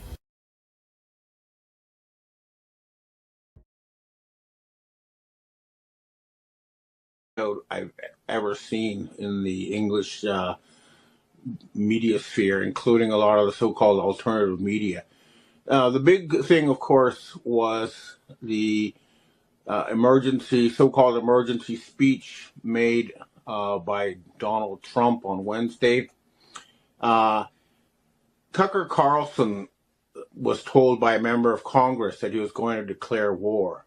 And before that, Trump posted that he was going to stop all the flows of Venezuelan oil. Before that, he said he was going to close Venezuelan airspace. Well, neither of these things happened because the military has figured out that the Trump, what we're seeing on our screens and in these White House press briefings, is not Donald Trump. He's a fake. He's not their commander-in-chief. And the proof is that he was unable to declare war, even though he had told members of Congress that is what he was going to do. This is a huge development. It shows that something big is going to happen. And of course, the real reason Trump was going to declare war is because he needed to use the War Emergencies Act to prevent the release of the Epstein files, which is due for December 20th. Well, we'll see if that happens. But when you actually listen to his speech, he talks about $18 trillion that he's gotten. Well, from his tariffs and from promises of investments. Well, in the 11 months, what actually happened is he got $236 billion in tariffs, which is basically a tax on American citizens. And that's not anywhere even a fraction of what they need to stop the United States from going bankrupt. We'll see what happens, but it's definitely looking very terminal for this fake show. But I think things are going to happen in the EU first, because there is a full-blown revolution going on there that it once again is not going to be televised until it's really over. But the big thing that's going on in Europe now is that farmers across the continent are revolting, because basically what's going on is the Khazarian mafia is trying to bankrupt farmers through various forms of legislation in order to seize their land. And the farmers have broken into EU headquarters, and they've shut down London, and they're protesting in Greece, France, everywhere. Watch these next 3 video clips to see how intense that is. You can see from the videos that the police are running away. They're unable to do anything about it. And in what I posted in my weekly report on Monday, you can see that the tanks that were sent in London to suppress the farmers actually sided with the farmers. So this is going to, get more intense. And already, again, this is not being reported in the West, but the government of Bulgaria has fallen because they were going to try to impose the euro on their citizens, and mass protests, put a kibosh on that. And another huge news item that is nowhere in the Western press is that Gerhard Schroeder, the former Prime Minister, Chancellor of Germany, went on German TV, and he said that in 2018, the current Chancellor, Friedrich Merz, was summoned to the 44th floor of Black Rock Tower, and he was told by Larry Fink that Germany had to stop buying cheap oil and gas from Russia and had to buy expensive oil and gas from America. The result is that German industry has fallen by 20% since 2018. And for example, Volkswagen just closed a factory that had been running for 88 years. They're destroying Germany, and they've reached a point where the Germans are in revolt. So this is happening everywhere, and it's not going to get better. They're not going to stay in power. Now, Ursula von der Leyen has already had most of her former colleagues arrested in the Ukrainian corruption scandal, and the dragnet is closing in on her. She's trying to steal Russian assets in order to prevent the bankruptcy of the EU, but the Russians have said they're going to go after anybody who does that. They've publicly said it, and I'm assuming they're gonna, take physical action. Although, the task reports talk about all legal means. And here's another clip I want you to watch. This is a Polish politician pulling down the EU flag, stepping on it, and burning it. This is revolution at work. This is something that is ongoing. What we're seeing is the collapse of a system of Babylonian debt slavery and the freedom of the Western people from slavery. And if you still don't understand that you are slaves, take a look at this clip about your birth certificate and your social security number in case you didn't know this was true. Watching the end of a very ancient regime, and they're running out of tools. Like I say, they put in a fake Trump, but his actions, reveal that he is not the commander-in-chief who was elected by the American people to drain the swamp. He's a fake replacement. And they do that with all sorts of people. It's pretty clear, for example, that Kash Patel, who we're seeing on our screens, is not the Kash Patel who was promising a couple of years ago to release the Epstein files. Instead, they replaced him with a fake, and the rank and file are revolting. They're no longer being able to, you elect a leader to do something, and then he's replaced with somebody who does the opposite, and people are sick and tired of that. They're not going to allow it to continue. And the other thing that people need to understand is that the only thing that is stopping the European people from becoming Chinese Communist Party slaves is Russia. In China now, huge numbers of people are homeless because they have been cut out of the digital currency because their social credit score was too low. And now they're homeless, living on the streets. That's the sort of future they were going to impose on us unless we do something about them.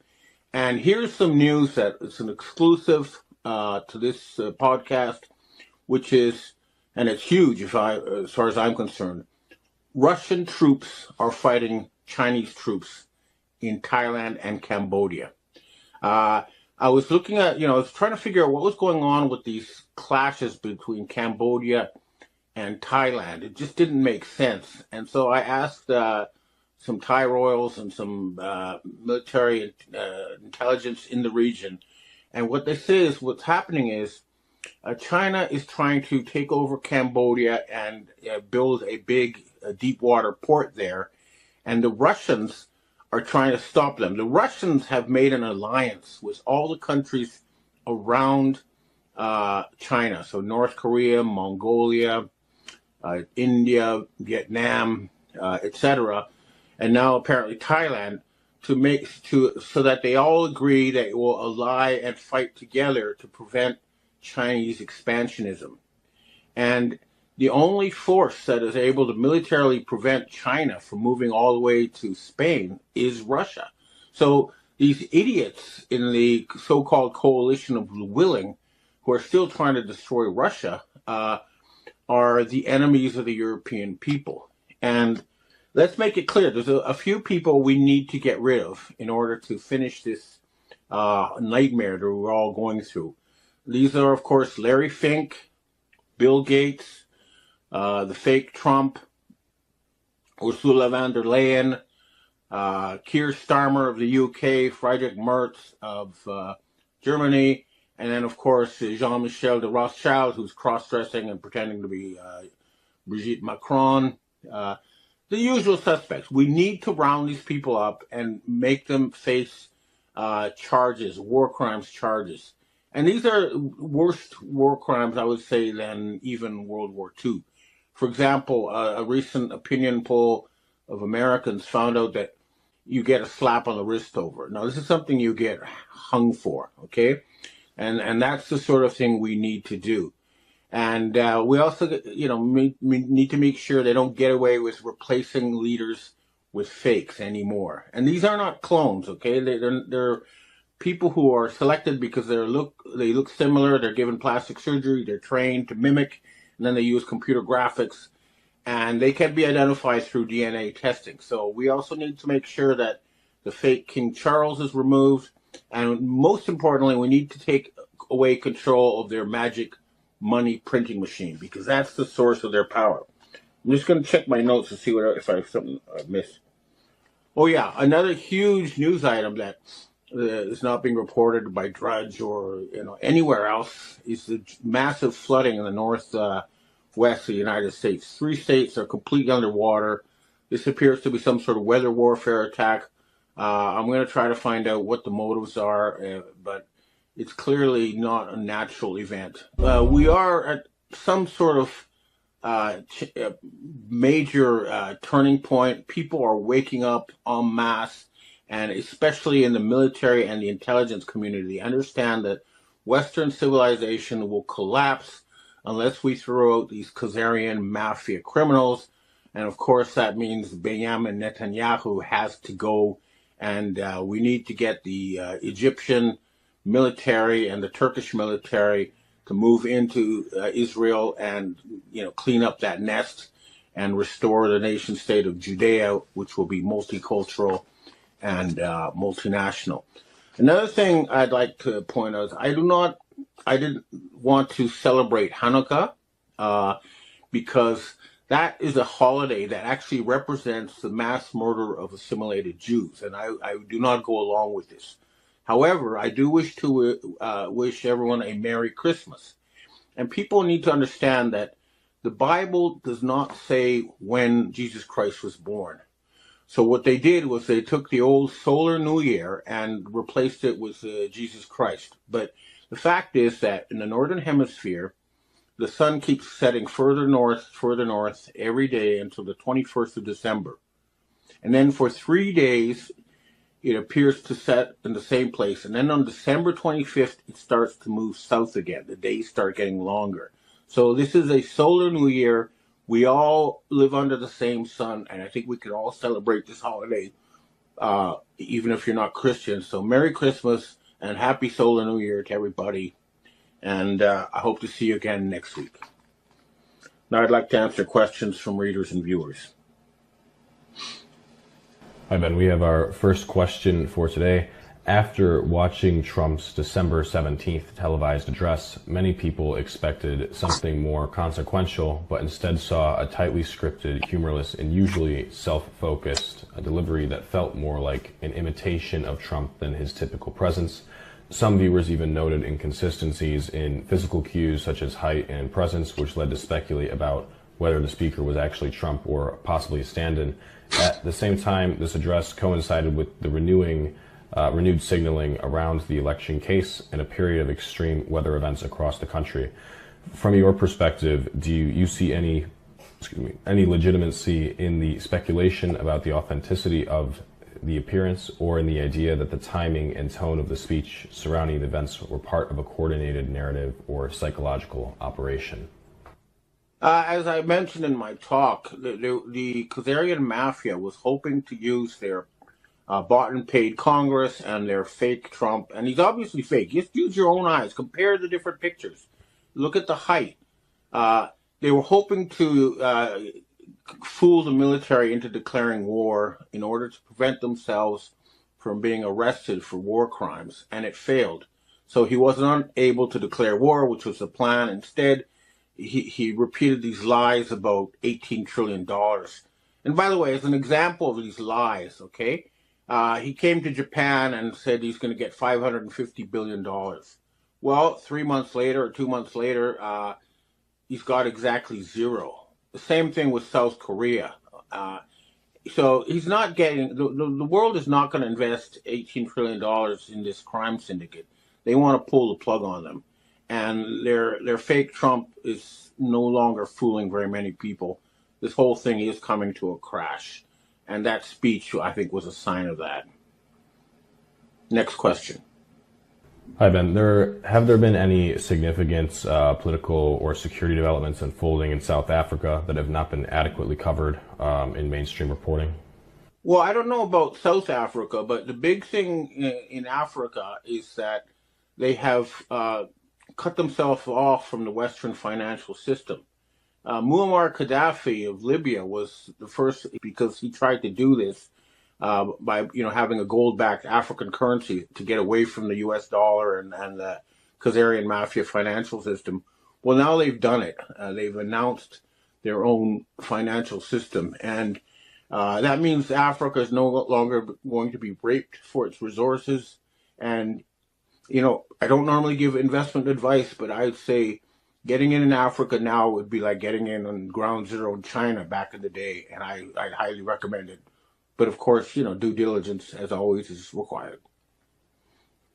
Next question. And with the newly passed U.S. defense authorization bill including limiting funding for Ukraine, which was far less than previous levels, how do you assess the sustainability of Western support for Ukraine and the likely long-term outcome of the war? Well, the Ukraine war was a genocide against the Ukrainian people. The idea was to remove the Russian and other peoples from the Ukraine and make a new homeland for the Ashkenazi Jews, the revival of the Khazarian Empire. So, for example, Wagner, remember all these reports about Ukraine fighting Wagner? Well, it was the same people. Zelensky and Wagner worked together. Zelensky would grab Ukrainian men off the streets, they send them to a certain area, and then they tell Wagner where they were, and Wagner would kill them with artillery. So this was always about a mass bribery campaign, using money that was supposed to go to Ukraine to bribe politicians in the West, as well as a genocide against the Ukrainian people. And it was not, but it was also an attempt to destroy Russia. The whole thing is blowing up in their faces, and they're not going to get away with this. They're going to face war crimes trials. The whole thing is ending. And Zelensky, he's not there. He's just a TV thing in the West. Next question. Hi, Ben. The Donald Trump administration has just ordered a naval blockade on sanctioned oil tankers entering or leaving Venezuela. Given this, do you think this move signals a real shift in global oil geopolitics, or is it merely a bluff tied to election case pressure? Well, he was trying to start a war with Venezuela, but the Russians and the Chinese read the Riot Act to the American military, and the American military are now working with the Russians and the Chinese. So no, it failed. Okay, it was an attempt to avoid bankruptcy by stealing Venezuelan oil, as well as an attempt to avoid Epstein file release by declaring war, and it's failing. It's failed. Next question. Ivan, we have our last question for today. With the European Union facing increasing internal strain from farmers' protests, rising energy costs, growing resistance to climate regulations, and the continued decentralization of power in Brussels despite national pushback, do you see the EU entering a phase of managed decline? And do you believe this is actually steering that process behind the scenes? Or who do you believe is steering the process? I don't think it's going to be managed decline. I think these people are going to fight, to the end, because they know that they're actual Nazis and they know they're going to face war crimes. So I didn't post a clip, but I was sent one of Ursula von der Leyen saying she's going to stay in the EU headquarters until they got money for Ukraine. Well, they're not going to get that money, so hopefully she'll stay in there until she's arrested. But I think the EU is coming to an end. I don't want to be caught on timing, but mathematically and financially, they are doomed. Hello, Patriots. I'm at Restored Republic via a GCR update compiled by Judy Byington. Worldwide EBS activation at midnight, Saturday, May 18, 2026. 10 to 12 days of communication blackout. Temporary worldwide martial law. Global financial crash. Stay calm, stay safe, stock up on essentials. Trust the plan. Q. Judy note. Monday, May 4th, the countdown has begun. In 24 hours, the White House was expected to trigger the emergency broadcast system or not. At any rate, it was coming soon. This was not the end. It was a new beginning. After the 10 days of darkness, the world would never be the same. New republic, new economy, new legal system, new health system, new political system, and new education system.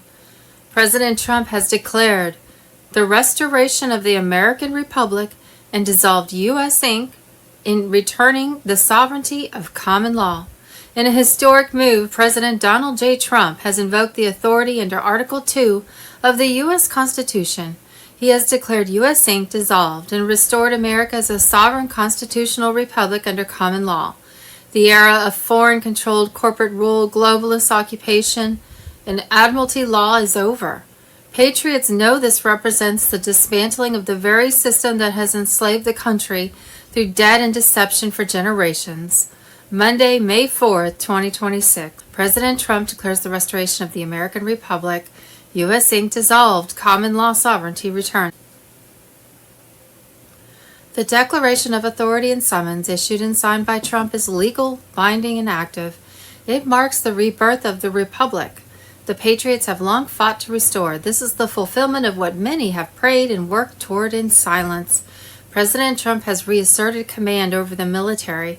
Under the Uniform Code of Military Justice, all flag officers are bound to obey the lawful orders of the Commander-in-Chief.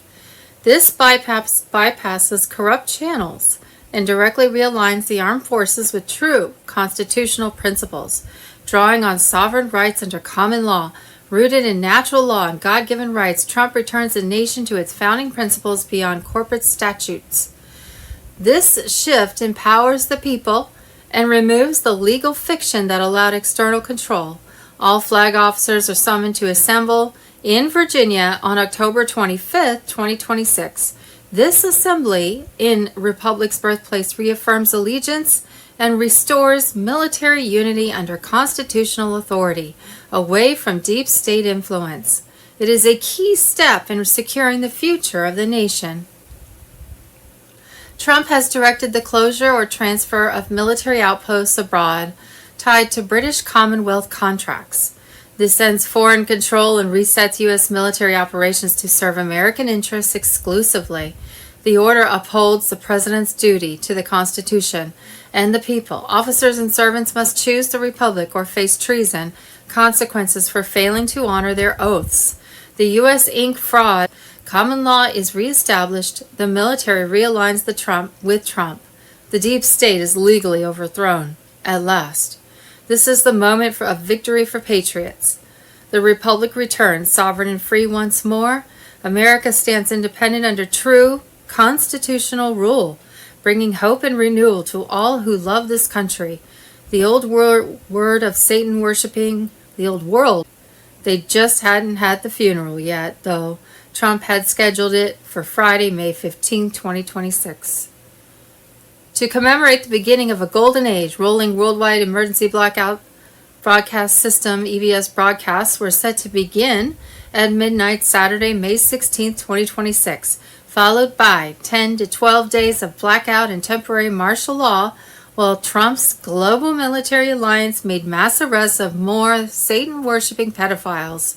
Expect a worldwide financial crash. Fiat US dollar, banks closing, ATMs not working.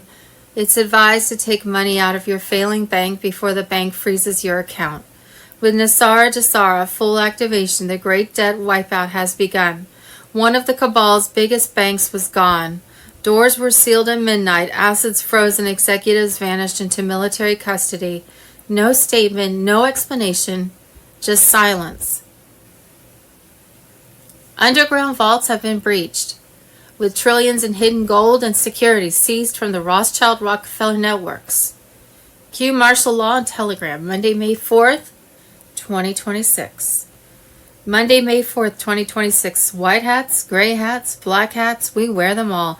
We are here, we are there, we are everywhere. We hear and see everything. Soldiers of light, they tried to push us into the darkness of the New World Order.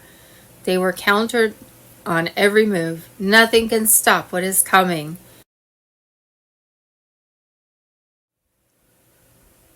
What we thought we knew but didn't really know, and now I'm supposed to know but don't have a clue. With clones, doubles, made-up movies, Hollywood style, and Trump's military alliance throwing more popcorn at us, it gets so confusing. In 1913, the Satan-worshipping deep state cabal Rockefellers then closed them all by 1925.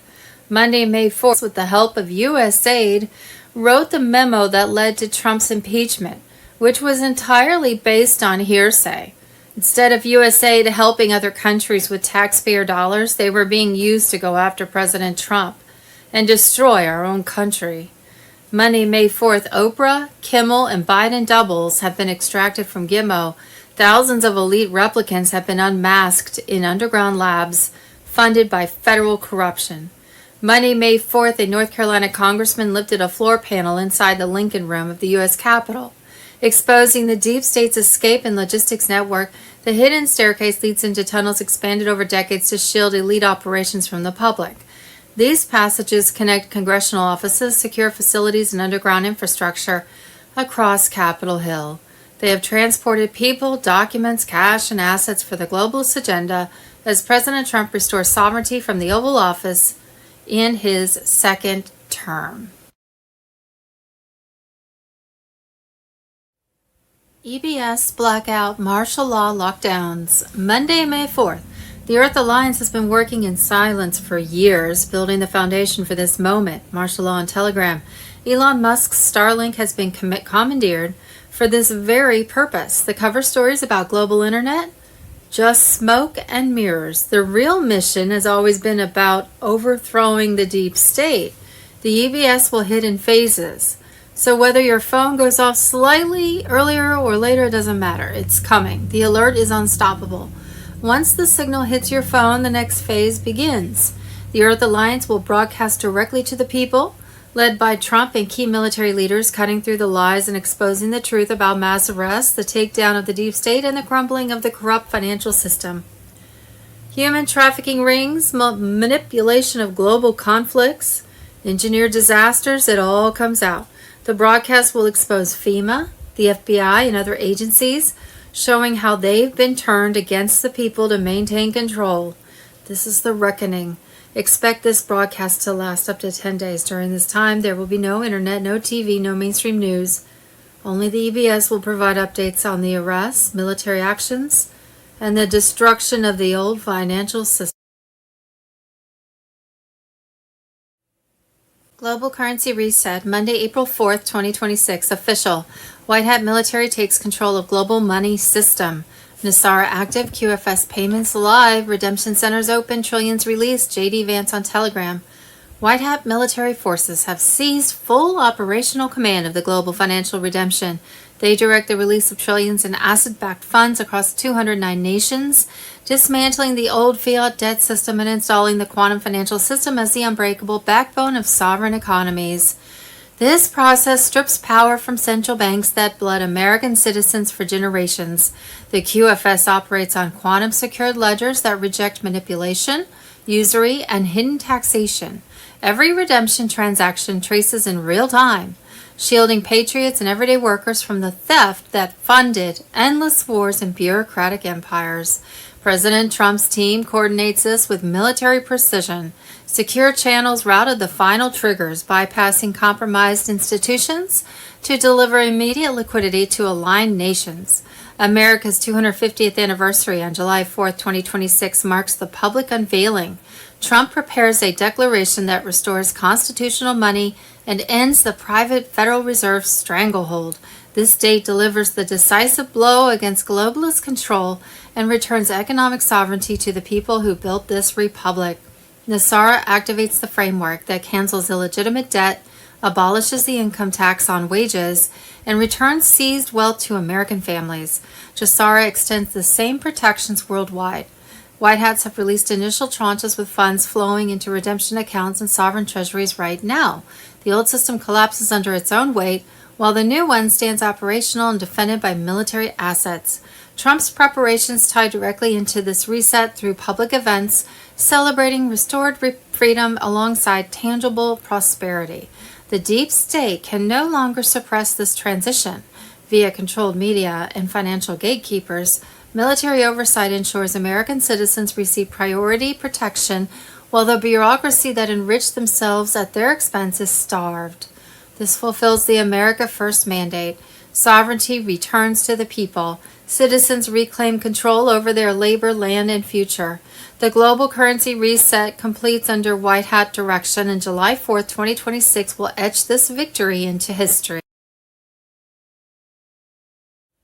Restored Republic.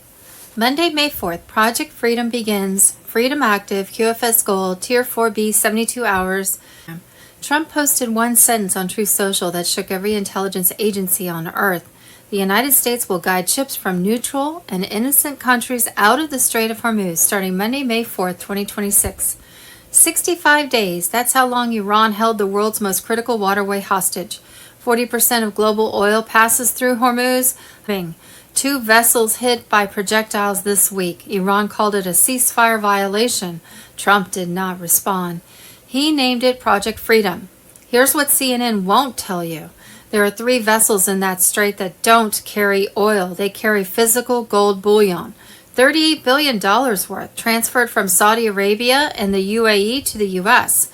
Treasury under a classified agreement signed in March. That gold is not for Fort Knox, it's for the QFS Reserve Ledger. The quantum financial system cannot activate without verified physical backing.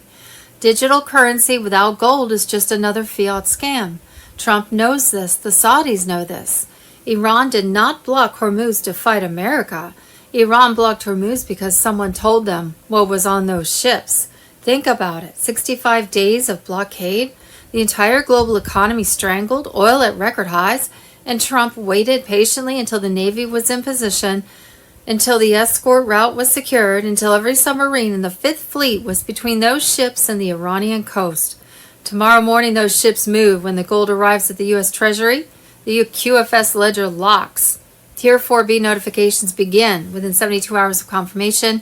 This was never about oil. This was never about Iran. This was about moving the gold that backs your wealth from one side of the world to the other under military escort. May 5th, watch the ships. Watch the markets. Watch your inbox.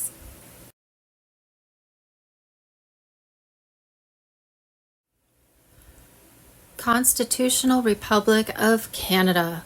The only way to Canadian sovereignty. We have a link to a video, no referendum required, Canada and the 1932 Westminster Statute. Government of Canada, there's another clip, Canada the Illusion, clip 5, Statute of Westminster 1931. So I am going to play a clip from the very kind of towards the end of that video, but I recommend everybody watch the whole thing because it involves the history of the United States as well. And it clearly explains how the British Empire basically tricked and took over Canada and the United States under a corporation, under corporate law, law of the sea, maritime law. And both of our histories, Canada and the United States, the history of all of that is intertwined. So let me explain this very quickly because I want to maybe be able to, we can clip this later and help people understand the magnitude. 2,000 years ago was Christ. 250 years ago was the birth of America. And in 3 months, we're going to have the 250th year celebration.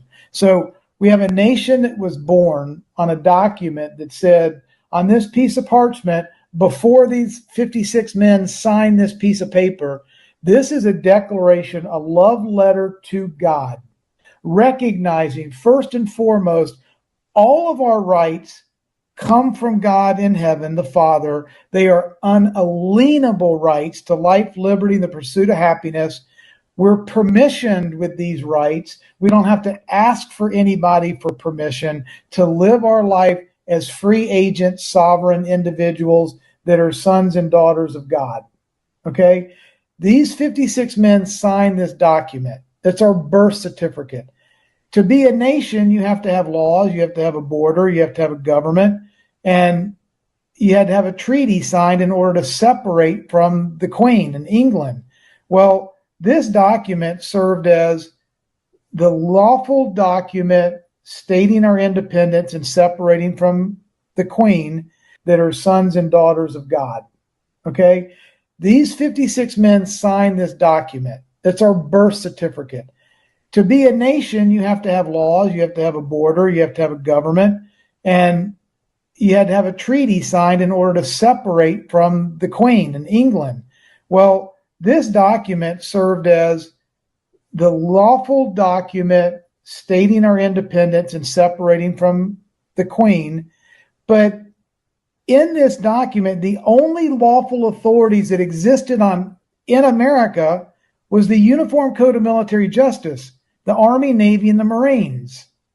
So why do I bring that up? In this document, the Birth Certificate of America, the Declaration of Independence, there's a little clause in it that says, but when a long train of abuses and usurpations, pursuing invariably the same object, evinces to a design to reduce them under absolute despotism, it's their right, we the people's right. It is also our duty to throw off such a government and to provide new guards.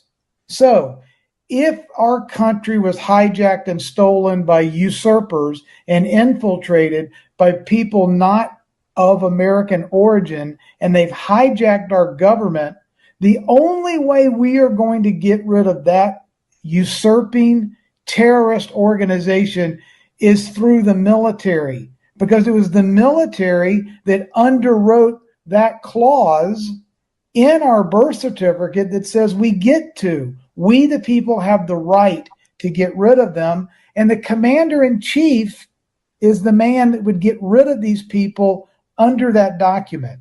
On my chart, that's why we're at war. We're not going to take a pew poll. We're not going to have an election. We're not going to fix the school systems and get everybody in America to vote, 51% to go to war with an invisible evil that controls the banking system. This has to be a military operation, period. How did America get stolen? First of all, after the Civil War, look, we didn't have a constitution until 11 years after we signed the Declaration of Independence. So people don't realize what we governed as a nation for 11 years under the Declaration of Independence without a constitution. So from that point forward, the enemy was at work. The enemy was trying to pervert and divide and deceive and do their legalisms and their chicanery. Okay. The Organic Act of 1871 happens after the Civil War. America's broke. People are bloodied and dead and lying all over the battlefield. We didn't have any resources. We were broken financially and morally and every other way. So here come the venture capitalist sharks from London and the city of the Vatican City. They give us a deal. They promise all the money in the world, and all that the signers of this Organic Act had to do was sell their soul to Satan. And that's in essence what they did. From that comes the District of Columbia, which was not a part of the Constitution and never was a sovereign part of America. From then, in 1913, we go from the Organic Act to the Rothschild central banking system, which is Federal Reserve notes, as you talked about, which was their control system with debt slavery, that they could issue money out of thin air, and it had nothing to do with gold or silver. So from 1913, and G. Edward Griffin talks about, this is nothing but a cartel. This is a demonic cartel that took over our country, started printing money, created the IRS, created the income tax, bought the politicians, bought Pharmacia, bought the Department of Education, and here we go. Everything in the corporation is owned by London and the Vatican. The central bank is their bank, and they invade our country. In 2008, when we had the big financial crisis and the market shut down and everything collapsed, people don't realize that in January of 2009, right after that 2008 financial crisis, is when the white paper on Bitcoin came out. They already had a plan for a new system because they knew their old system.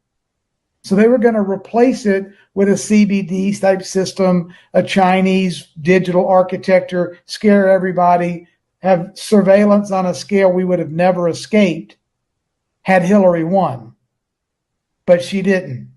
So they have been planning for this since they put Obama in office. The military has known about it. Trump was recruited to come in. Trump came in in 08, and from in 16, 2016, yeah, 2015. 17 technically, yeah. So he's invited in and recruited in, and he's been in there for 3 terms now as the commander in chief, 2 terms as the quote unquote president of the corporation that is basically defunct. And he's executing a war per the authority of the Declaration of Independence to get rid of the enemy combatants that have hijacked our nation. And if people don't understand that London and the Vatican and the central bankers are no more American than the Federal Reserve is American, then they're missing the whole plot. They don't understand what's going on. Could you put this in your words and tell me where you think I'm right or wrong or missing something?